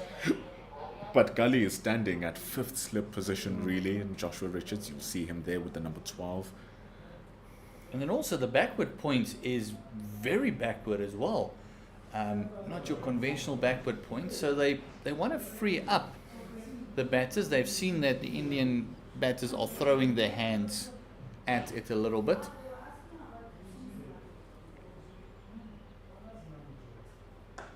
And just the changing of the lens from Don Olivier, going full, going back. Wicket taking delivery was one where the batter thought, here's one that I can take on. Abhimanyu Eswaran taking on the incorrect one because of that extra bounce from Olivier's height and the fact that we can still see that there is a tiny bit more of that moisture still making its way out of the surface. Yeah, especially the end that Olivier is operating on. He will extract any bounce if there's anything on offer because it's such a tall, lanky bowler. Also has those whipping wrists that give him so much nip and so much zip off the surface. That's the thing that deceives batters. You see him with his, there was a lot of talking with the very unconventional bowling action, and then all of a sudden the ball is zooting at you. You can hear the as it passes by you. That is how sharp it is from Dwan Olivier. Just a bit of a discussion with his captain. It's maybe just a field change. 3-4 slips and a backward point. Some good areas from Olivia. Just a pity that Joshua Richards couldn't get to it. Running around though is Bjorn Fortain. All three players playing for the DP World Lions. Don Olivia, their opening bowler. Joshua Richards, their opening batter. Bjorn Fortain on screen, their main spin bowler. Yes, and he's also dug a couple of innings out of the fire for them with the bat as well. He's a bit of a saviour for them when it comes to the batting lineup. First time I got whim of Bear Swanepoel was in a match where Bjorn Fortain got 10 wickets, 100 and a 50. Amazing figures that. I don't think that has happened too often. Oh, it was amazing stuff. 4 wickets, 6 wickets, 60 odd and 100 odd. Phenomenal stuff. That's why he's so highly regarded in South African cricket and why he's always been on the fringes, just not cementing his place in the South African side. And we can almost say the same when it comes to spinners. A guy like Dane Peets as well.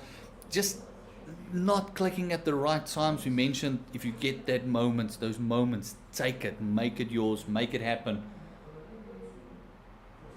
Speaking about people with misfortune, especially one more akin to the likes of Bjorn Fortain, is George Linder from Western Province. We see the end of over number 7.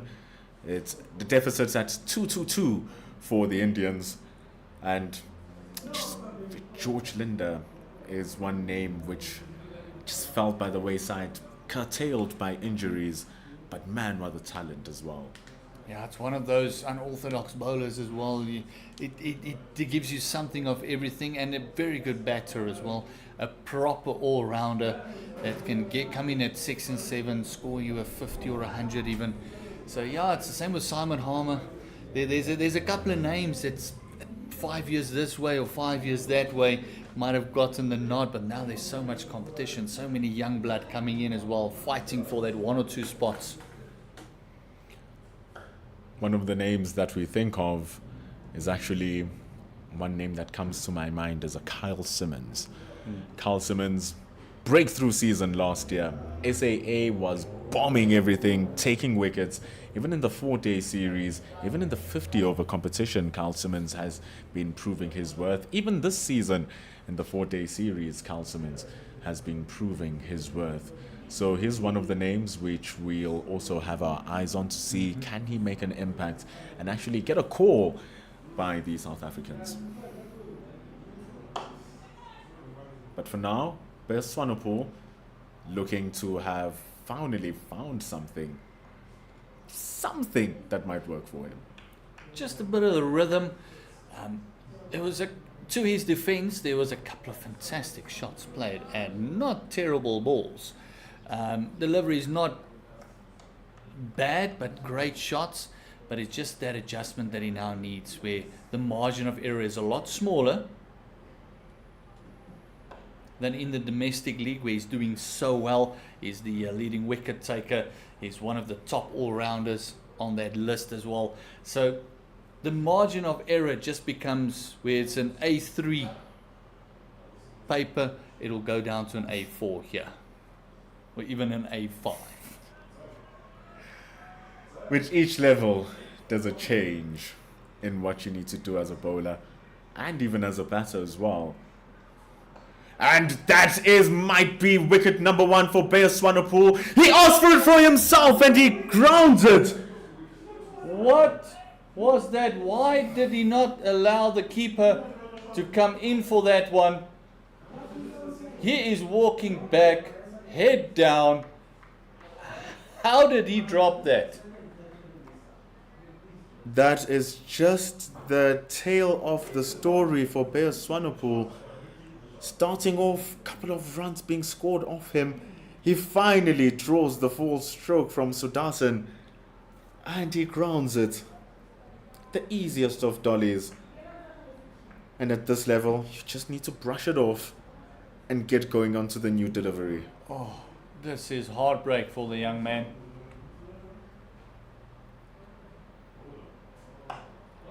Now the hard work must restart, and he has no one to blame but himself.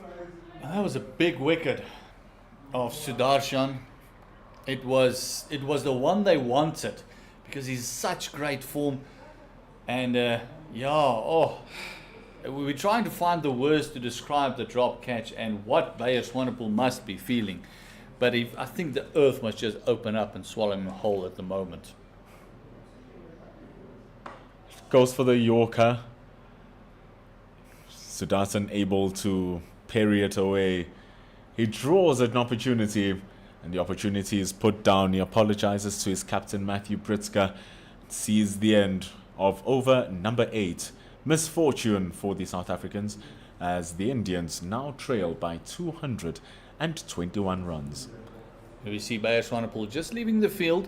It looks like a finger might just been split there. It did show the umpire as well that there's a bit of blood rushing out. So 12 man will do duties while he gets fixed up and maybe get a pat on the back, a bit of a emotional talk too, because that would have been heartbreak for the young man.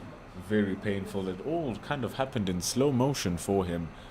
But here's Dwan Olivia, who was able to strike and get the catch off Kaya Zondo in first slip. He got the wicket like that, but the difference is that he did not overstep. Overstepping with that, Rowan de Swart has made his way onto the field, taking place for Bayer Swanepoel. Promising all-rounders, Rowan de Swart playing for the Northwest Dragons. Promising all-rounders, Bayer Swanepoel just got injured on his left hand. Yes, Olivier operating with 3 slips. It's situated first, second, and then fourth. No gully. You might have feel that South Africa saw that it was, although there was 2 catches taken in the gully region, that it was a finer gully. There might have been more catches going through that 3rd and 4th slip cordon than they actually went to gully. So they feel that, especially with Olivier getting a little bit of extra bounce, might have a chance here. Just looking to see what intention Patidar has with his innings here today.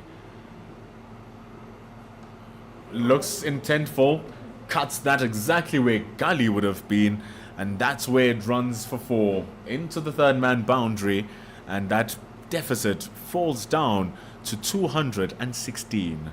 The intent from the Indian batters has been fantastic because they're going at 5.6 to the over, and in a 4-day, or let's call it a 3-day match, it is very, very good going, because I mean, if you look at the strike rates, it is Sudarshan is 18 of 24, Paditar just get his first boundary, Partnership has gone up to 15 of only 26 deliveries, so they're going at a decent rate. And just going a little bit straighter is Dwan Olivia. That edge is something that he shouldn't be bogged down about. It actually should give him more motivation. Zabamureki, who made the collection of the ball, will also be much more motivated, and the possibility that he might be getting the ball to partner Dwan Olivia. There he is, number 24, running all the way to square leg. And he would look more lively than ever because the coach and assistant coach is standing right behind him. And even more livelier because he scored those 43 runs. Was having a good time. You saw he was having a good time out there. Yes, plays and misses, part of the job. You're a professional cricketer and you're not doing part of your job. Your part is to bowl, but you're having a ball with the bat anyway. Coming in here, it's going to have a lot of energy. Dwan Olivia also performed well with the bat in hand. Now he's performing well with the ball in hand.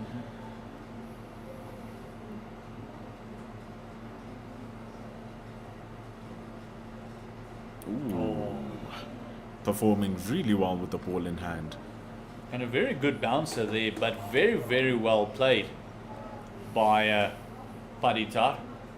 He just kept his eye on the ball, just moved his head out of the way, allowing the ball to come. It just shows you what great technique he does have. watching the ball from the time it's released right through till it passes you is the key to that. Funny enough, Moreki was the best exponent of leaving the short delivery for us in that first innings. And South Africa, though, the lines are forcing the Indians to play, but the Indians are retaliating and playing well. 47 after 9 overs, losing the wickets of Abhimanyu Eswaran. Yes, and as we mentioned earlier, going at 5.2 to the over.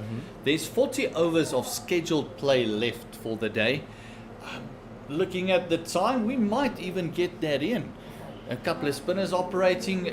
Went very quick between the overs, did the Indian spinners when they bowled, especially Akshar Patel. Less than 2 minutes and over, and it's done. Next up. So he did a great job. As we see a change in bowling, a forced change because of the injury, Johan van Dijk coming in. Yes, Johan van Dijk batted really well. Took time in his crease, was undefeated in his quest.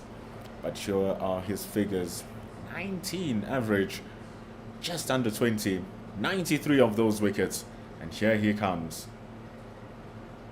Starting off wide, and this might be the first time many of us see of Johannes van Dijk.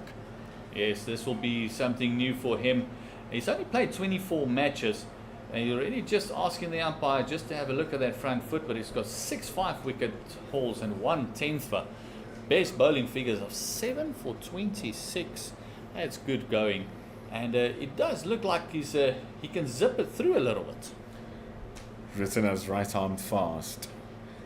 But is he right arm accurate? That's what we need to see in a first class match. And starting off with 2 wider deliveries, has usage of 2 slips, a gully. There's a man standing at cover alongside the mid-off and the point fielder. Just 2 patrolling the square. Deep square leg and deep fine leg. And you've got to feel that in this scenario, normally say it's a bit of nerves, but he spent 160 odd balls on the crease already. So I think those nerves are settled. You've shown that he's deserved his spot in the team. Hitting good lengths, but the width, gifting the runs to Sudarshan. What elegant wrists used by him. Just opening the face up and guiding that down to the third man boundary for 4. And with the angle that Van Dijk is bowling, and also looking at his wrist position and where the ball's going to, it looks like he's almost swinging it away from the lefty, across him. So maybe that third man might become an option for them.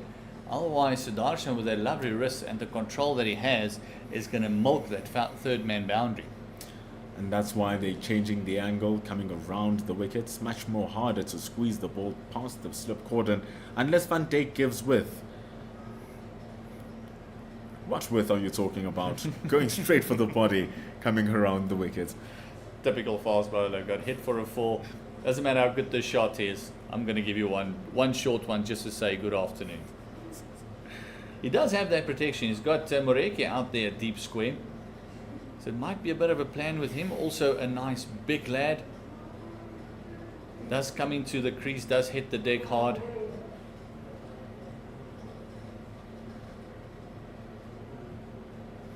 Also starting his career in the Free State. Dry, barren land where drives are always a key in a flat surface. Showing that shot, showing his classes to Sudarshan, but how good is the fielding from Matthew Britska? Coming across the field very quickly.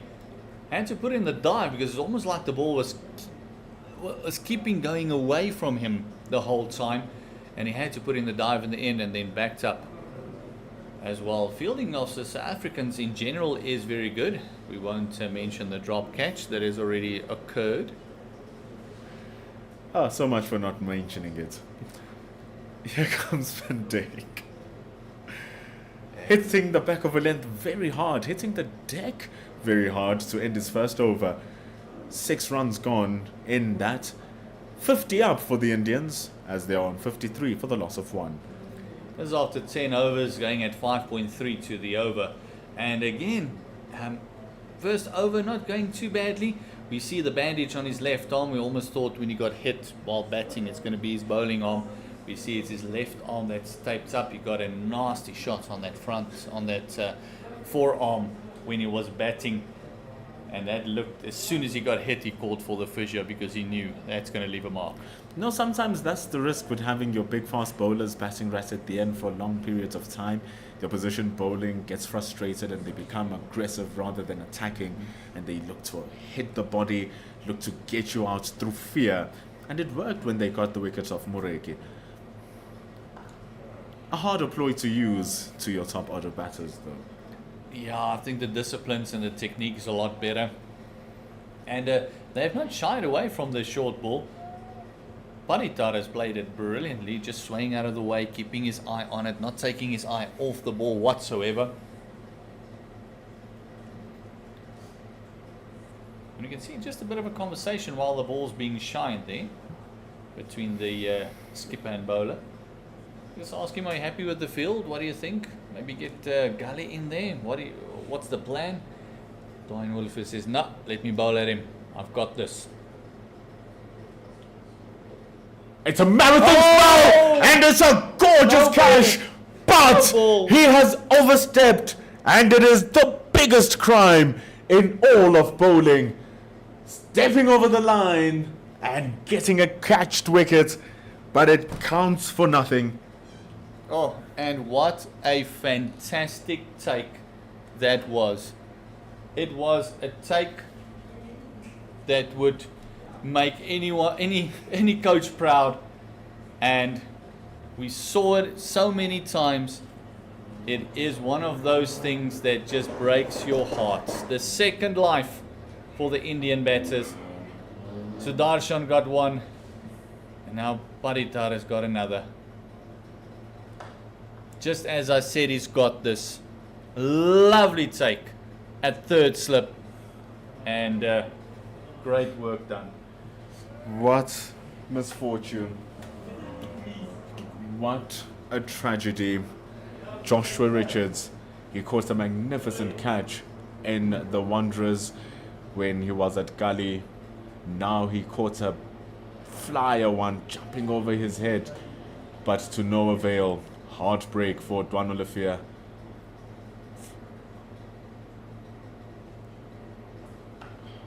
Seems like it was a problem. He had that problem at the beginning of the season. It was really bad, on average giving you 6 no balls per innings. He's really tightened it up through the course of the season. I mean, how many games has he played now? This is his 8th first-class match of this season. 5 domestic. This is his 3rd for South Africa A. And this is the first time in covering his games one has actually been edged as a no ball. Oh, and that is heartbreak for any fast bowler. Just searching for that extra yard, getting it, and then front foot no ball. But the fielding is beautiful from the South Africans. Bashile diving onto his right. And thing is, with these South African wickets, chances, if we can call them, the bowlers have no one to blame but themselves. Bear Swanepoel put down his own catch. Dwan Olafia overstepped on his own line. Yes, fantastic fielding there. And that's a problem that we have. If the fielders are backing you up, you don't want to be the one letting them down now. We speak a lot about fielders expecting the ball, fielders wanting your ball, coming to them. Just pulling out in that one. Just wait, not just waiting, but expecting it, wanting it to come to them. And then all of a sudden, it comes to them, and then you were the one who caused the mistake. It's heartbreak for the fielder. So that is two chances. Front foot no ball that was taken brilliantly in the slips, and also Bear Swanepoel, who dropped a caught and bowled chance. Has 2 more balls remaining now, does Dwan Olafia in his over. Still very good areas, very good lines and lengths. That's the thing, it's just you lose words. Even here in the commentary country, you lose words on what's going on in your head. the amount of times you have worked on making sure that you never overstep, putting in the hours. It's a lot of work to readjust your entire rhythm in making sure that you don't overstep if it's a problem that you might have. All of those hours in that one moment. And also that goes two ways now as a bowler. You can either let your shoulders drop and you feel disappointed and you feel you let everyone down and the emotions get the better of you, or you just lift up your hand, say sorry skip, and it fires you up and it just puts you on a different plane. That's how it should be. Protea fire, they say. Well, that Protea must light up right now and heat these South Africans up. They have 1 wicket in their 11 overs. The Indians trail by 208 runs. As the partnership has gone up to 23, and both these batters very lucky to be there. And South Africa almost going the same route as the Indian team did. A couple of catches going down, front foot no balls. Must just be careful that those chances is not going to bite them going forward, because it was a guy like Sudarshan that was dropped, who is in spectacular form, and he's already 24 of 30. But really, just not the form, the intent and intensity in which he scores at so quick. Van Dijk also is hitting the deck really hard, rushing the batters. He's actually rushing them pretty quickly. Is Johannes van Dijk. Might be a hidden gem that we haven't seen as we search for more fast bowlers in the South African circuit. Yes, we see great young fast bowlers coming through, like an Andre Berger, who's come through.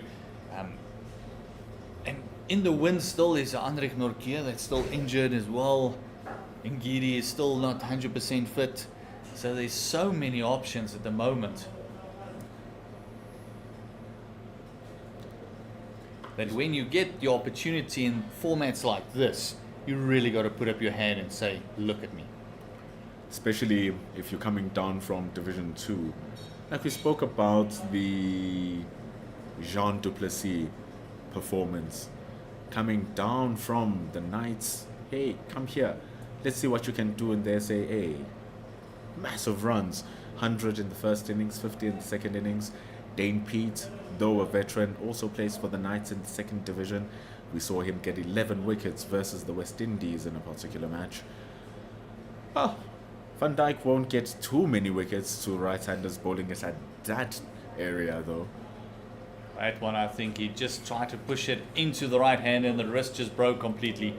Just pushing it across. Maybe the right-left combination is just getting to him a little bit.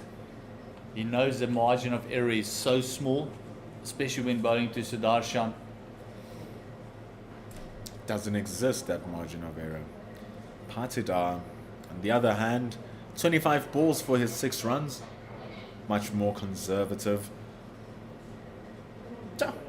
Unless if the ball is outside, short and wide, but you gotta make sure you make a proper connection. Yeah, he went at that one. Maybe that little bit of extra bounce just made him play underneath the ball. Still figuring out what length will bounce a bit more.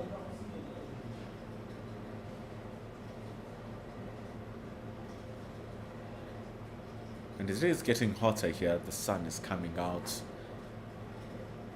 The hotter it becomes, the more friendlier it is to continue batting.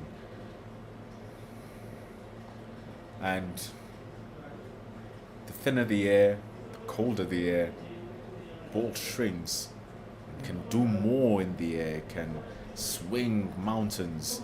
The response it has with the pitch is different. There's so many of these different conditions that come into play in a game of cricket, which is why you sit and you pray to the gods for rain if you're going to be the ones who are bowling.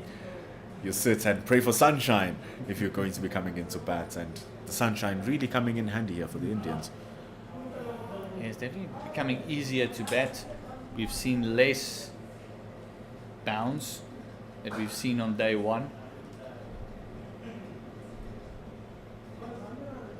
They did have their heavy roller on as well, maybe just to get rid of some of that extra moisture that was on offer, especially with the two-tone nature of the pitch. As we come to an end of another over, and a pretty decent one for the second over up for Van Dijk. Very proper over. Just showed more control in this particular one. That first one was a short cut away for 4, and now he's slightly short, but it's at that back of a length, and because he hits the deck so hard, kind of rushes the batter after it has pitched, so it's not too easy to get away. And another bowler who brings in a different variation. It's amazing how all of these bowlers bring something different.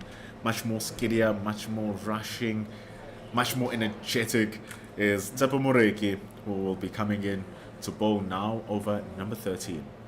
Yes, we saw another one that was very prominent in the other SAA game was Plaatjes. It's also a similar bowler, skiddy, coming through nicely. More experienced Tsepo Moreki. Much shorter run-up Tsepo Moreki as well. 191 wickets for those matches. Just over 2 wickets a game. No, not figures that will blow you out of the water. But he is coming into his own this season, is Tsepo Moreki, and here he comes. Starting off wide, gloriously played from Patida, and he is introduced into the attack with a wonderful stroke that goes for 4, beating Matthew Pritzker and also beating the boundary line. Yeah, another great loosener. First up, full wide, enticing the drive, and up to it is Patiga. Fantastic shot there. Just close the face on it a little bit just to make sure that it goes into that extra cover region, as is where the gap is.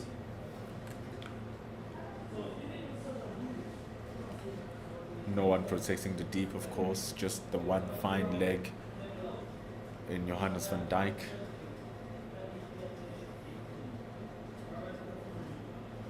Tsepo Moreki getting more anguish. Luckily enough, though, the byes don't count towards his runs, but the no ball does. Overstepping, beating Ryan Rickleton on the bounce, and it runs for 4 byes and a no ball. Yeah, not what SAA would require. A little bit more discipline. Maybe it's just the nerves getting to Moreki, because he knows this might be one of those chances that he needs to take. Show what he can do. Get your hand up there, son. What's the comeback? Shown his work with the bats, though not convincing, but effective.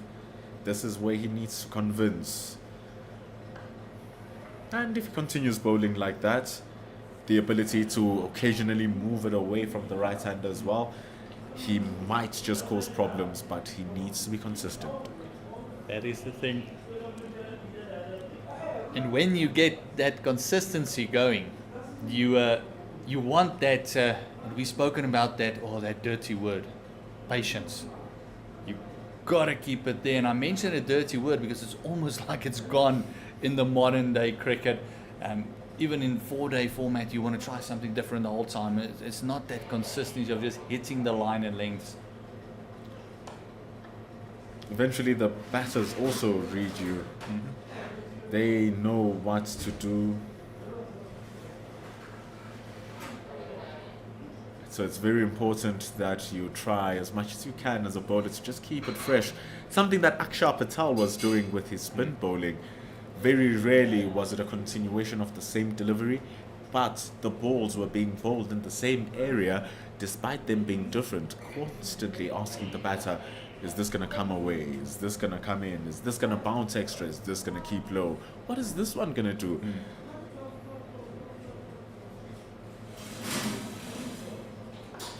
And that helps a lot when the ball is doing nothing. But the key, like you said, Gert, is consistency in the areas in which they bowl and keeping it in those areas. Yeah, and for the batters, even when you see what is coming, even the great late Shane Warne said he could not hide his wrong one. Everyone saw when he's going to bowl it, but you still need to hit it. You don't know how far it's going to spin, you don't know where it's going to land, you still need to hit it. So get in the right area. Sometimes it's more difficult when you're expecting something and it is presented to you to still hit it.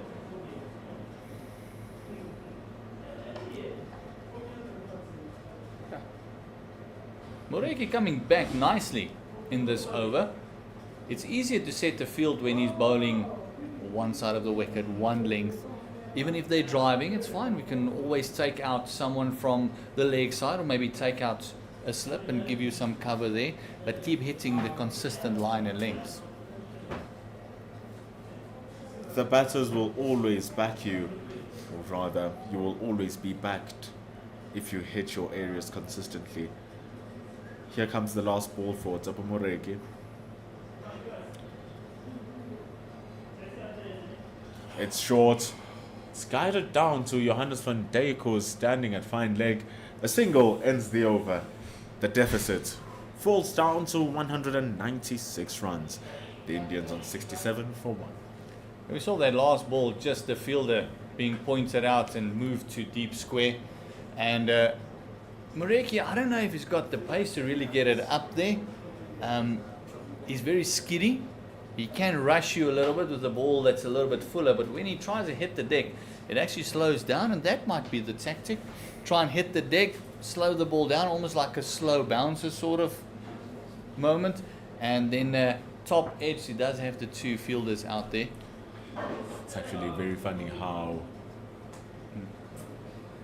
trying to take a look at whether the pitch is slowing down, it's quickening up. It's still playing very true.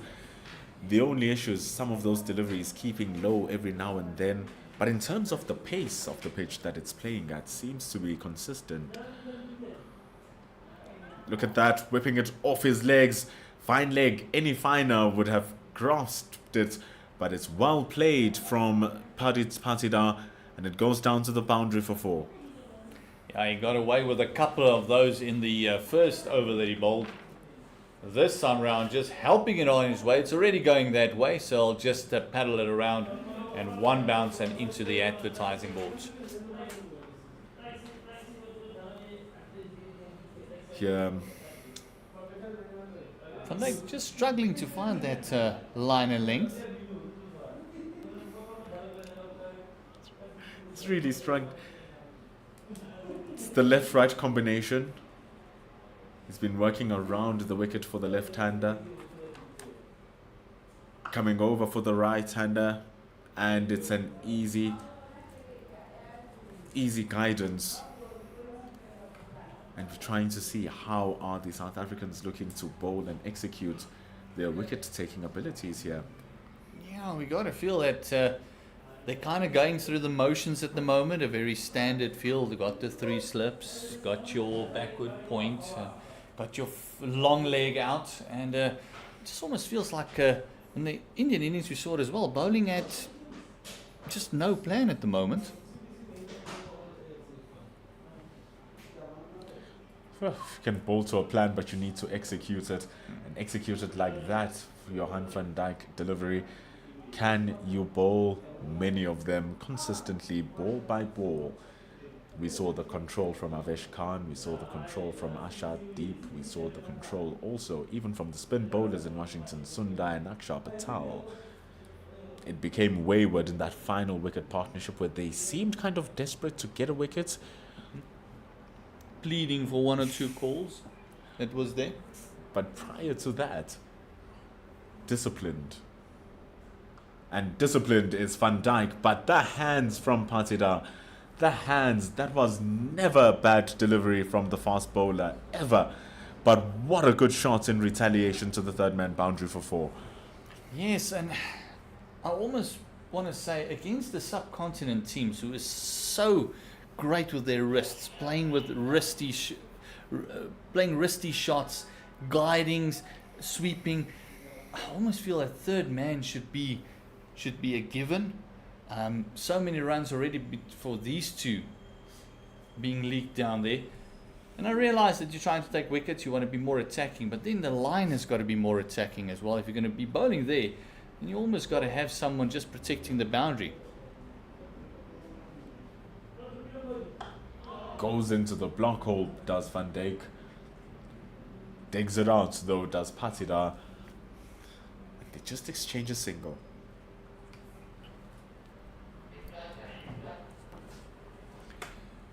It is 76 for the loss of 1 wicket after 13 overs. They're still going at 5.5 to the over. Going at great rates or not at the moment. This is only the 14th over. And he's just changing the angle to the left-handed from coming around the wicket to Sudarshan, who's had a life before. Dropped from his own bowling by Bayer Swanepoel. Just dropping it down to square leg just for the easy single. And it's almost like they're just finding it too easy. They both had a life, and from there just keep topping up on the score. And I think that's why the South Africans are not looking too threatening, too in their faces, or too lively. They created the plans, they bowled to the plans, they executed the plans, but they could not finish the job. None more painful than the overstep from Dwano Lefia, which was a great catch from Josh Richards. This is the situation that they find themselves in now because of their own consequences. And now they, as a team, need to come back together and devise a plan on how they're going to get these wickets out. Because at this level, it's highly unlikely that you get a batter out in the same way twice. That's the thing. And that's what must be the concern for Breedske at the moment, is the plans that he had in place worked, and then elements let him down. In this instance, both bowlers letting him down. You see a fine leg, very fine, with the angle coming around the wicket to the left-hander. I'm not against this idea of having your fine leg standing finer. We saw it in the previous over. Ball sliding down the legs, flicked over the top. Could have been a catch 2 overs ago to Van Dijk, but square leg was a little bit, or fine leg was a little bit too square. Tsepo Moreki is having none of that. He wants his wickets. Searching for his first in this innings. Only the 1 wicket to fall.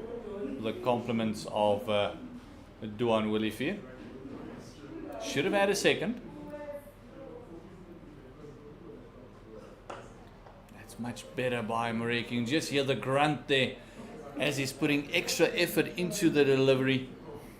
Just giving it something extra. That's what we know of Tsepo Moreki. He's going to run, and he's going to run in hard. He's unrelenting in his work. Constantly pushing himself.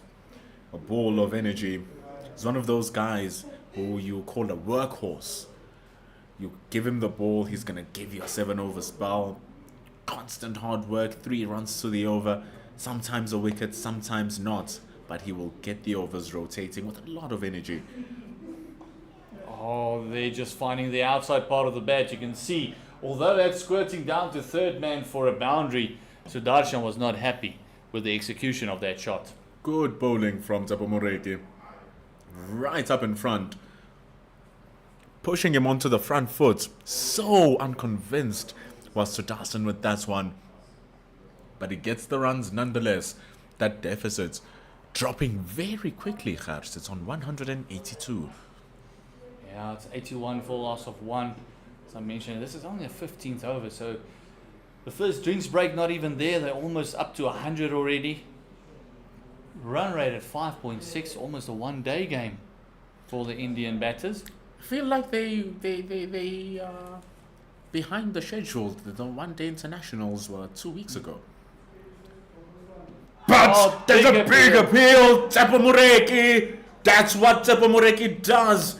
Sai Sudarshan absolutely aggrieved, completely unhappy with the decision. But Brad White has stuck the finger, and Tsepo Moreki strikes. And that is the one they wanted. It is the one they wanted. Sudarshan, who's been in fantastic form. You mentioned the ODIs. He scored 100 in the pink day. And we see the replay here again. Moreki had no convictions about that call. It looks like a fantastic call. The only thing that you could say maybe that Sudarshan might feel that he got inside edge, little bit of a feather on it is the only thing that you could feel aggrieved about. But other than that, it looked like it was a great ball, great call. He's gone for 30 runs. 37 deliveries it took for him to create that. But Tsepo Moreki, he gets the breakthrough. The skiddiness nature of his bowling. Ball doesn't come out, it just goes deviates left, deviates right, and he's one of those bowlers who make it seem as if the ball picks up in pace after it has pitched, especially running down the slope. It undoes Sudarshan and brings in Sarfraz Khan. Sarfraz Khan, one of the most experienced players in this team. He was also the captain of the SAA team that was in Poch. So he has got a wealth of experience coming into this game. He's joining Patidar rather, and Moreki. First wicket for the day, second wicket for SAA. It's actually quite surprising that Sarfraz Khan has been around the fringes of Indian cricket. It's a name that we know, but yet to play for the Indian team. Doesn't have an India cap, does Sarfraz Khan, despite his 41 first-class matches, despite the 3.6 thousand runs, despite the 71 run average.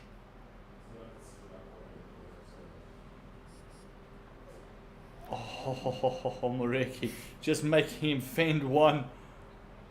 And yeah, that is a surprising statistic, especially a 71 average. He's got runs in the bank, and might be that middle order with KL Rahul, Kohli. That's it's one of those where we speak a lot about South Africans 5 years further on, 5 years back. Maybe he would have been in for a shout.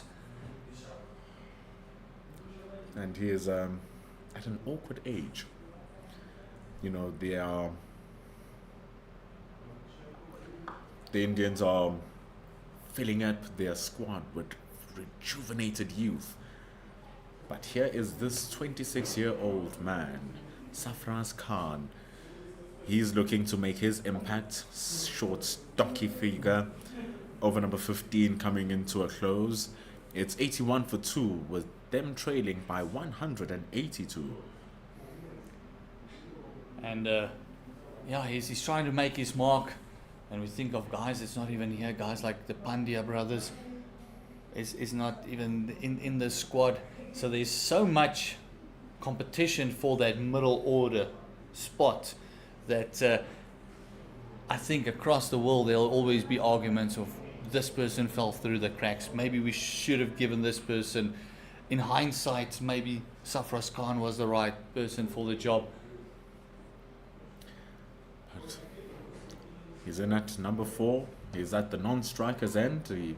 He now comes to the striker's end with that easy single from Patidar, who's moving very much under the radar on 22 runs now from 40 deliveries.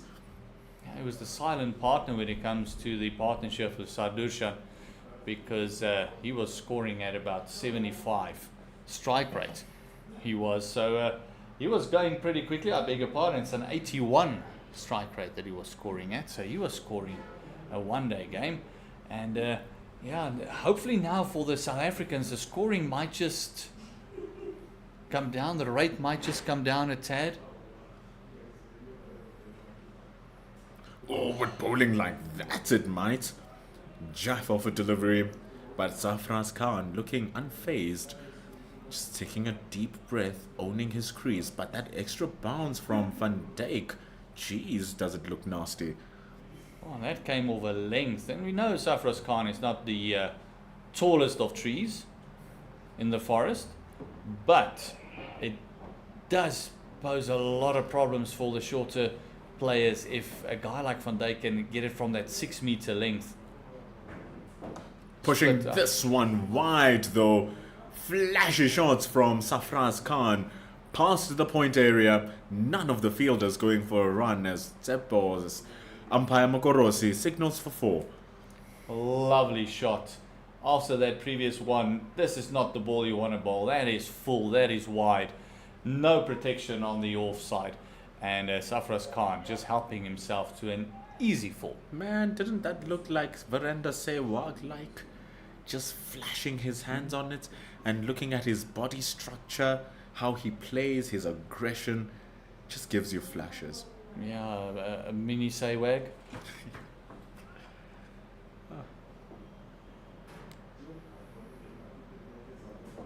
But is a man in really fine form as Safras Khan, scoring 68 in that match in Potchefstroom. But his Ranji Trophy last season is the stuff of legends. Listen to these. Batted 9 times. Scored 556 runs. Good grief. He scored 556 runs in those 6 matches. And he averaged 93. He batted 9 times, scored 300s and 150. Oh. That is form. It just shows you as well. I mean, at this age, hitting his straps shows you got another couple of years left of him. So he is one of the guys that's on the fringes. I think it's the second time he's been in South Africa with the India A side as well. So he is someone that will definitely try and put up his hand, maybe get a call up, just want to get that Indian cap on.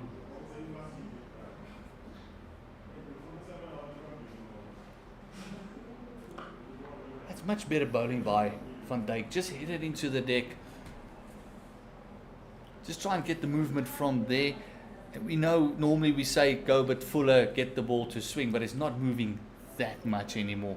So get the ball in, get it into the batter, make him play, make him make a mistake, especially with the positive intent that the Indian batters have approached this innings with.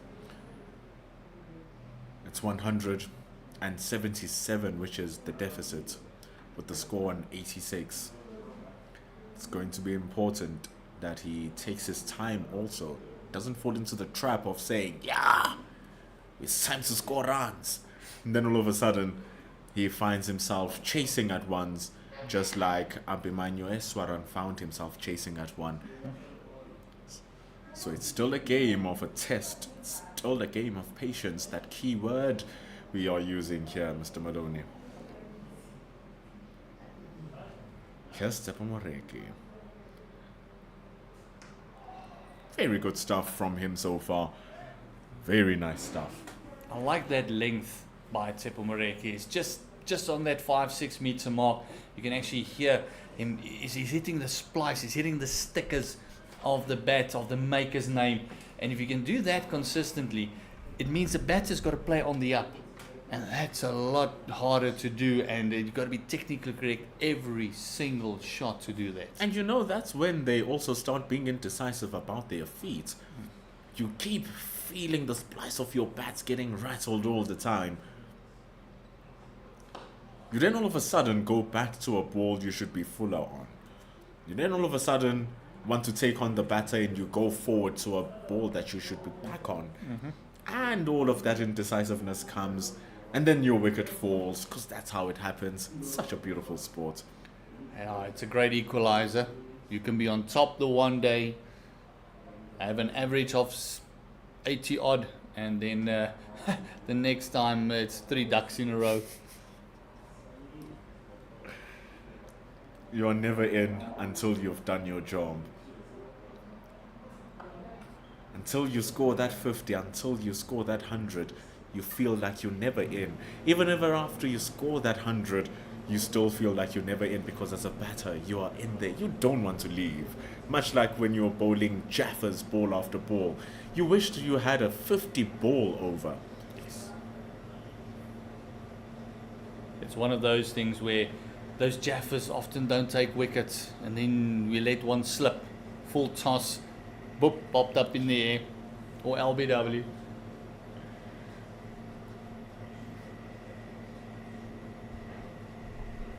There's flash, another big edge! Another massive edge, but this time very much over the head of Zubair Hamza. very much over the head of all the entire slip cordon and through to the boundary. Oh, no reaction time there. He threw his hands at that one and he got a thick top edge and it just flew over Sabir Hamza. It's one of those that, if you're going to flash hard. Fortune will always favor the brave. Are you brave enough to flash hard enough? Clearly he was. And he got the hands of the gods of cricket, giving him reprieve and actually bonusing him with some runs.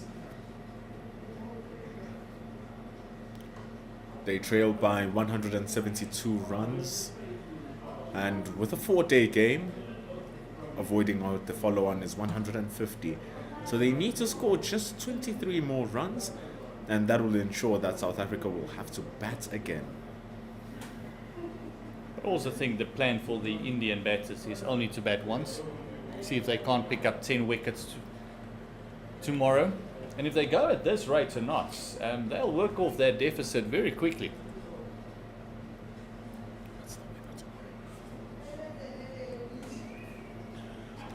Tabo still has 2 more balls remaining in his over.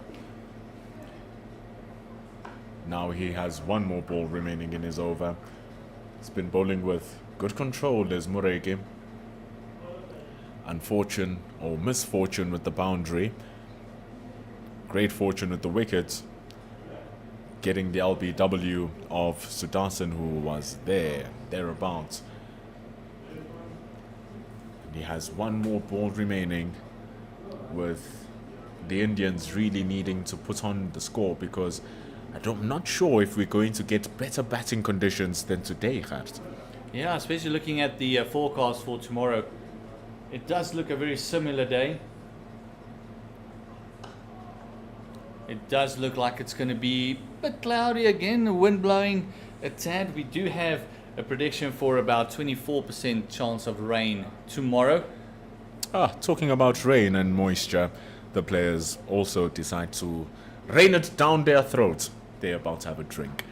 They trailed by 172 runs, and I beg to differ. It's not even drinks. This is tea. That's the end of the session. Such has it just been flowing through the waters. It's been wonderful.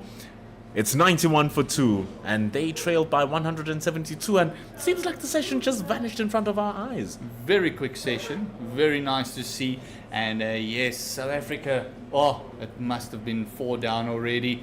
But 91 for 2, a lot of hard work for the bowlers, and great work done by the Indian batters, going at 5.4 to the over. That's the end of the session. Entertaining session. 1-day cricket session where you're seeing all the shots, all the wickets, all the missed wickets. It's all going down at Willowmoore Park. If you've just left work, if you're wondering what you want to do if you're in the east of Gauteng, this is where you need to be. Wozanawe, and enjoy some 4-day cricket. Or you can watch us live here. Tell your friends and family to join in and subscribe to the Cricket South Africa YouTube channel, where we are bringing you this, and catch all the highlights on pitchvision.com. We will be back just after 20 minutes for the tea.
Welcome back, ladies and gentlemen, to the Benoni.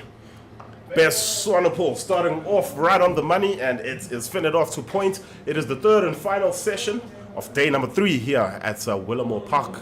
The very busy Willowmoore Park, 17 overs, 91 for 2. Safraz Khan recently joining Rajat Paditar in the middle, and I just recently joined Gert in the commentary box. Yes, welcome Wayne. It's been an indifferent session for the SAA team. Bayer Swanepoel dropping a catch and also splitting a finger. Back into the attack. Oh, finds it on the money that time. Safraz Khan just looking to fend it off and just getting his hands out of the way at the very last second. That's exactly where he needs to be. Yes, and that just looks like the Bayer Swanepoel that we know and come to love over the years. Well, come to love if you're not a Lions fan. He's hasn't done all too favorably to the Lions team this season so far. Yes, it's one of those things when you play with the Protea badge, everyone loves you. If you play for your union, there's about 7 unions who hate you. Yeah, 100%. I wouldn't go so far as to hate, but it would just be perfect every time he picked up a suspension when he's about to play the Lions. But yeah, he's been in great form as Bears. Just needs to find the right line and length here. He's gone for 24 and 4.4 overs. That does tell you a lot about the inconsistency with his line. Yes, and it was Sudarshan who took a liking to him. One or two of those shots were amazing, especially the ones he squirted behind backward point and through that region. Timing was sublime, and it just looks like he's hitting his straps now. Almost looks like it's back to normal working day for him. Yeah, they probably just needed to reset in the tea break, have a bit of a beverage, cold or hot, and then just reset. Recalibrate as he does on that particular one. It kept true to his line, it was angled in, and it just went with the arm straight on through to the keeper. And there's a bit of carry as well, and that is exactly what Bayer Swanepoel brings to the table. That is the bowler that is the leading wicket taker at the moment in the 4-day cup, and look at that, just pitching and straightening up. Lovely delivery, and he does have the one that comes back as well. I wonder if it will reverse this early. Oh, just a little bit. Comes off the inside half of the bat of Safraz Khan. 4 of 13, he goes to his 2 for 91 still after 18. That's some great comeback. And a maiden over to start off with after tea. It'll be interesting to see if Moreki gives the capper. Yes, he takes the cap off. He is going to be coming into the attack. He bowled very well. Didn't start off great, and then all of a sudden that energy, that ball of energy that is Tsepo Moreki just came into fruition, and he just kept going at them the whole time. Yeah, ball of energy that is trademark Tsepo Moreki, running in hard to the wicket and hitting the deck hard. You can hear some encouragement here coming from our production team here. They are getting into the game as well, looking to transfer their energies across into the SAA team. Hopefully that will reap rewards, not just for them and Tsepo Moreki as well. Yeah, we love to hear the ambient sounds that is at a live venue. If you cannot be here, keep following us on the YouTube and pitchvision.com. All the action, and also that try series, the under 19 try series, also starting up tomorrow. So that's going to be fun as well. Yeah, it's going to be lots of fun. Preparation for the World Cup. Those are, I speak about this match being somewhat preparation for the 2027 Cricket World Cup to be hosted here in South Africa, but that Under-19 World Cup becomes the actual focus for the 2027 World Cup. Some of those players there will be looking to put their hands up from both an Indian, Afghanistan point of view and a South African point of view as well.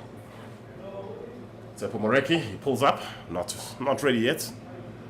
Raja Patidar needs to wait and just recalibrate. But he fends that one off nonetheless. Just ghost blocking there a bit. And as you mentioned, it is going to be a fantastic try series because that under-19s of Afghanistan, who's actually won the Asia Cup, is on a very high. And it's going to be a very interesting and very well poised Tri Nations. Oh, stifled appeal. Might have just gotten a feather on that could have saved him. Oh, beauty from Tsepo Moreki to start off. We spoke about the energy running in hard, thought about what he wanted to do, recess again, came back in this time, and it just seemed to nip off the surface away from the batter. Maybe a little bit of feather on Raja Patira's bat. That keeps him in the middle. That could be the only thing that saved him, because that looked like it was barrel straight at the stumps. And the stifled appeal also will give you an idea that there was two noises.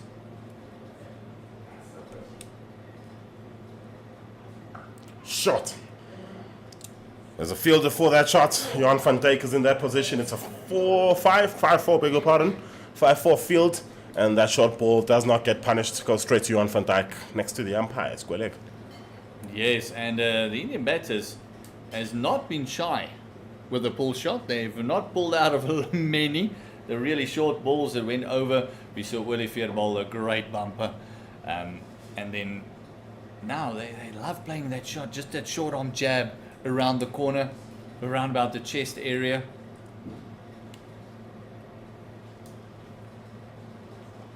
Oh, flicked. Comes off the inside half of the bat yet again. But just straying too straight onto the pads was Tsepo Moreki there. I think it was about a middle stump, leg stump, half volley. Just a fielder protecting that by Swanepoel down the leg side. So And then this time round, Bay Swanepoel, the last time he was fielding here, was on a long leg for Willie Veer. Now he's a lot finer for Moreki. Yeah, that does tell you about where the plans, where they are planning to bowl to. It means it's not going to be as short as they were expecting it to be from a Duano Lefevre standpoint. Yes, and a lot straighter as well. Gives him a bit of protection to attack a little bit more. Moreki likes attacking the stumps. Oh, short and wide. This is 4 hands from Sarfraz Khan. He just lets the pace of the ball come onto his bat and then just ramp it through to the fence of 4. That is lovely shots, and it just shows again what we spoke about, myself and Pendulo said it as well. It's just those wrists of the subcontinent field batters that is just brilliant. And once it's past your fielder, they got no chance. If there's a couple of folks I can pick up in this team from an Indian standpoint who probably have a very decent shot to make the Indian team in the next couple of years, I don't think anybody has a better shot than Sarfraz Khan. Yes. And he's showing it here with those shots. No feet movement, just the transference of energy really from ball to bat. Yes, those hands through the line, brilliant. Josh Richards moves to that catching position with the ball weight. Yeah, just before that, we saw there was 2 slips in. Then before before tea break, there was 3 slips in, and now they've just moved 1 slip out. Maybe just get a different plan going because of the scoring rate that's got out of hand. There was 5.7 at one stage, then it harbored at 5.5, and now it's dropped down to 5.1 with the wicket of Sudarshan. It's actually brought it down a tad, but still 5 to the over at 96 for 2 at the deficit, only at 167. Yeah, South Sudarshan, he took a liking to the South African bowlers, not just in the one-day competition, but here in this 4-day game as well. As this one is flicked to Johan van Dijk. He goes for the direct hit, and Sarfraz Khan had to hustle back. Good cover at point by Bjorn Fortuin, it looks like. Yes, it is. That is the end of the over. It is 96 for 2. Yeah, that one just whipped around the corner. Sarfraz Khan was off, and Van Dijk just, direct hit, bat in the air. Will be interesting to see. I think it's too close to call.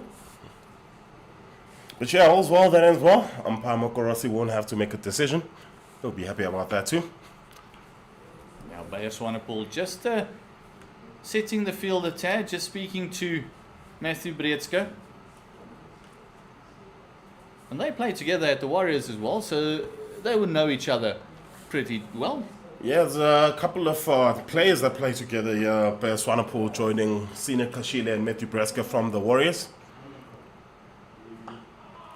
Those 3 would very much understand each other. Johan van Dijk, obviously, from the Northern Cape hit, and Kyle Zondo from the Dolphins. The rest from the TP World Lions. Oh, so what's nice about the setup of the team is you got someone to talk to. Maybe not Kyle Zondo after his innings. He might have gone to the coach, Paul Adams, for that. But Bayer Swanepoel would have been a brief with a drop catch of his own bowling, and you've got guys like Breetske and Klisile he can talk to that knows the quality that's in him, that can just lift him up a little bit and maybe just have an honest conversation with him of where he needs to be and what he needs to do. And sometimes that's just what you need as a player. It's not necessarily to hear how good you are. It's just have an honest conversation of what you've been doing and how your mindset is. And whatever has been said after tea coming in, Bayer Swanepoel has been looking a lot more comfortable, more fluent, better rhythm.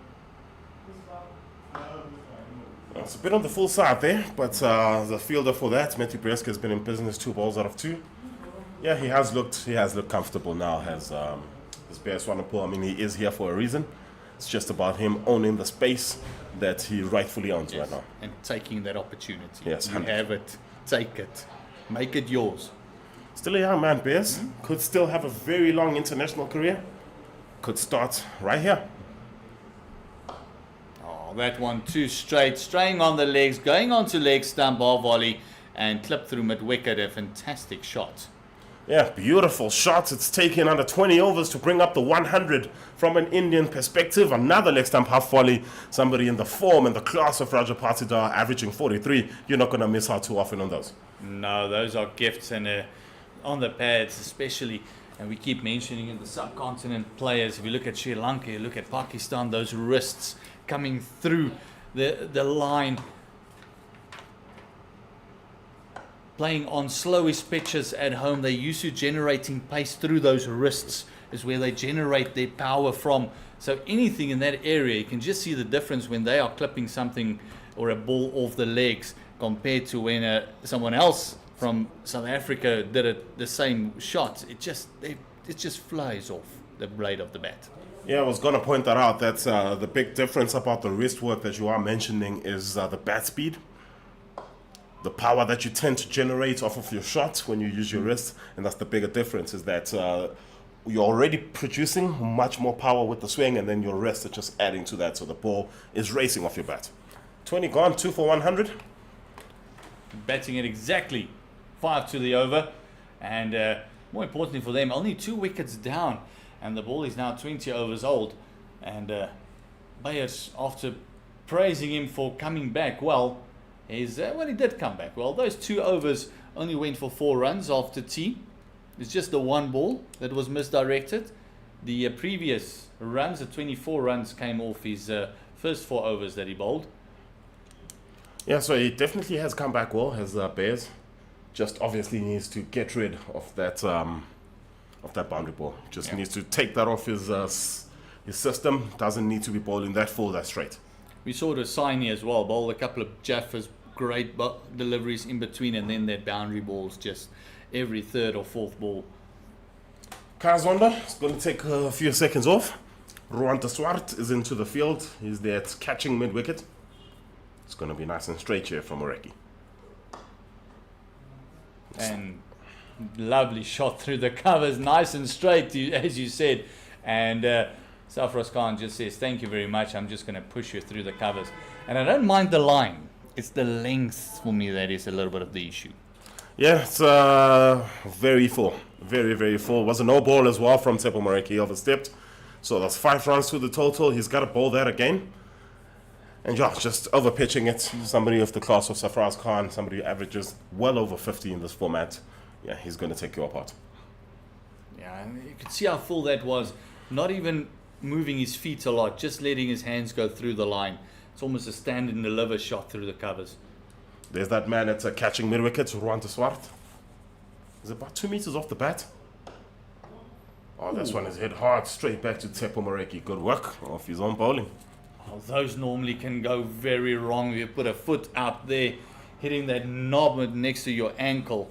Oh my greatness, that would be devastating. Yeah, Safraz has put the disappointment of dropping a catch yesterday. He's put that behind him. He's made a history of that because he dropped one in Poch as well. Yes, it's good to see him now just coming through with the positive intent.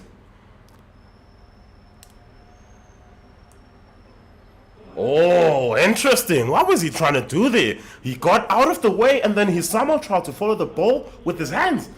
That was a fall away ramp, shall we call it?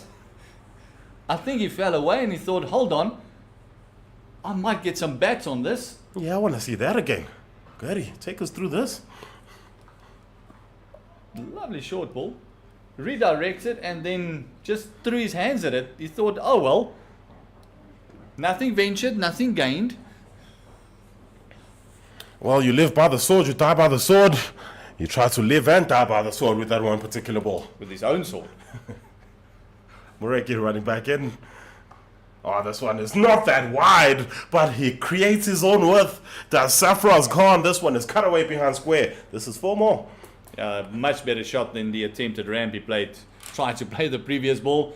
And just taking a liking here to Moreki. Look at that, just opening up that face and stand and deliver.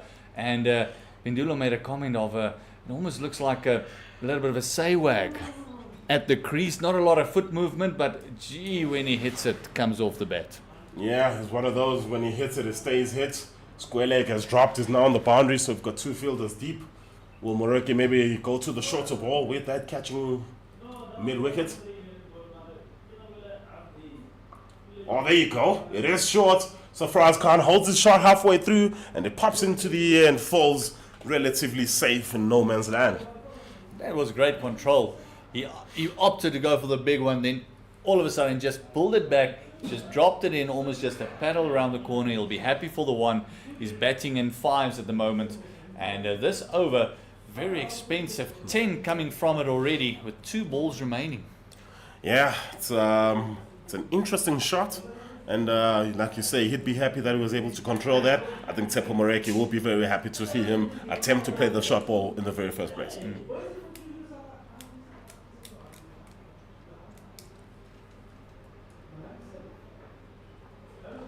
Shot.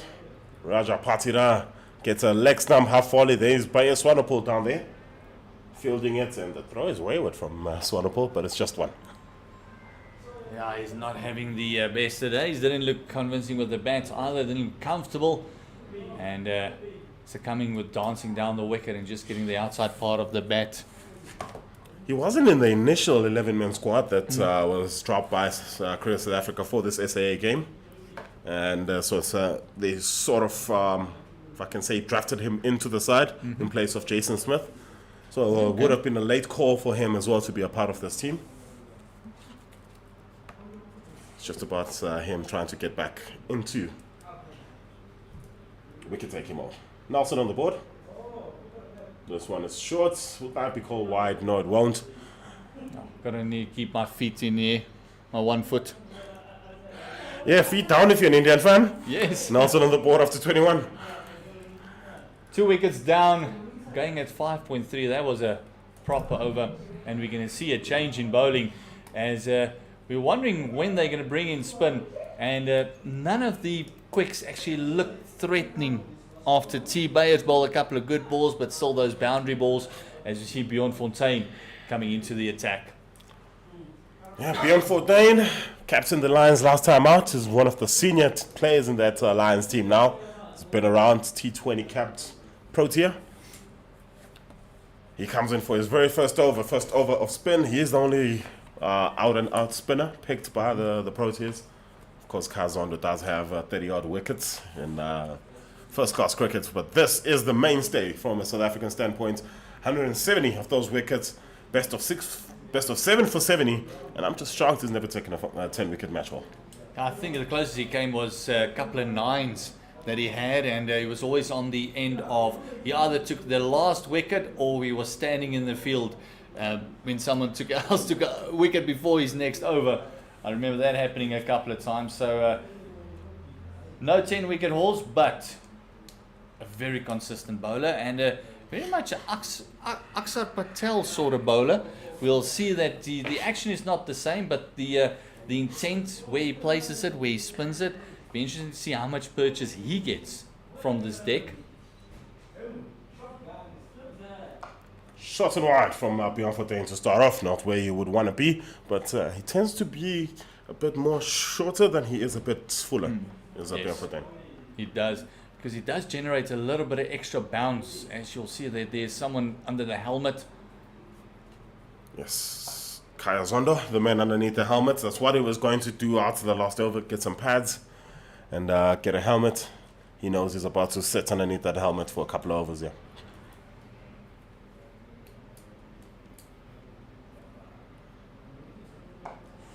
Deep square out as well. And Kazana will just saying, listen, let's not try and bounce this guy. I'm sitting right here. Nothing worse for a short leg than when your spinner drops it short. 100%. As that one is full, just maybe looking to get that one to turn, but so far not much purchase of the wickets. Yeah, I think that fielder is there for that sweep shot, but I think we spoke about this earlier. 3 sweep shots we've seen so far in the match. And only one convincing one. There we see a first one up. Trying to paddle that one down to 45 as he knows there's someone in deep square. Just trying to work that one around the corner. That's good commentary from our part. We speak about the sweep shot. The sweep shot comes out of the bag almost instantaneously from Rajapati Dar. And yeah, that's a very good scoring option for him. And square leg has just moved more around. Full, and I played to the skipper at mid-on. So good start from Bjorn Fortuin. Maybe just a tad short with that first one, but he came back well the rest of the over. It's a maiden, still nothing on the board. That's a fantastic over. That's what you want, just to settle everything down. Just get your first over under the belt. Nothing went wrong. They tried the sweep, which you want them to do. The one that was short, as you mentioned, that first one, no, just hit it straight to the fielder. So you can see after that ball, he's just calming everyone down, just saying, hold on, we got this, relax. So fantastic stuff by Bjorn Fortuin, who is not just, I think, a senior in the likes of the Lions camp, but also in this camp. I think he'll bring a wealth of experience into this one and say, guys, we've been through this. Let's look at this. Let's have a look at this. I think him and Breedske will have a couple of conversations as well, especially with him bowling, saying, let's try this. How about the field for me? Change this one or two. As we see Duan Olivier coming back into the attack. And this is a combination that could bear fruits for South Africa. Fortuin and Olivier. Yeah, I was gonna say, as we watch him run in, this one is up in the air, nobody there. That is a cracking shot, and it just drops before the rope, and it's 1 bounce 4. Oh, had one just an uppercut. And we mentioned it earlier, a bit of a Sehwag look to him, and doesn't that just brings back memories for all the Indian supporter. Virender Sehwag, well known for his uppercuts, and Safras Khan playing that one with great conviction as well, with no one at the boundary. Even if he gets a thick edge, it's going to fly over. Yeah, that was destined to be a boundary one way or the other. Short ball, well picked up by Safraz Khan. He tried to play this shot a couple of overs ago with Seppo Boreki, but this time he gets it perfectly. Just going back to Duan Olivier. We're speaking about the seamers not being threatening. I think the one who really has been threatening from a South African standpoint has been Duan Olivier. And if we speak about Bjorn Fortuin bringing his wealth of experience to this team, well, somebody like a Duan Olivier who's played all over the world, he will bring that experience much more. Yes, he'll be the one guy as well that can bring some international experience to this. Like you said, not just playing for the Proteas, but also playing all around the world in different competitions. He played in the Pakistan Premier League as well, the PSL. So there's a lot of experience there between him and Fortuin. I think a lot of the conversations will be as we see the man in the helmet coming into the slip cordon. Kai Zondo. Yeah, seems to be a ploy against the ultra-aggressive Safraz Khan. I think that's probably the ploy here with somebody like a Raja Patira, who does seem like he's a very front-foot heavy player. You're going to keep 2 slips in the gully. Yes, and it's notable that he's playing the ball underneath his eyes very well, where Safraz Khan is kind of just going at the ball, just playing in front of him a little bit. 2 completely different batters here, and the bowlers need to get their lines and lengths right. And this is not just the consistency now for the one. You need the consistency for both. It's almost bowling like a left-right combination because it's such different batters that you're bowling at. Yeah, definitely. Safraz will go after everything. With Raja, you have to make him play. Don't make it easy for him, though. Too straight onto the pads. It's Johan van Dijk, a deep square, who's going to have to come down and restrict that to just a single. Yeah, it's that fine line between making him play and just letting him work it around the corner. I think they want to go straight at him. No movement for Willowmoore as of yet. Only his first over. He might still feel the effects of tea. Zondo gets the helmet from Ricky and goes right back to under the pot. Short stuff coming. No, goes for the Yorker this time. And he was looking to ramp it in that vacant region between slip and gully. And it's true what you said, that previous shot that he played from Willowmoore, that he played so nicely the ramp, is he actually stayed on his feet there. Yeah. He didn't fall over like he did with Moreki. Yeah, he is a guy. I mean, a lot of these guys, as we've spoken about from an Indian perspective, maybe not so the batters, but a lot of these guys have made their names from an IPL standpoint. So a lot of guys who are big in hitting the white ball to all parts of the park. And Safraz Khan, from a batting standpoint, he's one of those guys. We know him from the IPL. Hits a long ball. And it's his time now to get a chance to make a name here with white clothing for the Indian team. Leaves that one that keeps just a tad low. It's another good over. We are off Nelson. 6 off that over. It's 117 for 2. And the partnership has gone up to 36. And we saw that last ball of Duan Willowmoore just keeping very low. It's on the bounce to Rickleton. It might be difficult to bat here on day 4 if that is going to happen. It's only 1 or 2 balls that we've seen done that. But we mentioned the two-tone of the pitch. It just shows there's a bit of moisture on the one side and a bit drier on the other. If that continues to happen, then South Africa needs to pick up these wickets quickly or make them bat as long as they possibly can, because I think the 4th quarter in this game might be a long one. 14 continues, nice and straight. Agree with you. Feel like, especially with the sun hitting on the wicket today, I feel like that's got to change the deterioration speeds on both the wickets, and I feel like one side of the wicket is going to be absolutely tough to bat on tomorrow afternoon around this time. Oh, edge found and given. There we go. There's a bit of grip and turn for Bjorn Fortuin, and a fantastic take by Rickleton, and the Lions duo do it again.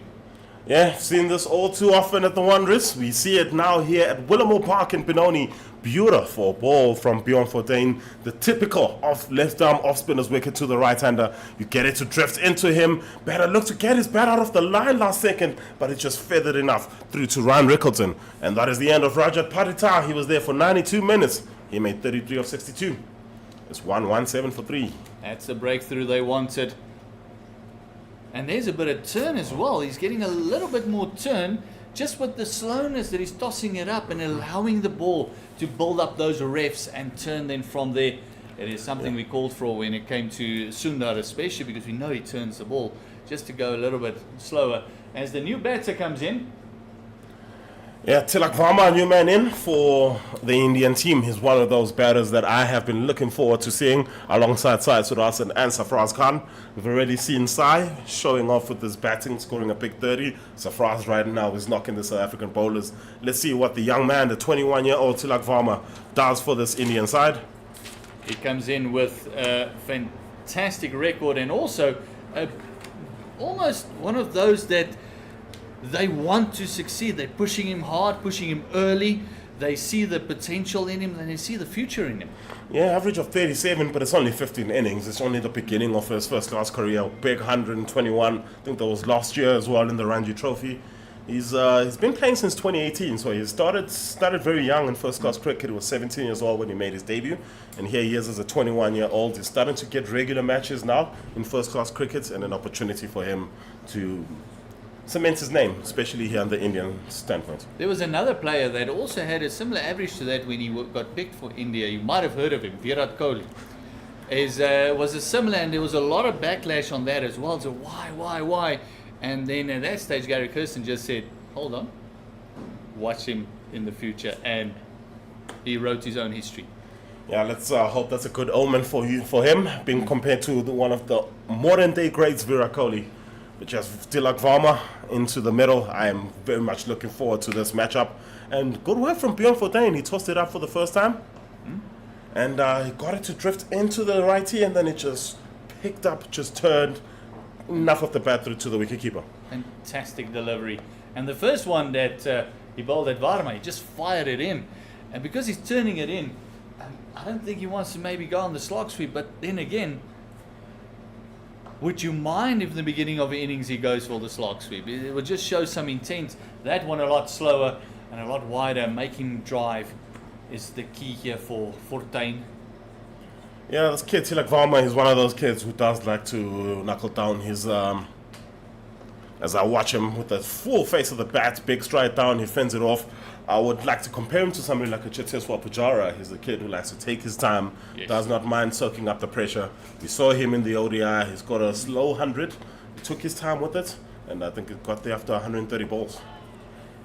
This one comes off the inside half of the bat, just drops short of Kaya Zondo at short leg, and he gets his first run in the game. And yeah, like you said, he likes to knuckle down. I don't think he's known for his explosiveness. But once he gets in, it's very hard to get out. We saw that. Once he got in, he gave us nothing in that ODI. So it is someone that is for the future. They are looking at him going forward. And if you look at the average ages of these Indian touring players, that includes all of them that they brought, they've got another 7 or 8 years of most of these players. Yeah, 100%. There is still a lot of cricket, a lot of time for these youngsters, and quite possibly seeing some of these guys in 4 years' time for the ICC Men's Cricket World Cup in 2027. Possibly Benoni hosting a few games in that competition as well. Yeah, who knows? Willowmoore Park might just be on the cards as we see Varma facing up to Olivier. Full, fended off. It's another dot ball. It's maybe just a tad too full there is Duan Olivier. They have struggled to consistently get the line right, and that's not just from a South African bowling standpoint, but from an India seamers, apart from Avesh Khan. They've all struggled to just consistently bowl it in that region where they need to be. Consistency is the word in that sentence that they should take to heart, and also the patience, because they've been bowling 1 or 2 good balls and then all of a sudden feel we've got to change everything. Keep it there, especially with your 2 slips, your gully.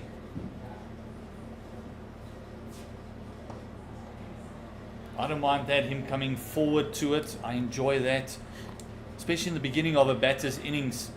Let him lunge a little bit, let him fetch for the ball, but from there move it across, especially the right-hander. Olivier loves to bowl over the wicket to the lefties, so he's going to go across to him a lot. It's ironic you say that. He's just changed his line. He's coming around the wicket now. Commentator's curse. But yeah, again, looking to change up after he's bowled a very good ball. The previous ball is exactly where, like you said, exactly where he needs to be. And then now he's changing the line. I think there's a lot of searching, a lot of wicket searching going on from the bowlers. Yeah, more the same, don't you? Just nothing ball, really. Just outside the off stump, batter, shoulders, arms to it. I mean, if you go with the angle, you're at least forcing him to play it a little. Yes, and also I see fine leg is still pretty square. They've not moved him fine at all. And then if you're going to bowl that angle, especially with the bounce that Olivier gets, wouldn't a leg gully make a lot of sense as well? Well, they think it makes more sense to have a deep backward or square, so they're dropping Zatsinet Kashile, dropping down to deep backward or square. So still 3 fielders there, 2 on the fence, and the skipper is at mid-on. That is the ball, that is tucking him up. But I just feel that the length that Olivier has been bowling has been a bit wasted. He's either full or he's either short. Push back, and then go that 1 meter fuller, that little bit fuller. But at the moment, as you mentioned rightly, we saw it in the Indian innings as well. It's 2 lengths. It's either full or it's either short. Not too many balls in that 6 meter area like that one. have more consistency there. It just makes the batter play a lot more, and it's not nothing technical. It's almost evasive, and that's where those edges can come from. Now he just needs to adjust the line so that ends up in front of him, around about the chest area. He can fend it all from there. If he then feels he can pull, then it brings that man in deep square into play. But from there, and just going full at him, he's not going to go there picking it up from the legs. Yeah, 100%. And with that particular delivery, he got the line right, got the length right, just didn't get the line correct. Just needed to get it a little bit more wider off stump because it is swinging back into the lefty. He is still getting just a little bit of movement. But yeah, just needs to get everything right, line and length. Here's the last one, it's a no ball. Oh, that was a well-directed bounce, and Sarfraz Khan was yet again trying to do the Sarfraz Khan shot, as we're going to call it now. Yeah, we had the dull scoop, and now we have the Sarfraz Khan fall-away ramp. You can see even Willowmoore having a bit of a chuckle there, because he knows it was a good ball, and I'm starting to think that might be one of his shots. Yeah, definitely, because yet again, well-directed bouncer going for his head, and his head is moving away from the ball, but his bat is moving towards the ball, so he is trying to hit it with his bat. Oh, fantastic delivery. I would bowl him another one. Yeah, let's see what he does. I don't know what the umpire called. Was that second one for the over? No, it wasn't. That one less well-directed, but a good bumper nonetheless. I'm happy with that length there. Now you can play with a meter or two either way. And we're going to have a change in commentary, Wayne. Thank you very much for having me. We're going to have Pendulo coming in and joining you in the trenches. Yeah, change of voice, change of fortunes for South Africa, maybe? Maybe not. But the What are you saying? But yes, it is 120 for 3 after 25 overs. Tomorrow, beginning of yet another series here in South Africa. Yet another Indian team is here on the South African shores. They take on Afghanistan tomorrow, the start of the Youth Tri-Series involving Afghanistan, South Africa, and India. 29th of December tomorrow, live on the CSA channel at 9 p.m. But yeah, there you go. Do catch us live tomorrow. Myself, Owen, VR will be there at Old Edwardians, bringing you live pictures from SA and from the Youth Tri-Series as Afghanistan under 19 take on India under 19. Beyond 14 continues.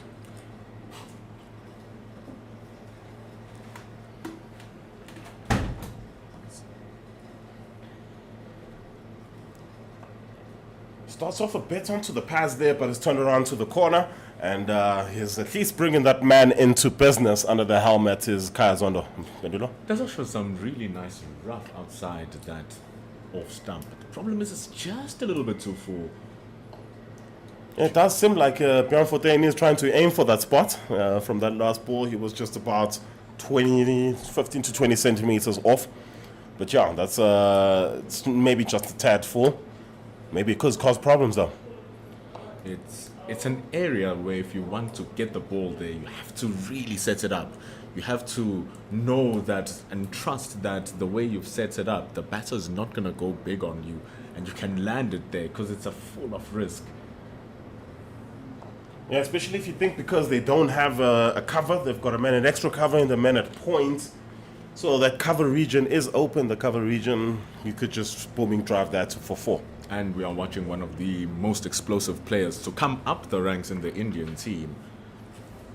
Tilak Varma is getting pretty much fast-tracked into his international career, the 21-year-old, with reason. So if you get it into his slots, you might be fetching it in the stands as well. And being that full might be that risk. He started off compact. That's what I like about him is his temperament. For a 21-year-old, we saw how he handled the pressure of international cricket already. So it's good to see somebody who is that young just showing that they do not mind being in the spotlight this early in their career. 26 gone. How can you not be in the spotlight when you're an Indian international player? That is tantamount to being a celebrity in the world of cricket and just in the world of Indian culture and Indian lifestyle. So making it that big at this young, you have to be able to handle the big stages. You have to be able to take on whatever challenges the team put up on you. Look at the like of Rishabh Pant. There was a time we were like, this guy is too young, he's too big, he doesn't think, he's just playing brainless. Look at what he's doing now, using the same style of cricket. Olivier continues. This one comes off the outside half of the bat. It is racing to the fence. It's 4 runs. That is fortuitous from Sarfraz Khan. Happiness for Dwan Olivier about that. Just sad that it's going to go for runs, but big positive that Sarfraz Khan is going on a booming drive. You have Joshua Richards waiting for it. The outside edge, but getting it to squeeze between gully and backward point. Good stuff.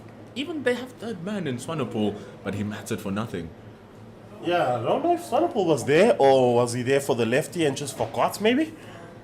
Because it just seems like a weird position to have in 4-day cricket, but again, yeah, it's the advent of new 4-day cricket. This one is short, he ducks underneath it, doesn't try to ramp it this time, so it's a lot less eventful from my standpoint. But we're speaking about a youngster who's been fast-tracked. Another one of those, at some point anyways, was Sarfraz Khan. Definitely making his way. That's why it's such a shock that he hasn't been given an Indian cap in any format of the game. Actually, when we were doing research, I had to check twice and thrice. I'm like, wait, where are his international stats? But they're actually not there. Yes, he's not to be confused with the wicketkeeper batsman Sarfraz Khan from Pakistan. This one is onto the pads and is turned around the corner for a single. Although this Sarfraz Khan also started keeping wicket last year. There's a lot of... Maybe it just goes with the name Sarfraz Khan. But also at the same time, in this world of cricket, he also bowls too. A little, some leggies. I was very shocked watching him in Poch. I'm like, oh, okay. And when you look at his India A record in all of the matches, he actually does bowl. He has a decent, not a decent record, but he has a record of bowling continuously in A-level cricket. He wasn't used though in the first innings. Yeah, we're going into the advent of true all-rounders now. Donny Ferreira, Sarfraz Khan, Oaks that can do it all. Tristan Stubbs, there you go. I mean, if you watch the Warriors playing, they tend to have 2 keepers rotating per session with Kleshile and Tristan Stubbs. So yeah, that's the advent of the true all-rounders, I can call them. The real all-rounder. I don't know what to call them. You can say a complete all-rounder. Complete all-rounder, maybe. Yeah. Saying that one because not everyone wants to stand behind the wicket with gloves and pads all day. It's not an easy job keeping wickets. Oh yeah, that's for me one of the hardest jobs in cricket. Your knees do not like you at the end of the day. And that one is a bit straight. He has tended to, again, it might not be too short or too full, but sometimes it's too wide off the wicket and then it's too straight off the wicket. That's just the variation that he needs to control, Dwan Olivier. And the thing is, throughout the whole season, we've seen that he has had great control over his bowling as Dwan Olivier. It's just those no balls every now and then that pop their face. But apart from that, even this match, he's shown that he's under control in what he's doing. Losing the chance of a wicket, overstepping after the ball was edged to gully. But it's good stuff that we're seeing from the big old fast bowler now. Oh, not short enough to duck, but yet again, right on QMP, another no ball. Not what you want. Not at all what you want, especially when it was so well directed. Imagine if that grabbed and snapped the gloves. It would have been another demoralizing moment. So fortuitous that he didn't get anything, but it was a good ball to Varma nonetheless. Yeah, I don't want to imagine that. I've already lived through it this morning. One overstepped and edged through 2 second slip. Sorry for all those who are joining us for the first time. Not the first time Dwan Olivier has overstepped today. This one not as costly as the first time he did this morning. Last ball again. And that's a good ball. That's a good length. Ball directed in and Tilak Farmer. Big stride and he'll fend that one off. Concludes number 27. Its partnership is now 9 of 24. So they're starting to find their feet together this way. Really are, and that deficit is itching slow and slow into double digits, which will be a big happiness drive for the Indians once they're able to take that over. Then continuously, rapidly cut it down. But Bjorn Fortuin has been magnificent. We did say, take a look at what Washington Sundar did. Take a look at what Akshay Patel did. They showed that the pitch does have something for the spinners at either end. Bjorn Fortuin been in phenomenal form with the ball. Has been here and there with the bat, but right now we're looking at him with the rock. He's been excellent. Even now, just 1 run, 1 wicket. So he's been licking his lips to get the ball into his hands now and show his stuff.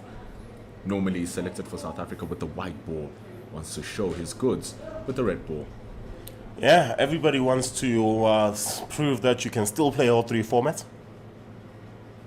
And just a bit quicker maybe on that occasion, but it darted it in and it just came off the outside half of the bat. Soft hands from Safraz Khan. They'll scamper through for a single. Being known as a player who is a white ball specialist, in inverted commas, you'd expect a variant of skills from Bjorn Fortuin's left hand, just like you saw from Akshar Patel. Not that we're putting them at the same level, but being the type of bowlers that they are, you'll see that variation of skill. And right now, Bjorn Fortuin has been executing at the level that is beyond the expectation from what we've seen so far. Oh, what we've come to know as well from a Bjorn Fortuin standpoint. Just like to see him take that chance a little bit more, toss it up. Does it that time? Just didn't turn as much there to like Varma getting firmly behind it for a dot. See, that's what you have to deal with. You have to deal with all of that different variations, because once it does turn, so easily can it say inside edge pad onto Kaya Zondo's hand. Yeah, and I found that to be one of the biggest. I don't know, the biggest. I don't. It's just something I don't get. Whenever I watch international cricket, there's so many bad pad courts at short leg. You don't see that often in first class cricket.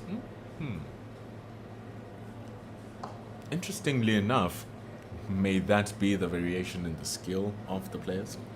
Yeah, I wonder if that does come Because through. That's when that's when it shows. When you have a Nathan Lyon, for instance, who's able to average 30 in Australia, and you bring the next best spinner who's come in and they average 50, shows you the different class in the skill.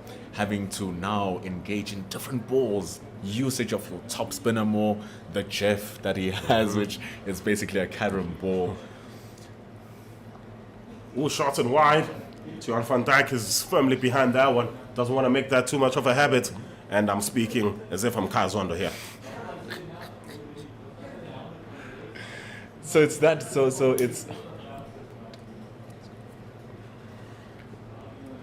Yeah, 100%. Well, hopefully, as Bjorn goes again, it's nice and short again. This time he didn't try to overhit it. It was more about getting it wide of Johan van Dijk, and it's got a big chase on for him there.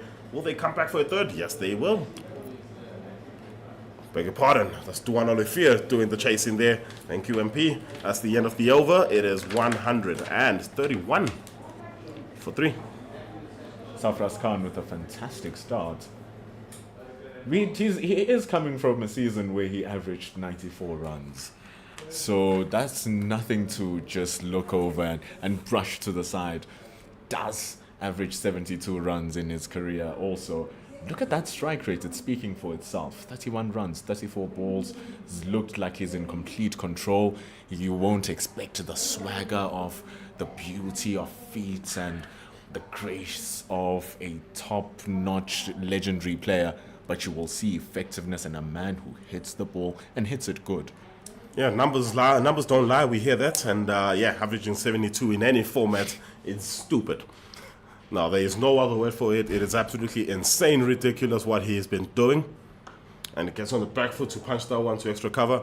It does kind of surprise you a little bit that he's not already in the Indian Test setup.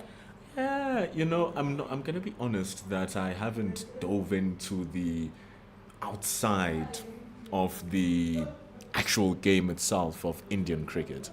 The politics behind it, the reason why some players are selected or not, the selection structure in itself can become so in-depth, and sometimes it's not information you get to be able to reach, and that is unfortunate on our side, on my side rather.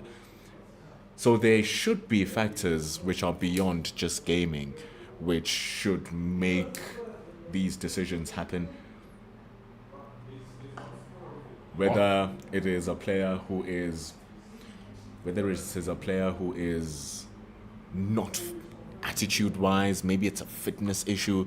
We've seen chats even in South Africa's sphere. You look at Sisanda Makala, you look at his figure, big news with Dane van Niekerk, you look at Lizelle Lee, all of these players, you look at them and you're like, great players, and then fitness they put into question, the way they look you put into question, and then all of a sudden there's perceptions about them.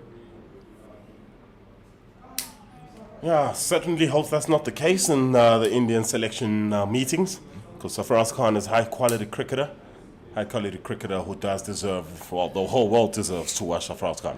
That actually brings into question really what a cricketer is and what it is about, because I look at it as one of those games which accommodates everybody. It's one of those games that are special in that way. Short, tall, long, big, small, wherever you come from in the world, it has a platform for you. No ball yet again from Benoni Future. Sorry to cut you off there, but he continues to bowl at least one no ball and over. It's very problematic. And that's the thing, when the game is open for everyone, even tall guys come into the game and they have to solve problems like overstepping, because so easily when you generate that extra pace, you take a longer step. I don't do that. But it shows that the game is open for everyone. Look at the height difference. Look at the shape difference between Tsepo Moreki and Dwano Lefia. But they have a specific role in the team. Sarfaraz Khan into Lakvama. You look at those differences, and they are playing the game and executing it well, and executing it differently too. I think the difference in the execution couldn't be better portrayed by the two batters currently in the middle. Tilak Varma is a guy who wants to spend as much time in the middle as possible, likes to occupy the crease. That's how he puts his presence. As we can hear some noise on the side of us, seeming there's a Proteas taking more wickets in Centurion. The SAA side not being that fortuitous at the moment. And then from a Sarfaraz Khan standpoint, for him to feel as if he's on top of the bowler, he needs to see the ball racing to the fence. So that's exactly the point. Sometimes your style of cricket may not be what the team needs at the particular point in time. Sometimes the inclusion of you in the team destabilizes the balance of the team.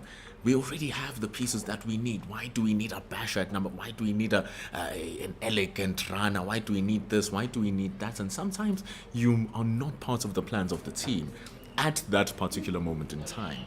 So there are all of these different factors and different variables that may affect a player's selection in the team. And right now, Sarfaraz Khan is playing to show that he deserves to be in that team regardless of whatever the situation is. Good defining point. It's a back of a length one that's fended off to end. Is that his 10th over? Yes, 10th over. He's gone 1 for 37, just the one maiden. Way too many no balls. It's 133 for 3. Needing to get that back into order, because you look at it sometimes in an innings, you say that, yeah, one of them might be what if, one of them is what if it is X and Y. It's very painful and it's very shocking when one of them actually is a no ball that has been caught.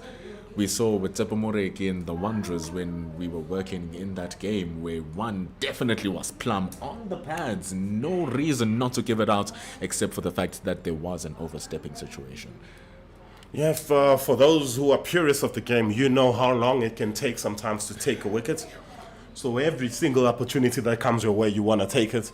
And something as small as a line should not come between you and the wicket. Shouldn't be, especially when you put in thousands of deliveries. You bowl thousands of deliveries prior to you going into any match. You work so much.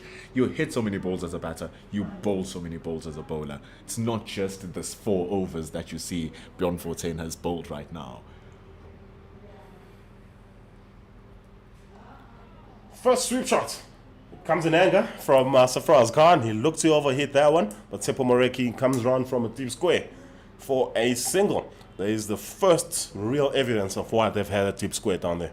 Bjorn Fortuin looking aggrieved, saying, Sarfaraz, what are you doing with that bat? It was so close. should he have missed that, Sarfraz Khan was in big trouble. But here's Tilak Varma. Well, that's the whole point about the sweep shot, right? Is that's why spinners love it when you start sweeping. It's you always know you are almost always in the game when they're sweeping. Hey man, does your broom's bristles have holes and leave dirt behind? That's what he's trying to test, and for now, Sarfraz Khan seems to have a competent broom in his hand. Yeah, leaving the house clean. Back foot punch from Tilak Varma. They take the single. One-handed pick up and throw from Khashile might have found him wanting. Very quick, very wicket keepers are surprisingly springy. To no surprise. To no surprise, yes. No pun intended. They are so quick through the feeds and they are such good fielders. Should never be taken for granted. Good work there from Khashile. Yeah, you don't want to make it too much of a habit dropping and running with fielders that close to the circle. But good running nonetheless. Good bowling from Bjorn Fortuin. Equally good running and even better fielding from Matthew Britzker. But to no avail. Yeah, one-handed pick up and throw. Good work. Getting yourself ready. You never know when there will be a chance for a run out, so just throw it. And it's a good direct hit from him. But yet again, good cricket. Sarfraz Khan drops it. You see that of all the fielders that are hugging the 30-yard circle, Matthew Britzker is probably the furthest from the wicket. So that one is almost always on for a single. And Britzker showing Khashile how it should be done as the captain leading from the front. Full ball, faded off. It's a dot ball. Yeah, I'm not too impressed by Matty Britzker. He does it every other day. Khashile is not in the field too often.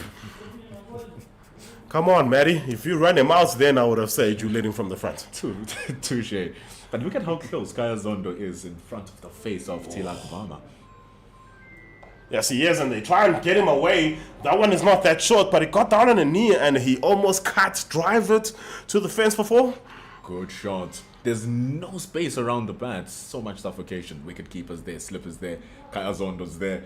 Bjorn Fortuin puts it there, and somehow he squeezes it through. What a glorious shot. That is a very good shot on the knee and cutting it away. That is glorious. Yeah, I remember Kumar Sangakkara speaking about whenever there's fielders around the bat, you try and get them away from you as early as possible. I think that's a shot that will make Kaya Zondo take 2 steps back, just like he did now. He's there to stop the dirt nonetheless. Ends the over. 30 have been done. Still mesmerized by the shot by Tilak Varma, which sent the score to 140. That deficit really going down now at 123. Yeah, we were speaking with Gurdy. Realistically, the only result possible here is a draw. I mean, obviously, we've seen some crazier stuff in cricket. Game could obviously just switch on us and we find Australia winning this game and they're not even involved. But yeah, it's most possibly going to be a draw in this match. So it's generally becomes an individual match from now on. It becomes about the bowlers trying to get as many wickets and put their hands up. These batters showing their class, how to soak up the pressure, that they can occupy time in the middle, that they can score runs. It becomes very, I don't want to say selfish, but I mean, that's what it becomes now. I think this is part of what makes cricket beautiful. Johannes van Dijk is coming in now. He's a second division player, has a chance to show what he's about. Come on, don't be afraid to say it. He's got a chance to earn himself a Division 1 contract here, does Johan van Dijk. But that's not the way to do it. He starts off down the leg side. He just seems to swing just a little bit after he pitched as well, so that's a good sign. But he's got to get his bearings. It's just a loosener to start his over off. But once he gets his stride going and he becomes selfish and he looks to take the wickets, back to your point on that is the fact that all the individual performance in cricket is that individual team sport. Catch. Gone. Wow, that is good hands there from the skipper, Matthew Britzker. He just extended, and it's almost a soft wicket there for Sarfraz Khan. It came from nothing. Does Matthew Britzker impress you now? Yes, he does. Good hands. That was over him. Almost caught that from behind him, but overpitched. Half volley really from Sarfraz Khan. He will not want to see that replay. But Johannes van Dijk has finally picked up his first wicket. His strikes. That is what he was brought in for, Johannes van Dijk. Let's make sure that we strike the wicket. And just as we're talking about it, Selfish play. Look to get the wickets. You have the team around you. The team around you is going to support you, especially the skipper.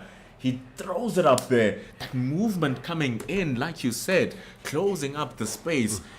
Not really a proper shot that you'd want to be playing, hitting it on the up. And he loses his wicket for 34 runs, does Safraz Khan. He scored a couple of boundaries. 24 runs of those 34 runs were of boundaries, but he's now gone. And the Indians have 6 wickets in hand. Yeah, 6 wickets in hand. New man in coming to the wickets. The wicket-keeper batsman. Another youngster, sensational cricketer, Dhruv Jurel, 22 years of age. Yeah, he's playing in his 3rd season. He's going to be playing in his 4th season at the beginning of the year. So he's still relatively fresh into his first-class career. 658 runs, 350s, 100. But that's best is why, the real reason why he's here, best of 249. He is a serious talent, is Dhruv Jurel. Just 22 years old is the wicket-keeper batter. When you take a look at what he did last season, and you look at that average of 71.5 runs, just scoring runs for fun, was he leading run scorer for his team, Uttar Pradesh, as well is Dhruv Jurel. So very exciting talent. Didn't get to showcase that talent in the first match, losing his wickets for a duck.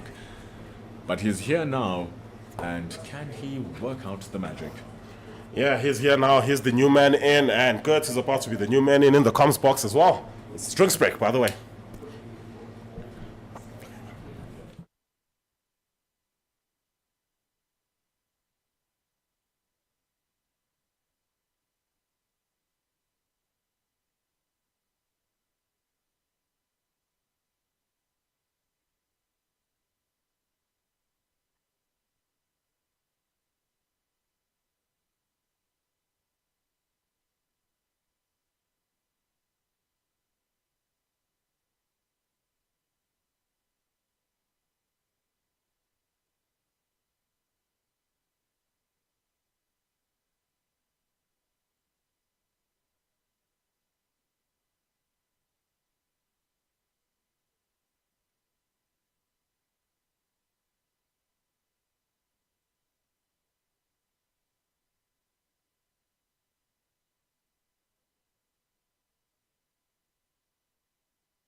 Welcome back after the drinks break. It is 140 for loss of 4 wickets as we saw Van Dijk picking up his first wicket on this level. And that will just give him some confidence to work with, Pendulo. Brought in to do a specific job, Gert. And nothing is more beautiful for yourself as a duty man than performing your duty right when it counts. There's a little spunk that is added to your spell doing the wicket in just the second ball of your entire spell.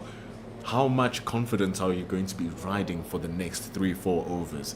That is important now for Johannes van Dijk, especially when the game seemed like it was a little bit dead on the water. Yeah, he's steaming into the new batter, Jurel. Bottom edge, just a thick bottom edge, and on one bouncer, Rickleton, no real chance, but just shows you one wicket, one good ball, a little bit of movement, and all of a sudden he looks like a different bowler than he did in his first 4 overs. He just looks the part now. He just comes in, steaming in now. That's what you want. We're just talking about what's happening in Centurion. Nandre Berger just got dropped 2 consecutive catches after taking 2 wickets in 2 consecutive balls.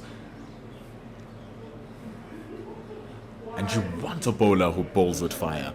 You want a bowler who's constantly hungry to charge at you and eat your face. That's what you want from a bowler.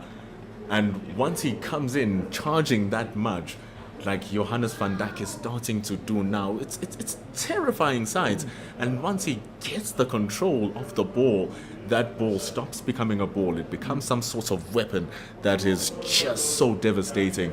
So it's a great start here for Johannes van Dijk, and he needs to continue just breathing fire into the ball. And for any kids watching, fast bowlers don't really eat your face. They just want to have you think they do. And that fire, that dragon fire is what we're talking about. And not necessarily just the quicks. We look at Keshav Maharaj, who's the last year has been the epitome of fire. And he's a spin bowler. And that is what you want. You just want that passion to come through. Not the emotion necessarily, but the passion to come through. It comes in so naturally, especially if you are confident behind your skill and you are confident that your skill is producing results. As we see the end of over number 31 of what was a very good over from Johannes van Dijk. It sends the score to 140 with the Indians still trading by 123 runs. So that confidence is so important, that fire is so important, and Bjorn Fontaine actually possesses some of it as well. He is a striking bowler, he's an attacking spinner, he doesn't let you rest. That's what we need now. 2 more wickets here. SAA might feel that they're in with a shout. 1, 2, 3 still the deficit. Bjorn Fontaine can be trusted. He's the 3rd leading wicket taker in the current 4-day series. He's taken a total of 19 wickets in the 10 times that he's been able to bowl. So that's 19 wickets in 5 matches. Pretty decent return. A wealth of experience. Part of the T20 setup for the Proteas.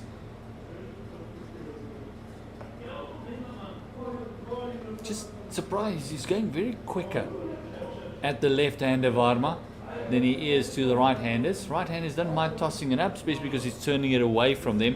Feels it's more difficult to slog sweep. I feel like there's still a sense of Bjorn Fontaine wanting to use those footmarks one way or the other and trying to set up a ball that's going to land there. Remember, it's a very full length over there. You don't want to play around too much. So you have to set it up some way or the other, and I have a feeling that's the case. Take that. Oh, just dropped short of the fielder there. It would have been a phenomenal catch. It looks like Johannes van Dijk there. Just dropping short. And that quicker one just hurrying on to Varma. And he nearly gave it away. On top of that is the extra bounce that he gets, does Bjorn Fontaine. Top spinner, it seems as if just drowning the bat of Tilak Varma. Good effort from the big fast bowler actually diving forward. Sometimes you risk injuring your fingers diving like that, but that's the commitment that you want in the field, and it shows that he wants what he wants, does Van Dijk. It's 142 for 4.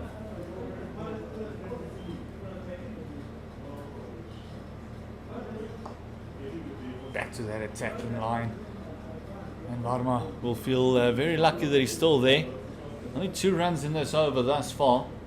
And funnily enough, he's not pulled out the sweep shot yet. Very risky shots with such bounce as well.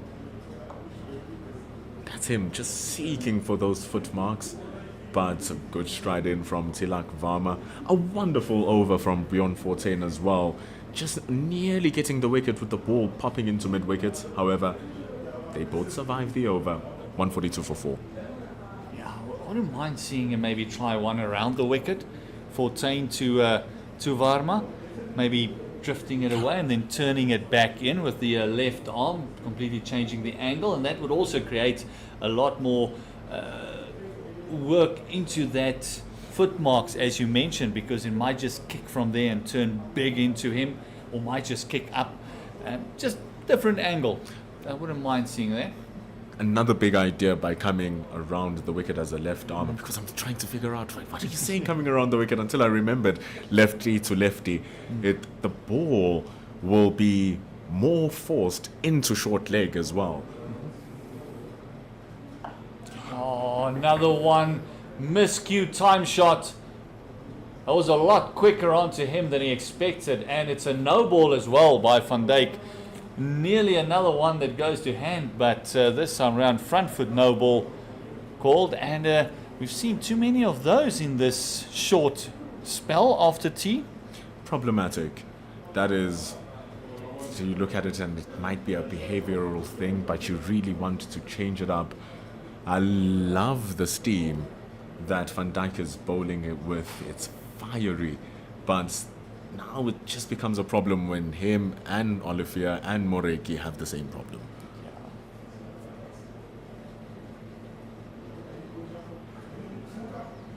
And the worrisome part is that ball could have gone anywhere. That pop-up could have gone anywhere.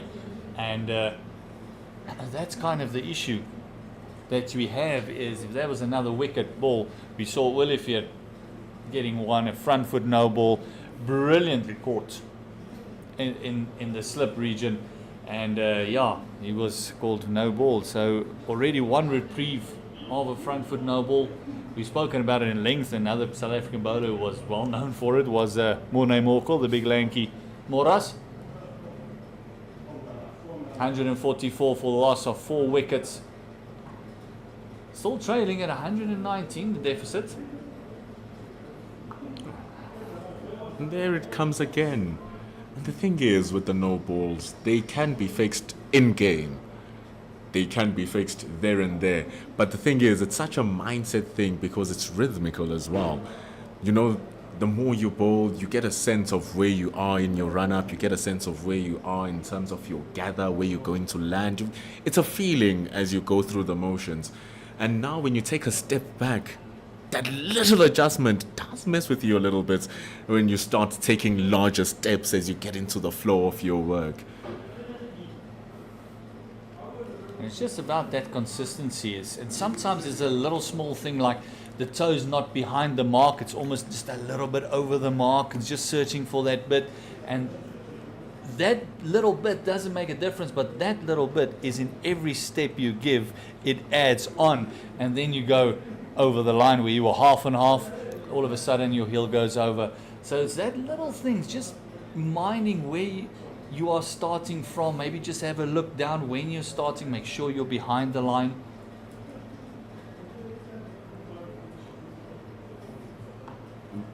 We don't joke when we say that playing cricket is a difficult thing to do. Playing it at a professional level, making it your job, is a difficult job. It is so hard. Because the smallest things make a big difference in anything that you do. Even that single, look, just pare it down, having them understanding that there's no one around, you can steal that single. The running between the Indians has been phenomenal throughout the day. So we are actually privileged to get to watch the very best players play it and just get to talk about it, and you get to watch it for free. And the beautiful part about this platform is anywhere in the world, you can sit back, relax, and enjoy the cricket. And it's true what you said about the running. We saw it in the India A game in Potchefstroom as well. Their calling and running between the wickets have been phenomenal. And also the intent of running between the wickets have been great. Something that I feel that the South Africans could have taken from them a little bit. There was a couple of runs left on the park. It was during that period when you had Bjorn Fortuin bogged down, you had Van Dijk bogged down. But it's a game of momentum. Nothing is ever linear in the world. It's always a flow of up and downs, and there was a moment where the Indians were definitely up, and when one team is up, the other one is down, and South Africa had to hold their breath under the water and not drown and steadily work their way up. And wasn't it so beautiful when it came together for that final wicket partnership? Stunning. So those are the sacrifices that you have to make at times, absorb the pressure in order for you to be able to score, which is what South Africa were doing. Yes, they could have gotten more singles, but the bowling was phenomenal. Taking nothing away. Oh, this one finding the edge once again, and it just evades the gully fielder into that vacant third man. 4 runs, and very lucky 4 runs for Jarrell. Good stuff, this from Van Dijk. Squaring him up for all that he's worth, playing all around it, nabbing that thick edge. The slip cordon not tight enough. Fortunate runs as the Indians bring up 150 runs, taking them 33 overs. Deficit's gone down to 113, and run rate has dropped. They were hovering at 5.7, 5.5 for most of the innings, and now just with the wicket here, a couple of dots here, good overs here, and with the introduction of Fortuin, you can actually see the run rate just dropping by a full run. They're now on 4.5. Look at this. Oh, genuinely saw the batter on one side of the field. I was like, look at him coming around the wicket. But he remains over, bowling to Tilak Varma. I always find it so fascinating when people out in the streets are saying that, I can hit that ball. Look at that. It's so easy. Look at how slow it is. But then the beautiful thing when a bowler is skilled enough, like we're watching with Bjorn Fortuin and even Van Dijk in the previous over, is bowling deliveries which force the batter to play the ball where your fielders are. And it's such an underrated skill to execute those plans. And it's such a difficult caveat to go through as a batter in trying to score to a bowler who understands exactly where to put the ball and how to make you play certain shots. And also, I hear what you're saying. There's a lot of guys who feels they're bubbling under, they fell through the cracks. And yes, they could hit that ball, but the problem is hitting it consistently. And that's where it comes in, because the skill of the bowler will just say, all right, you hit that one, let me give you something else. And it's hitting it consistently. That is the thing. Just not hitting him once or twice or one day, coming back the next day and doing exactly the same thing. And that's where the skill level comes in and where the difference comes in. This is why they call it a test. Yes. It's a test of patience, it's a test of skill, it's a test of execution. Test of metal. It's a test of everything that makes you a man, everything that makes you a woman, everything that makes you a cricket player. So when you are playing at this level, the bowler being able to churn the same ball, ball in, ball out, ball in, ball out, even it gets tiring to you as the batter. You start trying to bring something inventive, something out of the box, just like Safra's shots. You bring something out like that, to start taking the advantage over to the players. And sometimes it doesn't work, and sometimes that's exactly what the bowler wants. And that's what we sit and watch first-class cricket for.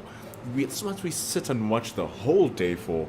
We sit and see how well are the bowlers executing their plans and how well are the batters executing their plans in order for the greater good of the team to come right. Van Dijk coming into Jarrell again. Bowled that absolute jaffa. The previous one, as we saw another maiden by Fortuin. Fantastic bowling from him at the moment. His 7 overs is 1 for 15 with the 3 maidens. And you know what I loved and enjoyed most about that over, Gert, was the similarities and the differences in the deliveries. All the balls were the same, but all of the balls were different. They were coming at different speeds, turning different directions, bouncing different. Everything was different, but they were bouncing at the same spot. Oh, this one just forcing the drive, and Jarrell sitting on that drive instead of maybe just leaning into it. And you can see a puff of dust as that one just passed the batter, carrying to Reckleton, and nearly the 5th wicket down for India. The work from Johannes van Dijk coming in now, bashing him with short deliveries, back of a length. Here's one. Ooh, maybe not that one. And lucky to survive there, Jural. Good bowling this from the fast bowler. Could he follow it up with another Jaffa? Just going a little bit straighter. And there we see a big rolling stop there. Maybe hitting the slope. Rolling thunder. That's what we're seeing over there. Some jokes and theatrics from the players having fun. Beyond 14, a very good fielder in his own right. You must have seen earlier today how the kids were rolling down the grass embankment. So that looks like fun. Always fun to let out your inner child every now and then.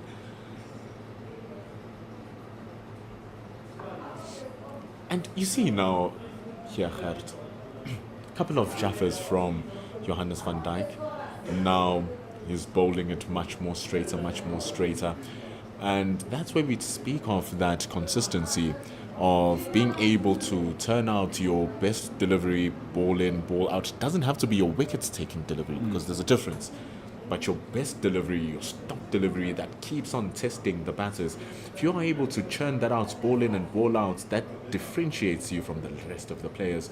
And right now we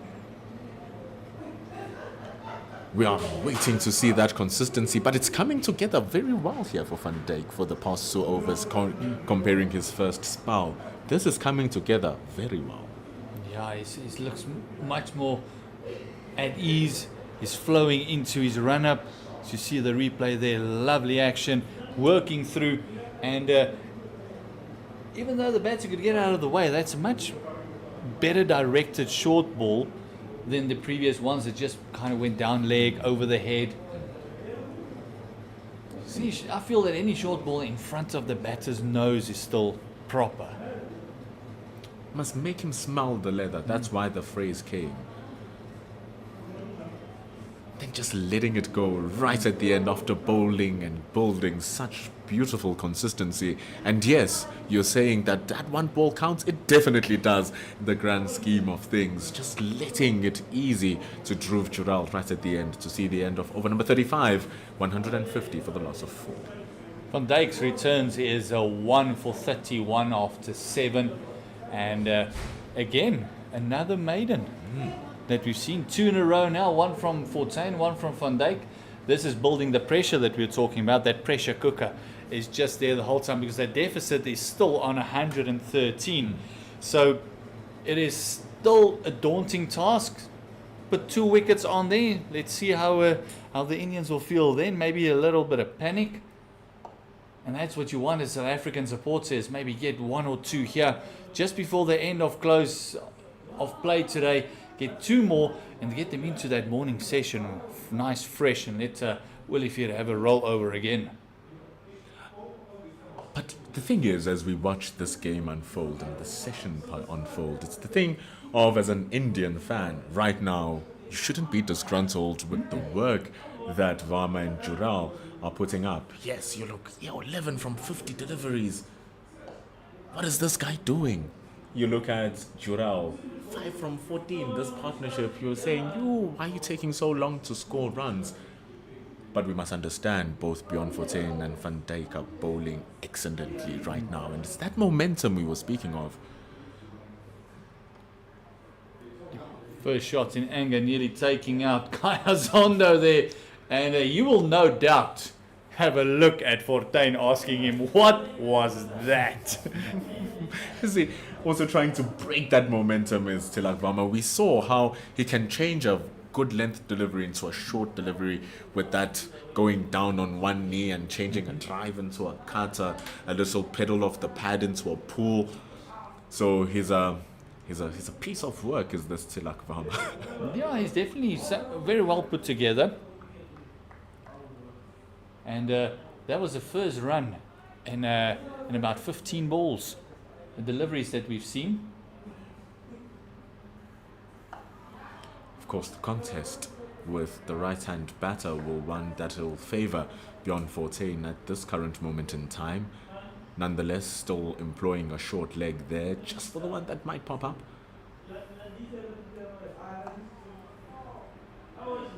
A lovely line and length to the right-hander, enticing that drive, but Jaril just saying, no, I'll have none of it.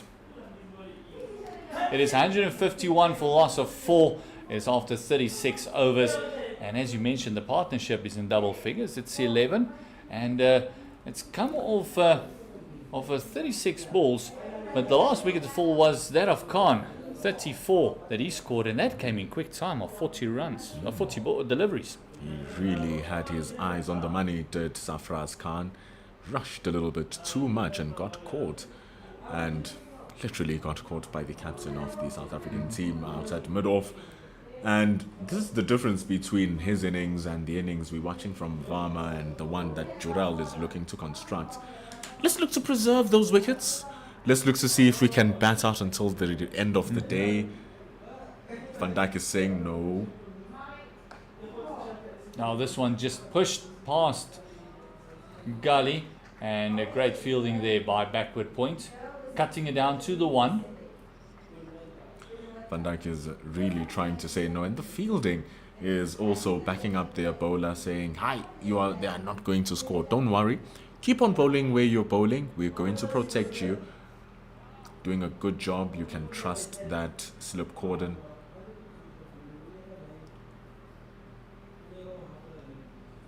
Swanepoel being the only player out in the boundary, standing at that square-ish fine leg. Doing a bit of travelling between the left and right-hander. So much time to think about your actions and your game as you take that walk. Yeah, especially when things weren't going your way. It's almost reflection time. You don't want to live inside your own head when it comes to the beautiful game of cricket. It's one place where things can go terribly wrong. You want to play the game outside your head. You want to keep thinking about the game inside, but never play the game inside, because that could, especially if you had the start, the drop catch that he had, things like that would eat you up. So that's why we always say, play with the passion, not the emotion. Glad you're putting that into perspective now. Really glad that you are, and these are some of the nuances that go unseen from the naked eye. It takes literally 5 to 7 seconds for the bowler to start his run up, right up till the ball being dead, and then it's another 20 to 30 second wait until the next ball. So that's a 36 second per ball, 6 times until the next over, where you have to go through it again and again and again and again and again and again. So you're literally getting 6 seconds per ball of action. So what are you doing with the rest of the other time? How hard is it to stay out of your head? Nah, look, the game is always being played. There's something going on there. You're thinking about the next thing. But what we mean by playing it in your mind is don't let the negative creep in. Don't play the negatives over. If you're going to be a person that does that, you got to play the positives as well. You got to balance it out then. You got to look at both sides of the coin. Otherwise, we normally try and teach the guys, listen, feel bad for yourself tonight. When you're alone at bed, then you can feel bad. For now, what's happening? What do you need to do to come back? And we saw it with Van Dijk. This one just stifled appeal on the pads. He didn't have a great first 4 overs, but now he's come back and all of a sudden he looks like a different bowler. It's just that little bit of a reset button that you push, and that just kickstarts you over again. That's very true. Because you have so much time, it's very easy to absorb those negative energies, especially if the person you have dropped is still in there, still scoring those runs. You're like, oh no, my Like you're word. fetching it from the boundary. So you're having all of those things just eat up at you. But you're very correct, having to balance the way that you think and finding a way to push that aside and making it into a learning experience. Hey, maybe next time let me leave it to the wicket keeper. Okay, maybe next time let me use this technique to catch the ball. But never play yourself out of the game. Never say, oh, I'm poor. Oh, I don't deserve to be here. Oh, this was my only chance to be here. This is when you're absorbing all of those negative energies.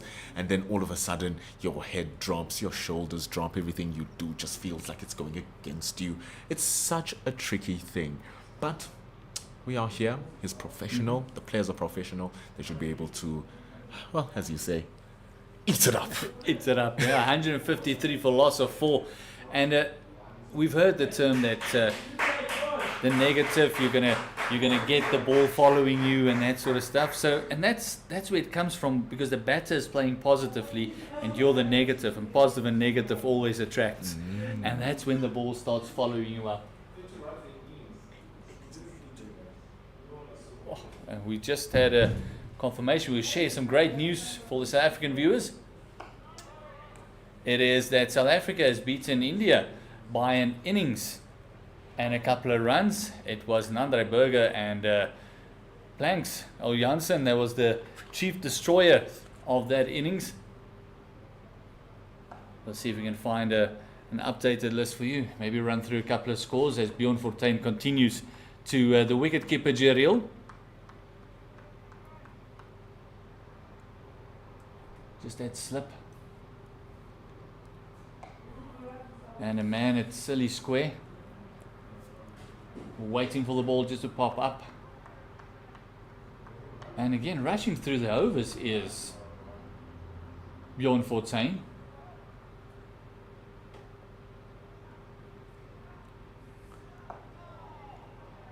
That's a lovely flight, lovely pace on the ball. That's a pace I feel he needs to bowl. It just looks more daunting than the quicker dart in. So dangerous, trying to see if you can get extraction off the pitch as well. And he seems like he's getting something, just a little bit too full, but he's keeping the batters honest.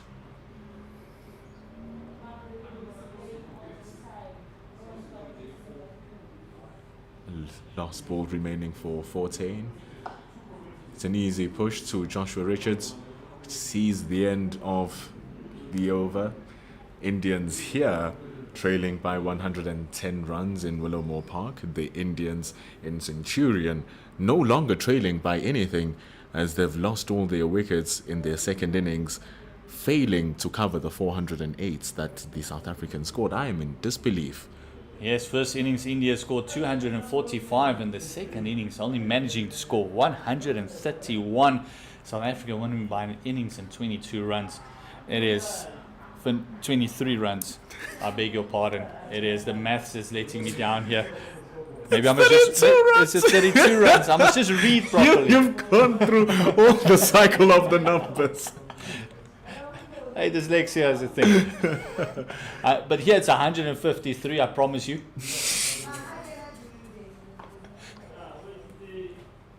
The scoreboard is nice and big. I can't get that wrong. 4-4. Partnership is 13. Lucky number 13. Varma is on 13 of 54 and Jeriel 5 of 26. And just running through that scorecard of the Indian team in the Centurion, Jaiswal went to Nandre Burger, called Verena for 5, and then Rabada clean up Rohit Sharma, and Shupman Gill and Virat Kohli had a bit of a partnership going. Oh, this one is ducked played. He wanted to pull out of the shot, just left the periscope up there and just played it down to a fine leg. Some risky business that from the batter, and is able to get it away is Varma. And here they looking to get into double digits. Varma's already there. Jurel with 5. The Indians, you speak about Gill and Kohli, they were the only ones who scored those double digits. Yeah, for 26, Gill went to Janssen, and then at Kohli was the Lone Ranger in that scorecard. Only the one of 2 players, like you said, who scored double digits. He went for 76 of 82 balls, so he did it in quick time as well. He was dropped twice in that innings as well. SAA A went for 6. Rahul went for 4. Ashwin, first bowler to Nandre Burger. Thakur went to Rabada for 2, and then a run out was the last thing they needed. Jasprit Bumrah run out by Dean Elgar, and then Siraj for 4. The man not out was Krishna.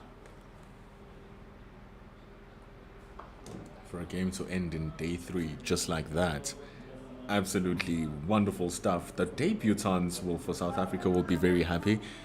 David Bedingham scored within the runs, but Nandre Burger just came in and slotted in perfectly. 3 wickets in the first innings, 4 wickets in the second innings, including 2 dropped catches as well. So that is a find and a half. The man starting at Lions, born in Krugersdorp. Shout out Krugersdorp.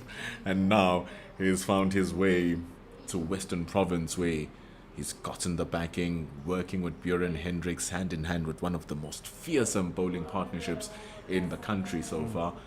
And now he's showing his worth in the South African colours, green and gold, debuting in all 3 formats within 2 weeks. It's the stuff of legends for Nandre Burger. Yes, and the nice thing for Nandre is he's bowling with Hendricks at the Western Province, and he's opening the bowling with Kagiso Rabada for the Proteas. And better partners I don't think you can ask for if you're starting off your international career. When Philander came in, he was bowling with Dale Steyn and Morne Morkel, and he was the perfect fit for those guys. He was almost the glue that brought them all together in that bowling setup. As we see here, but a plan's being made. Change of personnel. Olivier getting involved in a field set change, as they ask Kaya Zondo to move around to a square leg, as they want to try something different here. Coming around the wicket to the right-hander to Jarrell. They got a 45, a deep fine leg, deep square leg. A very close in mid-wicket, and then a conventional mid-wicket as well. With 1 slip, a gully, a backward point, and no one at mid-off. Literally only the big frame of Olivier in the covers. The plans are clear. You are not driving anything. You are not hitting anything in the V. The lovely thing here is the gas from Johannes van Dijk. He's really letting it loose. And the change in field again. Now 2 slips and a gully. Oh, that was the ball they wanted the previous delivery. They're just changing a little bit too much, maybe. Just let the bowler bowl in that channel. He's been bowling well, and if you want to try something, but at least let him try for 2 or 3 balls and see what happens there. Ends the over though positively, does Van Dijk. 155 for 4, and just looking at it, that ball is coming quickly. Yeah, that ball is very quick. Got some gas, that's Van Dijk. It's a big lad as well. Nice strong shoulders, hits the deck hard. He's got a lovely loose wrist that sometimes can become a problem as well because it breaks. It doesn't go behind the ball that often. But if he can keep the control going like he's been bowling the last 5 overs, there's something there. Might get himself a first division contract. But eyes on him, especially with the bat today. He showed some fortitude there, some fighting spirit, some grit. Fortuin into Jarrell. This has been a fascinating battle between these two. Bjorn Fortuin has been very happy putting the ball onto the middle stump, spinning it away. Hasn't been trying to get anything outside that off stump just as yet.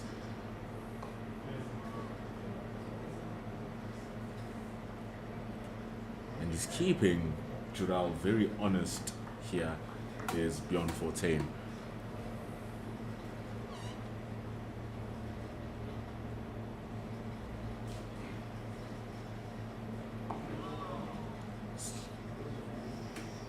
Keeping very honest. That line is immaculate. He's putting it between middle and off, and middle and leg. It's about a centimeter here, centimeter there. Look at that, just the patience that we're talking about for a bowler. And he's rushing through these overs. He's going through nice and quick. He's quite persistent. He's never stopping. This is beyond 14 for you.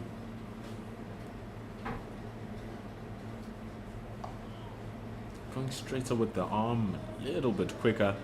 Love how much control he has over his bowling.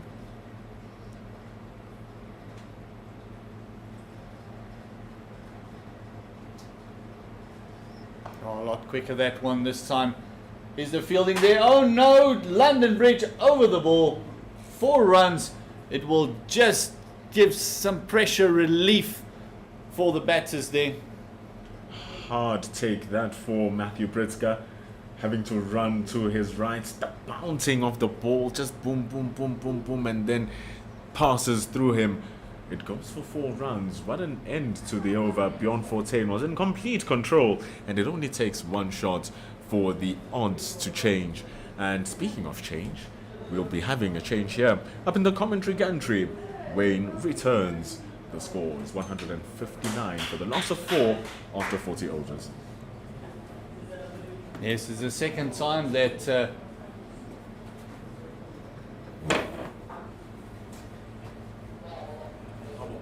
Yeah, looks like I'm back, and everybody's like, nope, it's time to get a move on. Don't know if that's a drink or they're coming off for bad light or something. Wayne's World. I'm not sure what's happening there. We'll get some confirmation from the umpires. But it looks like the light might have affected play today.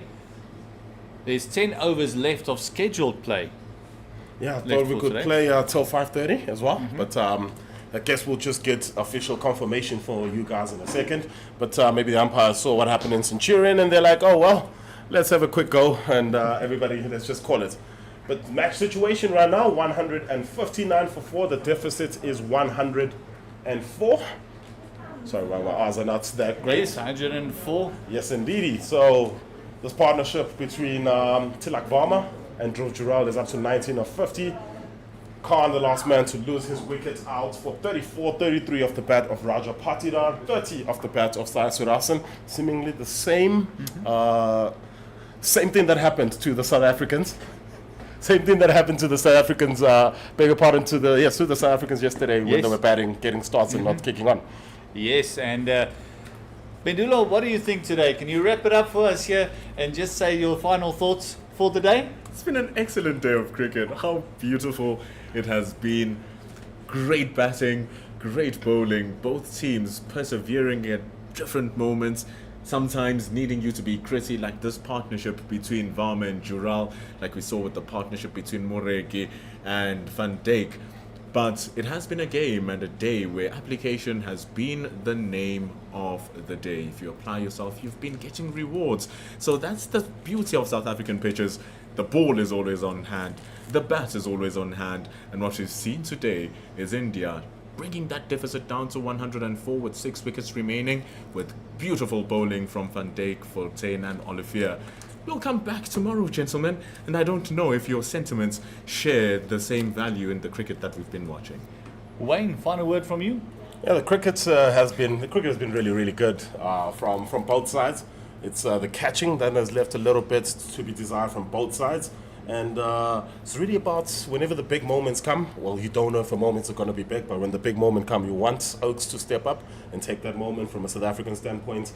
Not really the case. A couple of drop catches, wickets off no balls.